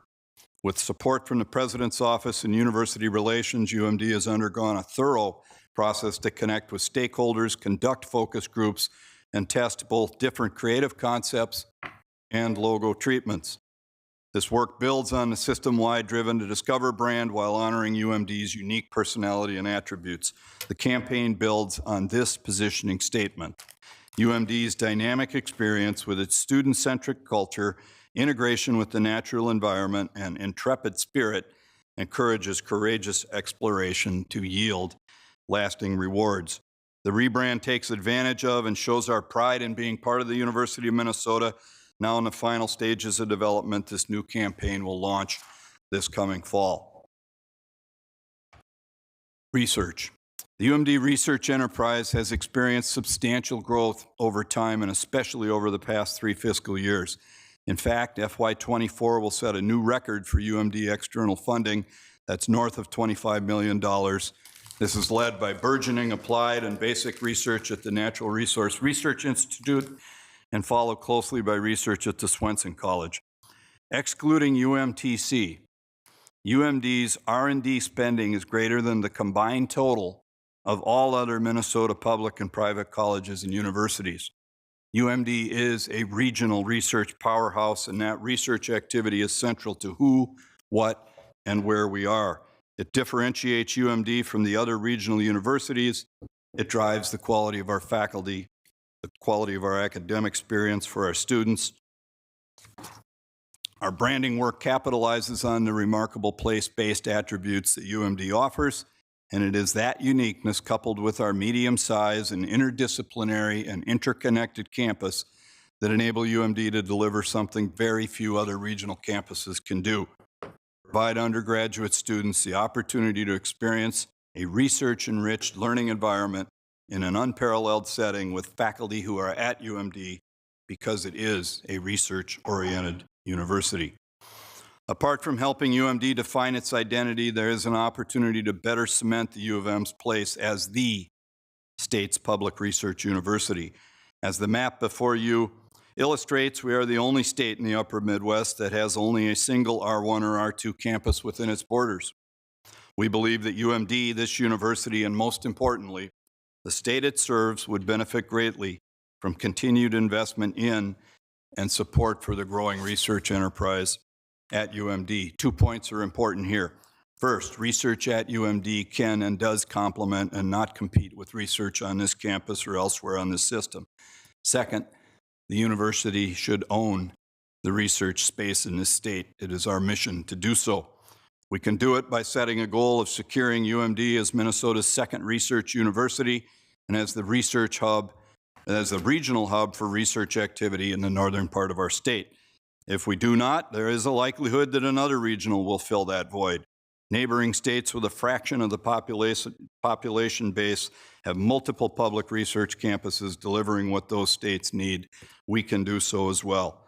We are already fully in alignment with the Research and Innovation Office, working closely with them to leverage that great system resource and exploring ways we can partner on potential investment to support and drive further research. You may be thinking, how much will all this cost? While that is a very good question for Regents to consider, I am not here today seeking any specific investment. Indeed, much of the investment is already in place at the Duluth campuses of our pharmacy and our medical school, at NRI, at Sea Grant, at the Large Lakes Observatory, at ION-E, at UMD, the Swenson, Leibovitz colleges, and elsewhere. What this discussion is intended to help uncover is what will underpin the next strategic plan for UMD in the system.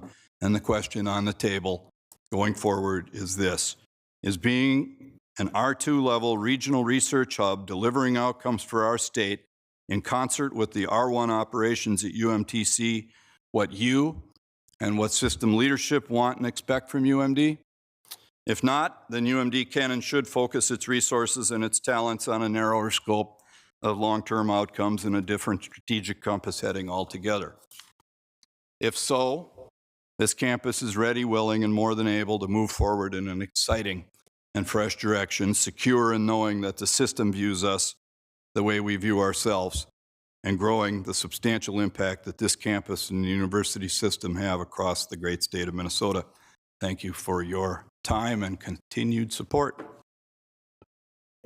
And I turn this over now to my colleague, Janet Trunk-Erickson from Morris. Thank you, and thank you, Chair Mayron and members of the board, for your attention to the entire University of Minnesota and its campuses, each with their own mission and identity, and united by the University of Minnesota system's singular vision of excellence and our drive to serve Minnesota. The University of Minnesota Morris is a residential public liberal arts college. We are the only one in the state and the only public institution offering Division III athletics to its students. We are intensely proud of our campus identity and mission, which guide us in providing the kind of educational benefits that are offered by the state's abundant private liberal arts colleges, Macalester, Carleton, Gustavus. We make the same elite model of education, which began in the U.S. as a way to develop future leaders, accessible to a broader range of students, while also drawing on the strengths in being part of the University of Minnesota. 1/3 of University of Minnesota Morris students identify as Native American or Indigenous, and we hold federal recognition as the only 4-year Native American serving non-tribal institution in the upper Midwest. The Morris campus provides a rigorous undergraduate education that is both broad and deep.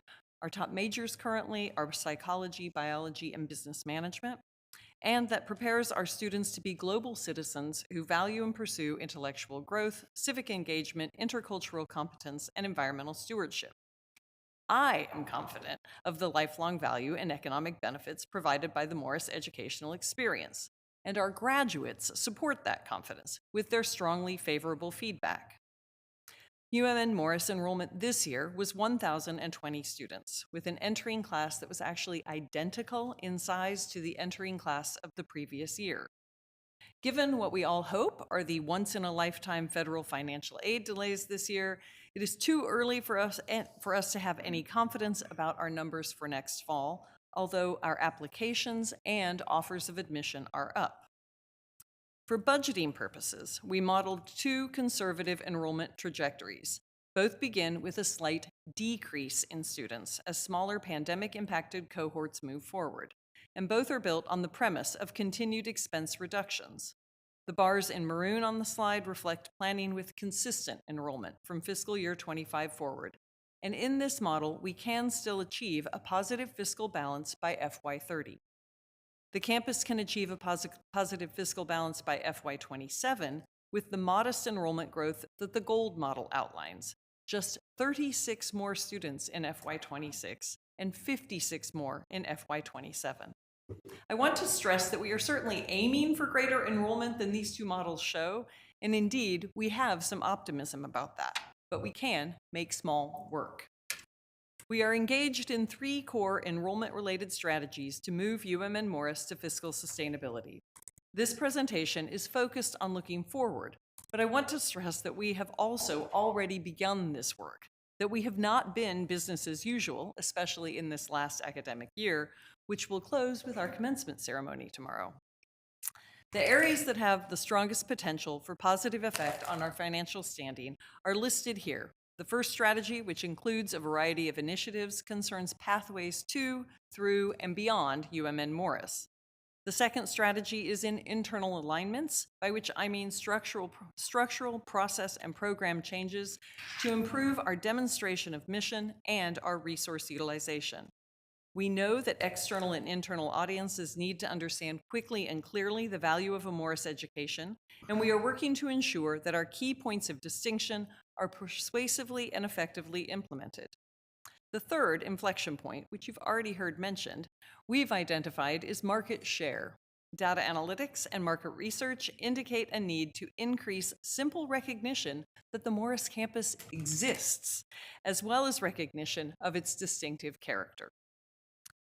One of the pathways we launched in February of this year is our Degree in 3, which is a flexible, affordable option for students who attend UMN Morris. The interest so far in the media and from prospective students has been strong, especially for students who've taken advantage of the state's College in the Schools or PSEO options, which is, as graphs in the docket materials attest, a sizable and growing college-bound population. Students in last fall's incoming class at Morris brought an average of 22 college credits. For each of our majors, we offer a roadmap to complete degree requirements in 3 years, and while both the 3- and 4-year paths require 120 credits, Degree in 3's accelerated timing can save the average student as much as $20,000 on the total cost of their BA.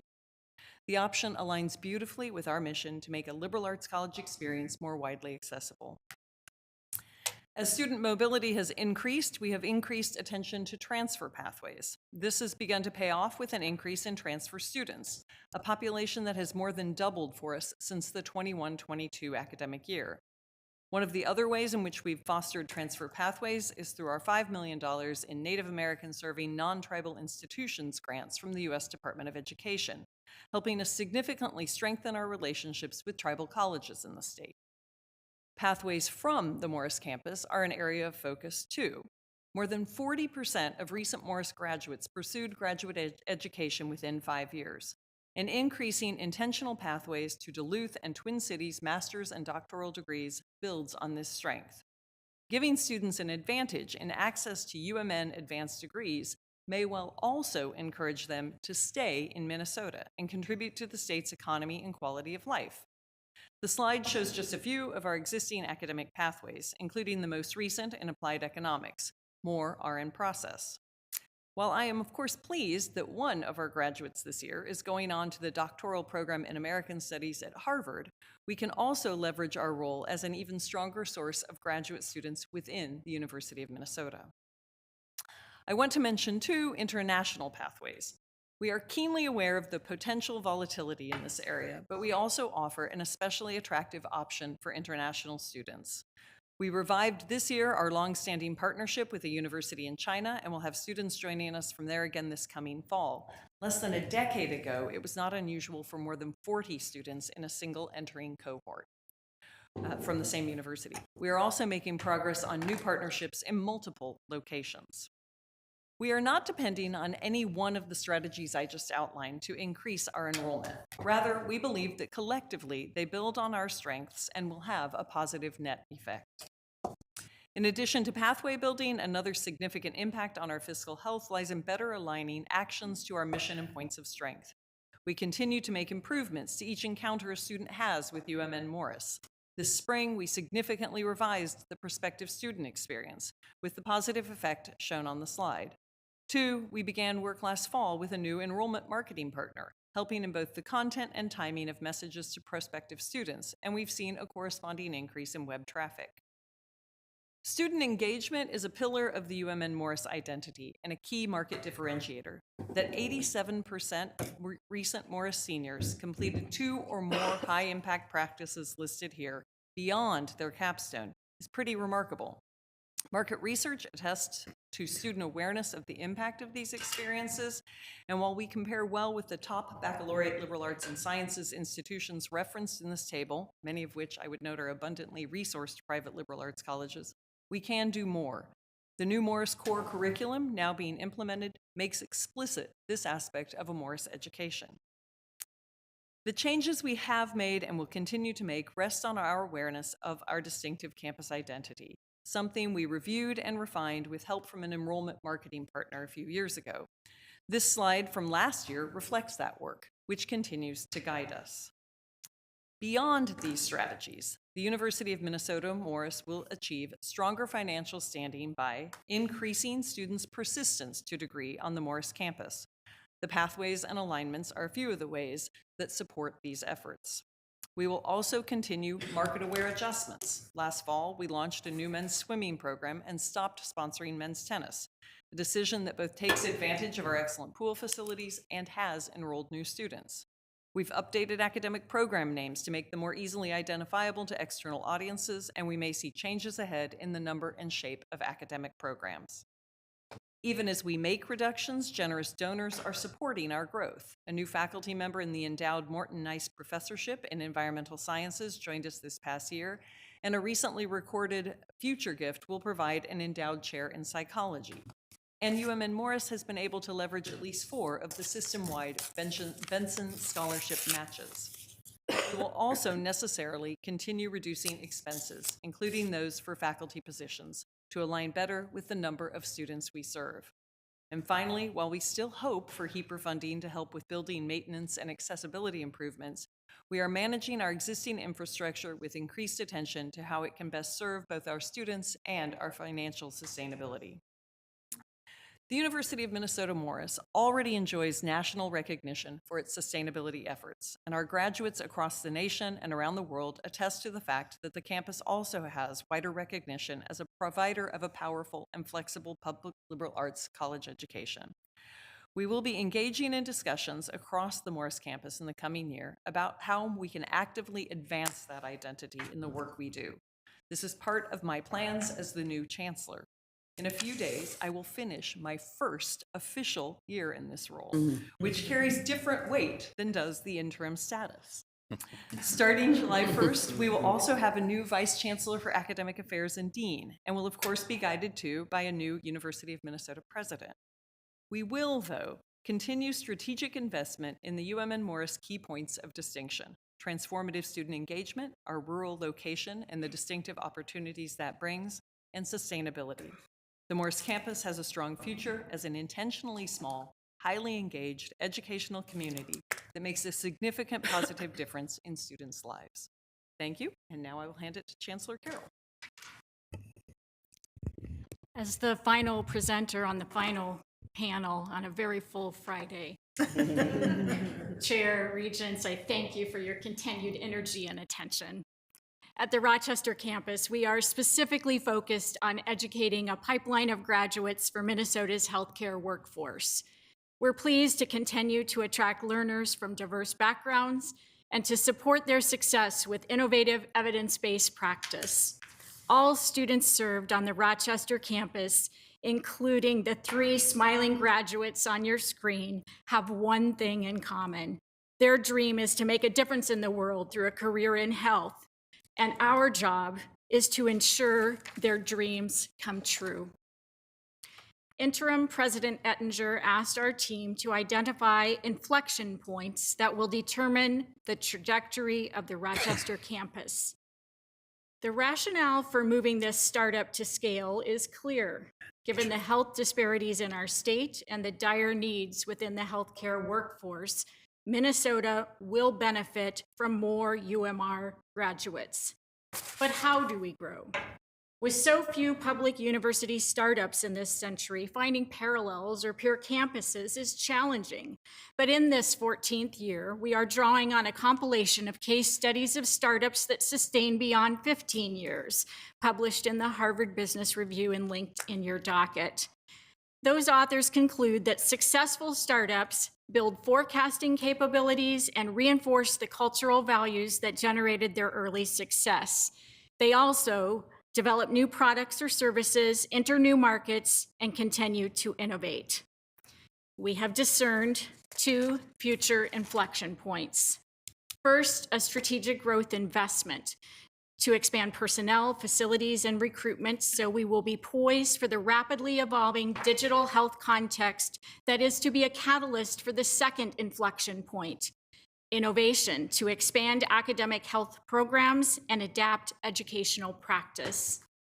On this visual, you can see a brief period of time before the start of this startup. A pre-launch investment provided seed funding for hiring, securing lease space, and recruiting.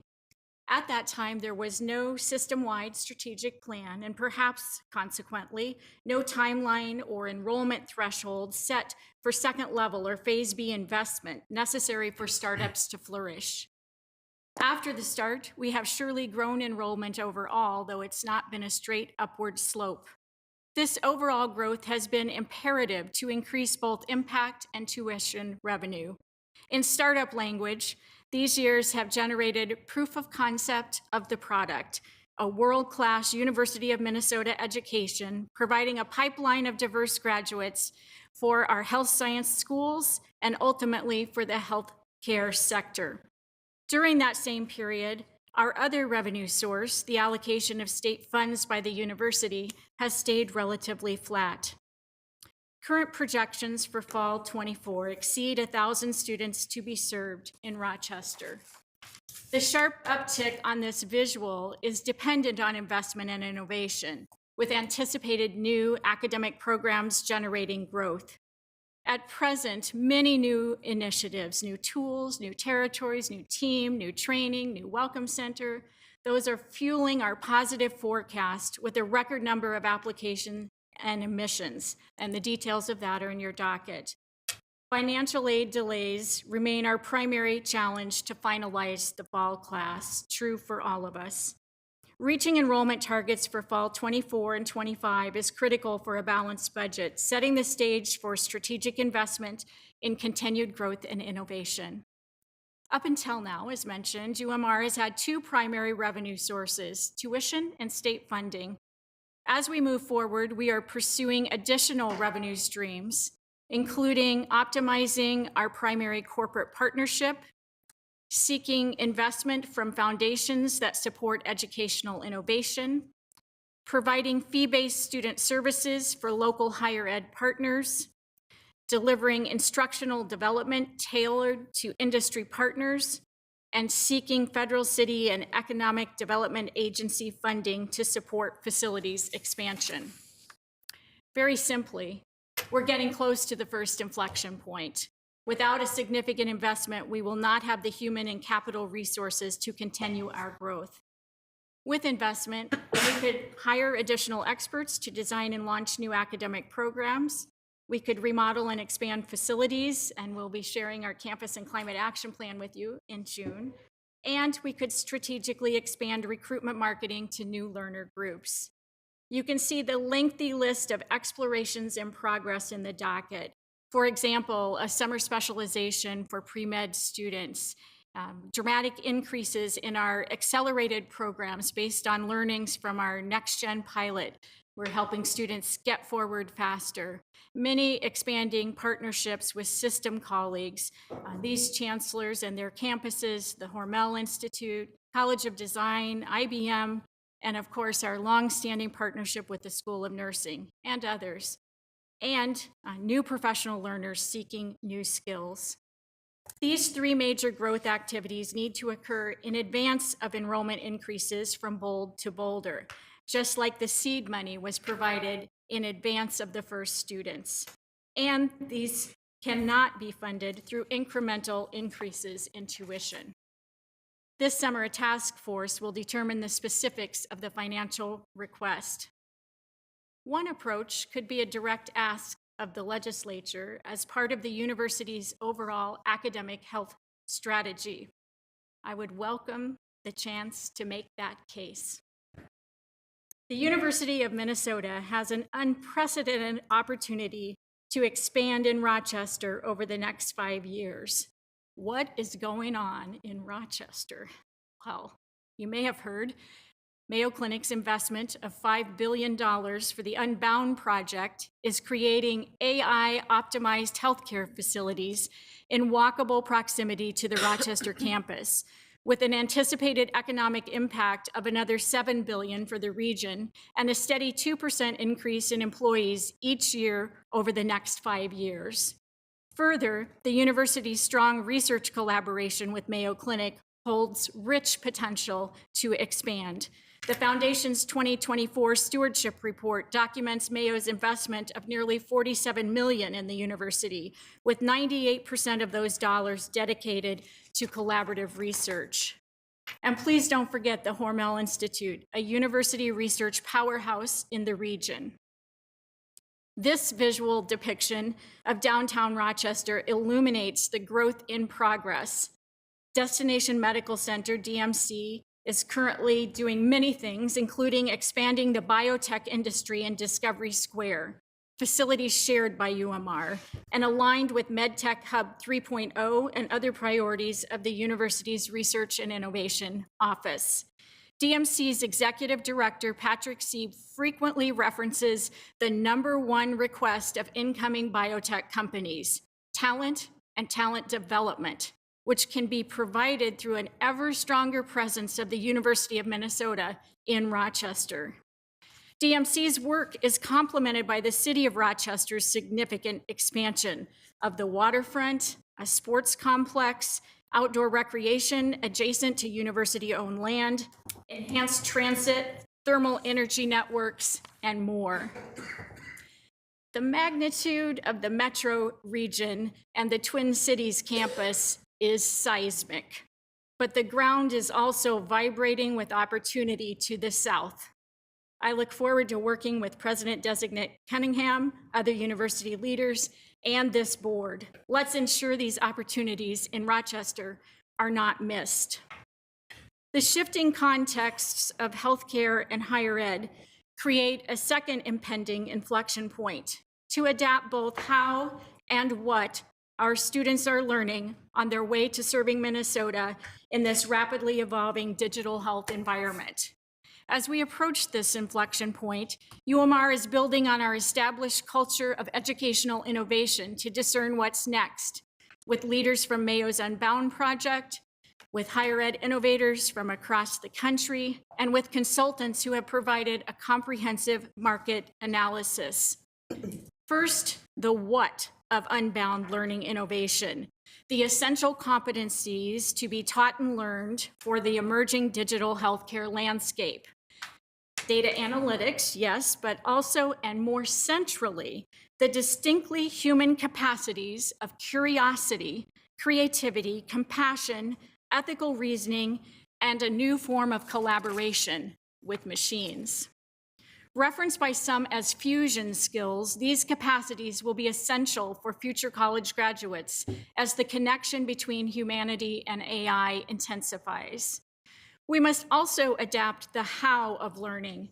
That includes newer technologies like virtual reality and holograms, but also that our learners, many of whom are clinically anxious about the future and depressed about the present, that those learners have what they need to engage deeply and hopefully in experiences that develop fusion skills to be applied in a future that is indeed unknowable. We've been looking ahead, but those inflection points are of course contingent on near-term growth. For the Rochester campus and the higher ed ecosystem of the future, business as usual will not suffice. To flourish, we must invest strategically so we can innovate, serving our students and our state. And to be sure, if strategic growth investment is secured, UMR has a campus culture with a strong appetite for next phase innovation. Thank you. Wow.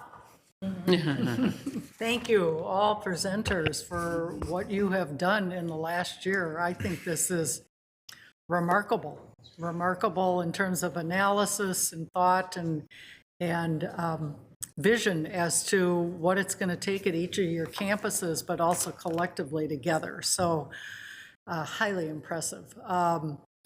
With that, let me see if we have questions or comments by colleagues. We'll start with Regent Tad Johnson. Thank you, and thank you for 4 extraordinary presentations. You're all doing outstanding things, but I live 3 minutes away from UMD, so I have to ask Interim Chancellor McMillan, what will it take to for UMD to become the research institution you want it to become? You're close to Lake Superior, you're close to the timber and mining industries, you've got NRI, it seems like you've got a lot of possibilities, but what do you need to make it what your vision that I was hearing can become? Chair Mayron and Regent Johnson, what we're looking for is as much a strategic blessing as anything. The research heft is there, and it'll keep growing. But I don't know that we've ever really felt at UMD that that mission is one that's embraced within the strategic plan for the system. And that alignment and that confirmation that yes, indeed, we can do this, and you should do this, and we should build a system-wide plan around UMD playing to its strengths while the system plays to its even broader and much deeper and bigger strengths is really what I intended to bring today. Now, Chancellor Designate Nees and President Designate Cunningham and all of you will have more to say about that, but the R2 designation, we're probably there already on research dollars. There's a few more pieces of it, like enough PhDs we do some PhDs, but I think it's less about figuring out each of those little metrics than it is a strategic confirmation that yes, indeed, that is how this system views UMD, and then UMD needs to go out and build that as its differentiator.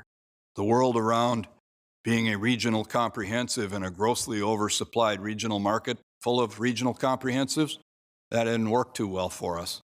So before we go off and try to become an R2 with a lot of help from here and a lot of help from my colleagues, we want to make certain that's how this system views that campus.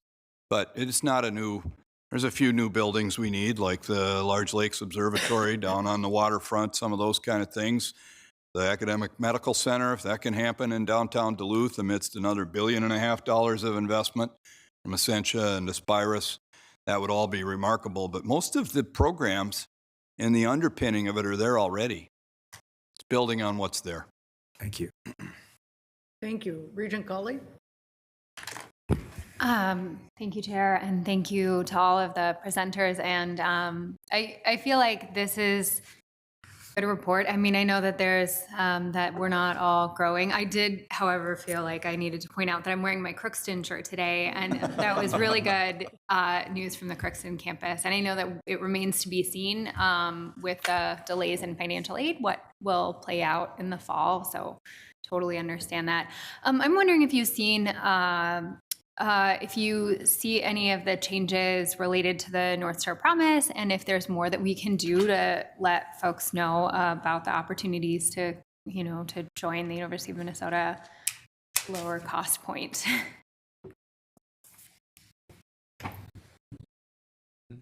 So,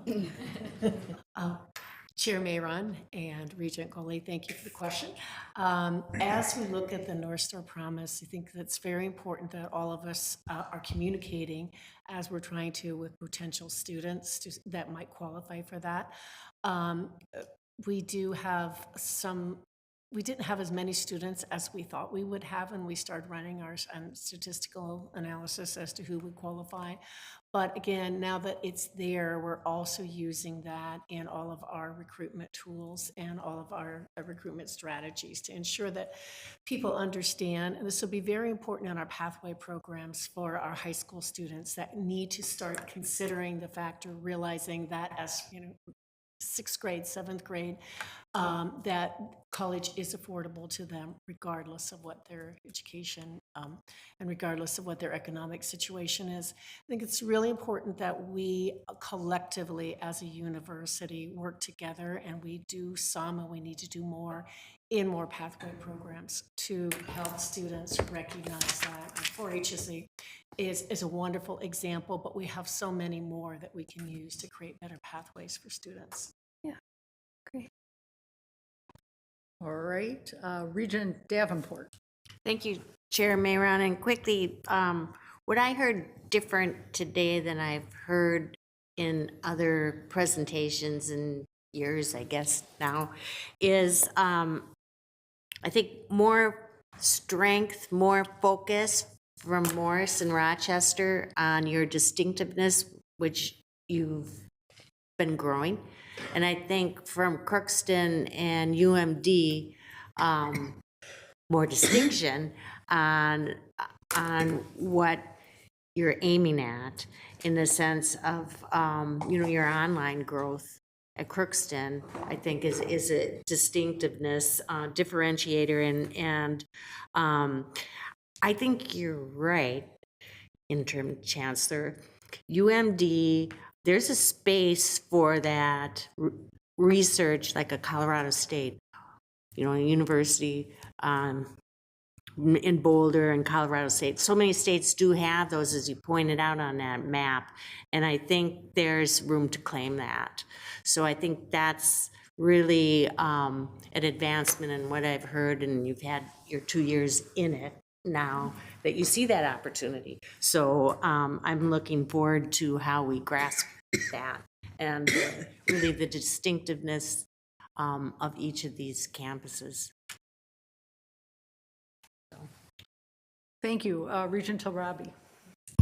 Thank you, Chair Mayron, and thank you, chancellors and interim chancellor, for an excellent presentation. I also wanted to echo the points that Regent Davenport made about this time really hearing about the distinctness of each of the campuses. I do think that that is really special and not always well understood, but also the opportunities as we look at what is the systemness, right, of the University of Minnesota. And so I think given that, you know, just moving forward in trying to get more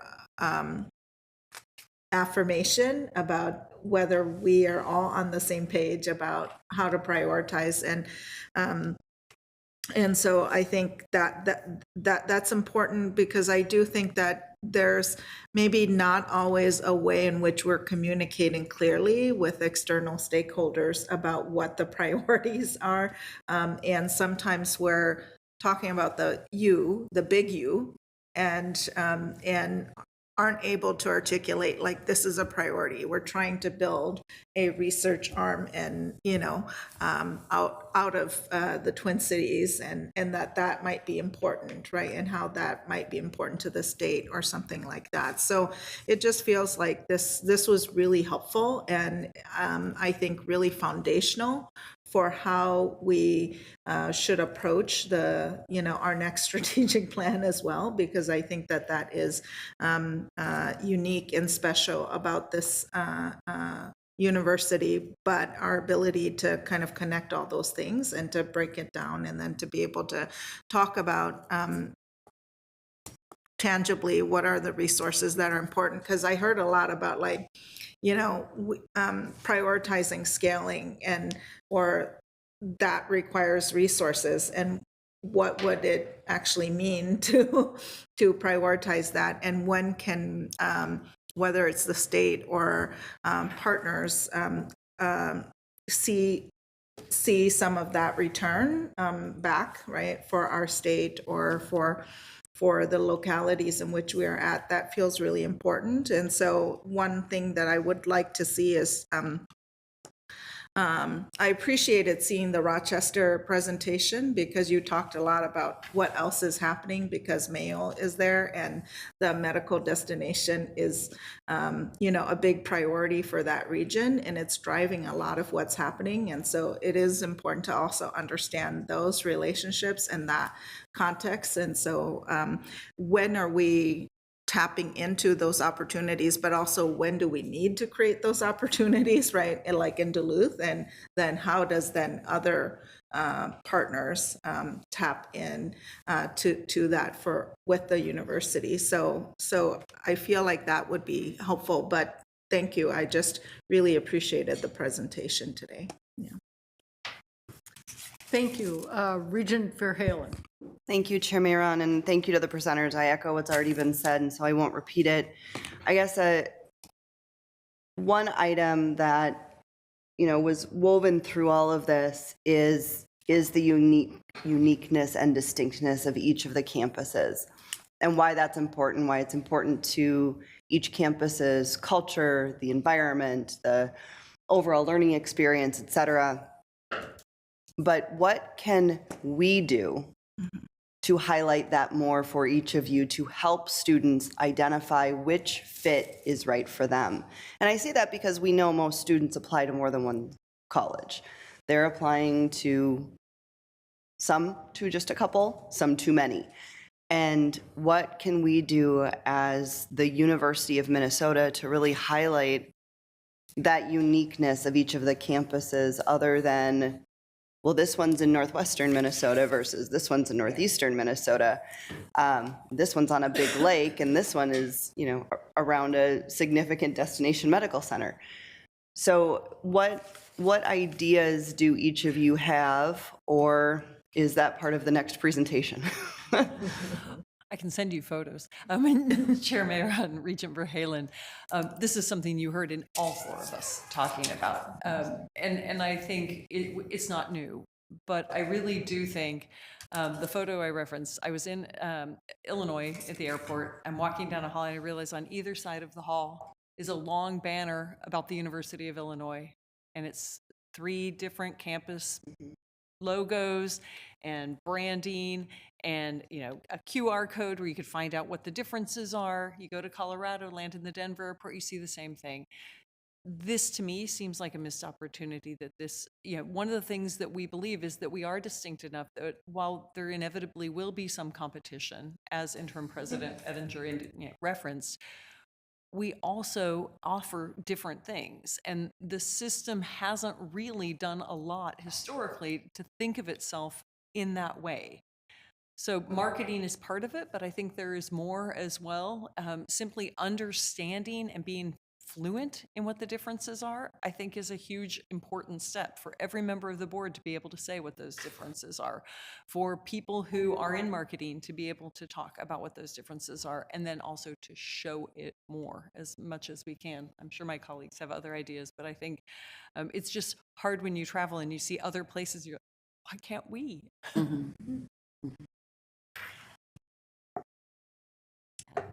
Thank you. Chair. Regent, yes. Chair Mayron and Regent Verhalen, I guess what I'd add to that is where, going back to where Interim President Ettinger started, and I referenced it, and you heard it elsewhere too, but continue to focus as regents on the need for and the importance of enrollment management at the system level. Always asking those questions, because it hasn't been as strong as it could be. And that's not me saying, geez, I hope they quit taking our students down here. It's everybody recognizing that when this campus aggressively fills its class, there are downstream impacts. We have to learn to live with those because it's a market force, a marketplace reality. But the system has to plan ahead for it and think about it. That would be my other answer. I wholly endorse what Chancellor Erickson just said too. We've got to invest in marketing. Chair Mayron, just one other comment. we know that we lose 30% of our high school graduates in the state of Minnesota to out of state. So collectively, we need to be a lot more aggressive about going after those graduates. We've already invested, what, $120,000 per person in that education. And we know when students don't go to school here, they're not as apt to come back and to stay in the state of Minnesota. So collectively, we all need to work. Thank you. Regent Kenyanya. Thank you, Madam Chair. Thank you, Chancellors, for the presentation. I did have the volume turned up back there, turned it down when Chancellor McMillan spoke, but besides that, I was listening. While I was back there, I found these flashcards, and one of you should recognize them, Chancellor Carroll, UMR facts. And I just happened to find them while I was back there, and I'll pass these around. Regent Tauyurabe, what percent of the UMR 2021 graduated class completed the degree in 4 years or less? 100%. 98, pretty close. Anyway, I'll pass these around. Thank you for the presentation and the conversation. You know, we've had a version of this conversation regularly, annually, probably more than annually, and you know, the distinction, the strengths of the campuses, definitely acknowledged, and I, you know, I always recall, I've referred to this multiple times when we were first elected 5 years ago yesterday to my class over here.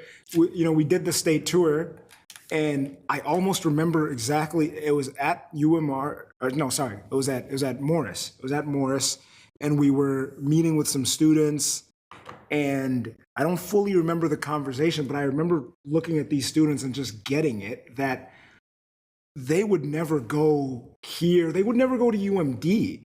And the land-grant institution owes them a place. And, you know, that's what Morris was for them, Crookston for others, UMR for others. And it just somehow just kind of clicked in that moment. And I always think back to that. It always feels to me like there's two parts to this conversation, and we've been really good at doing this part of it. The chancellors, whoever they are, at that given time, coming and giving us the presentation and what is happening at the campus level.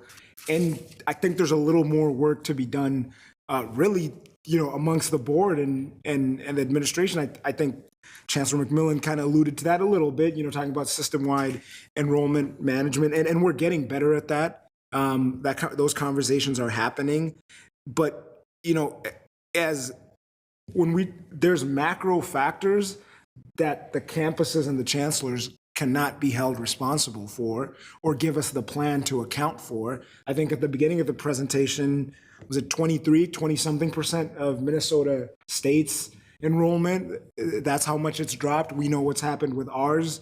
Chancellor just pointed out that we're a net exporter, about 30% of our high school students. And it's like, okay, we can advertise, we can market, we can hear about the distinct programs from the campuses. What is the board's vision and plan of how to bring all that together, account for that, account for the macro, account for what's happening at the campus level, account for the competition within the system, which it's not massive, right? I mean, because students are distinct and we know they want to go to a specific campus, but it does exist. And you know, Chancellor McMillan gave the Carlson LSB, I think he's the one who gave that example of that competition. And you know, when I think of that, if you're the Carlson recruitment officer, you should absolutely go after any student, and I'm not going to fault you for that. But then, who at the university is accounting for that, and how are we looking at that when we make programmatic decisions, right? I mean, we want students to be able to study a wide variety of things everywhere, but you know, how do we look at that and say we're going to intentionally invest in this discipline here because of the strengths that already occur, and because, you know, so, and then the last piece of that as I wrap up is, once we have that understanding and conversation at the U of M system, then we have to get Minnesota State and our private partners involved. And we know that conversation is certainly above us, and it's not an easy or fun one or simple one to have, but someone has to initiate it. And whether it's going to the other system, going to the state, the governor, Office of Higher Education, whatever that is, because these incremental changes and responses and initiatives are great, but I think the forces they're against are pretty strong, and the board just has to make it an absolute priority to address them at this level. Thanks for the presentation, and look forward to working on this issue. I'll pass around the flashcards. Thank you. Regent Hipsch, I'm going to ask you to bring it home. Okay, well, that's a big order. I got 20 minutes? No, just kidding. So a great presentation, everyone. Your visions are very, very good. I just want to talk about, I really like the pathways. I really like the 3+1s, the 4+1s, the 3s, But I want to say, we talk a lot about systemness, but I don't really think we're a system. I think we're competitors with each other. And, and I don't think that it's easy to get one class at one thing and have the credits automatically transferred to the next thing and so on. And I think that we can't just talk about being a system, we have to actually be a system. And it's, I think that's one of our problems, because I don't, if you tell a parent and a student, potential student, that if you come to Crookston or Morris or Rochester, you're going to have a pathway into the main U, and you're going to have that small incremental competitive advantage over going out of state, they're going to come to our schools because it's so competitive to get into professional and graduate schools. But we haven't given parents a reason to come to our outstate campuses yet, because I can't see any clear advantage to it over anywhere else.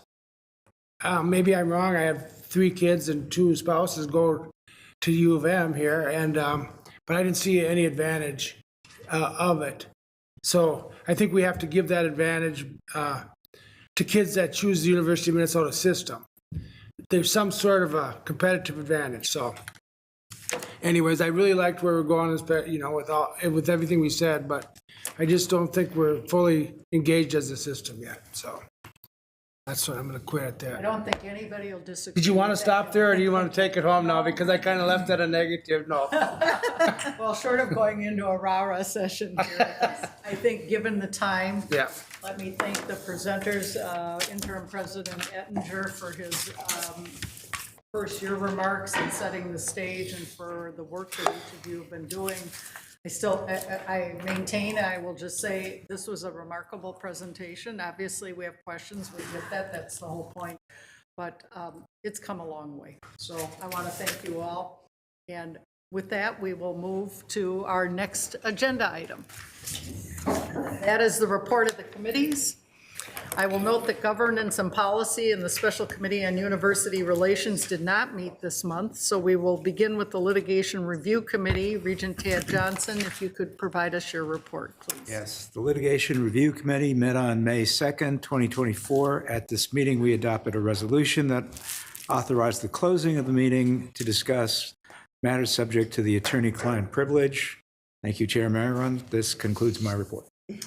Thank you very much. We will next receive the report of Audit and Compliance Committee. Regent Gully, if you would share your report with us. Of course, Chair, thank you. The Audit and Compliance Committee does not consider any action items this month. First, the committee received an update from Interim President Ettinger on the changes to the Office of Institutional Compliance and was introduced to the Interim Chief Compliance Officer, John Gooden. I hope I got that right. Moving to the first agenda item, the committee heard an overview of current privacy management practices at the university and discussed ways to identify and address gaps in privacy management, including the role of the recently established Privacy, Confidentiality, and Information Security Committee. The committee also received an update on the university's enterprise risk management program and engaged in a discussion around risk assessment and mitigation plans. Committee members were able to provide feedback and recommendations for target areas that are of interest for analysis for next year. And finally, the committee heard an information item from Chief Auditor Galswick, who reported audit and non-audit services provided to the university by external audit firms and related fees paid for those services. Thank you, Chair. That concludes my report. Thank you very much, Regent Gully. We will next receive the reports of Mission Fulfillment and Finance and Operations Committees. Their reports will note those items the committee approved on behalf of the board. We will start with the Mission Fulfillment Committee. Regent Kenyanya, your report, please. Thank you, Madam Chair. The Mission Fulfillment Committee had 2 action items this month. The committee voted unanimously to recommend approval of promotion and tenure and annual continuous appointments, and we very much enjoyed interacting with some of those newly promoted faculty, and also unanimously approved the consent report, which included a number of academic program changes. There were no other action items approved this month, but we did discuss changes in the tuition and fees policy, as well as an overview of student affairs system-wide. Thank you, Chair Mayron. That concludes my report. Thank you very much. For Finance and Operations, Regent Hips, your report, please. Thank you, Chair Mayron. The Finance and Operations Committee approved 2 items on behalf of the board this month. Those items are a collective bargaining agreement with the University Education Association and the consent report, which included appointments to the Board of Trustees for the Minnesota Landscape Arboretum, appointments to the East Cliff Property Task Force, the appointment of an employment agreement for our new Duluth Chancellor, Charles Nyes, 4 purchases of goods and services over $5 million, and 1 real estate purchase on the Twin Cities campus. There are no other items approved this month. Thank you, Chair Mayron. This concludes my report. Thank you. And now turning to the Special Committee on Academic Health, Regent Wheeler, would you share your report? Mayor, on Special Committee on Academic Health didn't consider any action items this month. Special Committee received an update on the progress being made with regard to the mHealth Fairview partnership. We heard from the consultants engaged by the university to provide advice on ongoing negotiations with Fairview. I came away with the conversation, as many of us did, with the confidence that we have an excellent team advising us and providing the support we need to move forward and inform our considerations in the future. The presentation provided a foundation for discussions on the next steps for the University Health Sciences enterprise, which will continue to be a focus of the Special Committee. The second item provided the Special Committee with the opportunity to hear from the deans of all 6 of the university's health professional schools as they start to advance a unified health sciences strategic plan. That strategy was emphasized in the governor's task force with a unanimous recommendation from that task force. I was again reminded that we have exceptional individuals serving as our health sciences dean, and the discussion focused on collaboration between the schools and the way the university uniquely meets the needs of Minnesotans. The health sciences dean used a framework that myself, Vice Chair Ruth Johnson, Board Chair Mayron developed to provide guidance on areas that the board was most interested in terms of understanding with clarity the strategic direction and plans. That framework was included in the docket, and I welcome any feedback that those of you who aren't on the Special Committee might provide as well. This is the start of a conversation. The Special Committee will look forward to providing feedback on the strategic plan with including stakeholder input, priorities, and measures of success. We'll do that in June and review the final plan next fall. Thank you, Chair Mayron. That concludes my report. Thank you. That concludes our committee reports and brings us to old business. Is there any old business to come before the board? Seeing none, is there any new business to come before the board? Seeing none, there being no additional business before the board, this meeting is adjourned.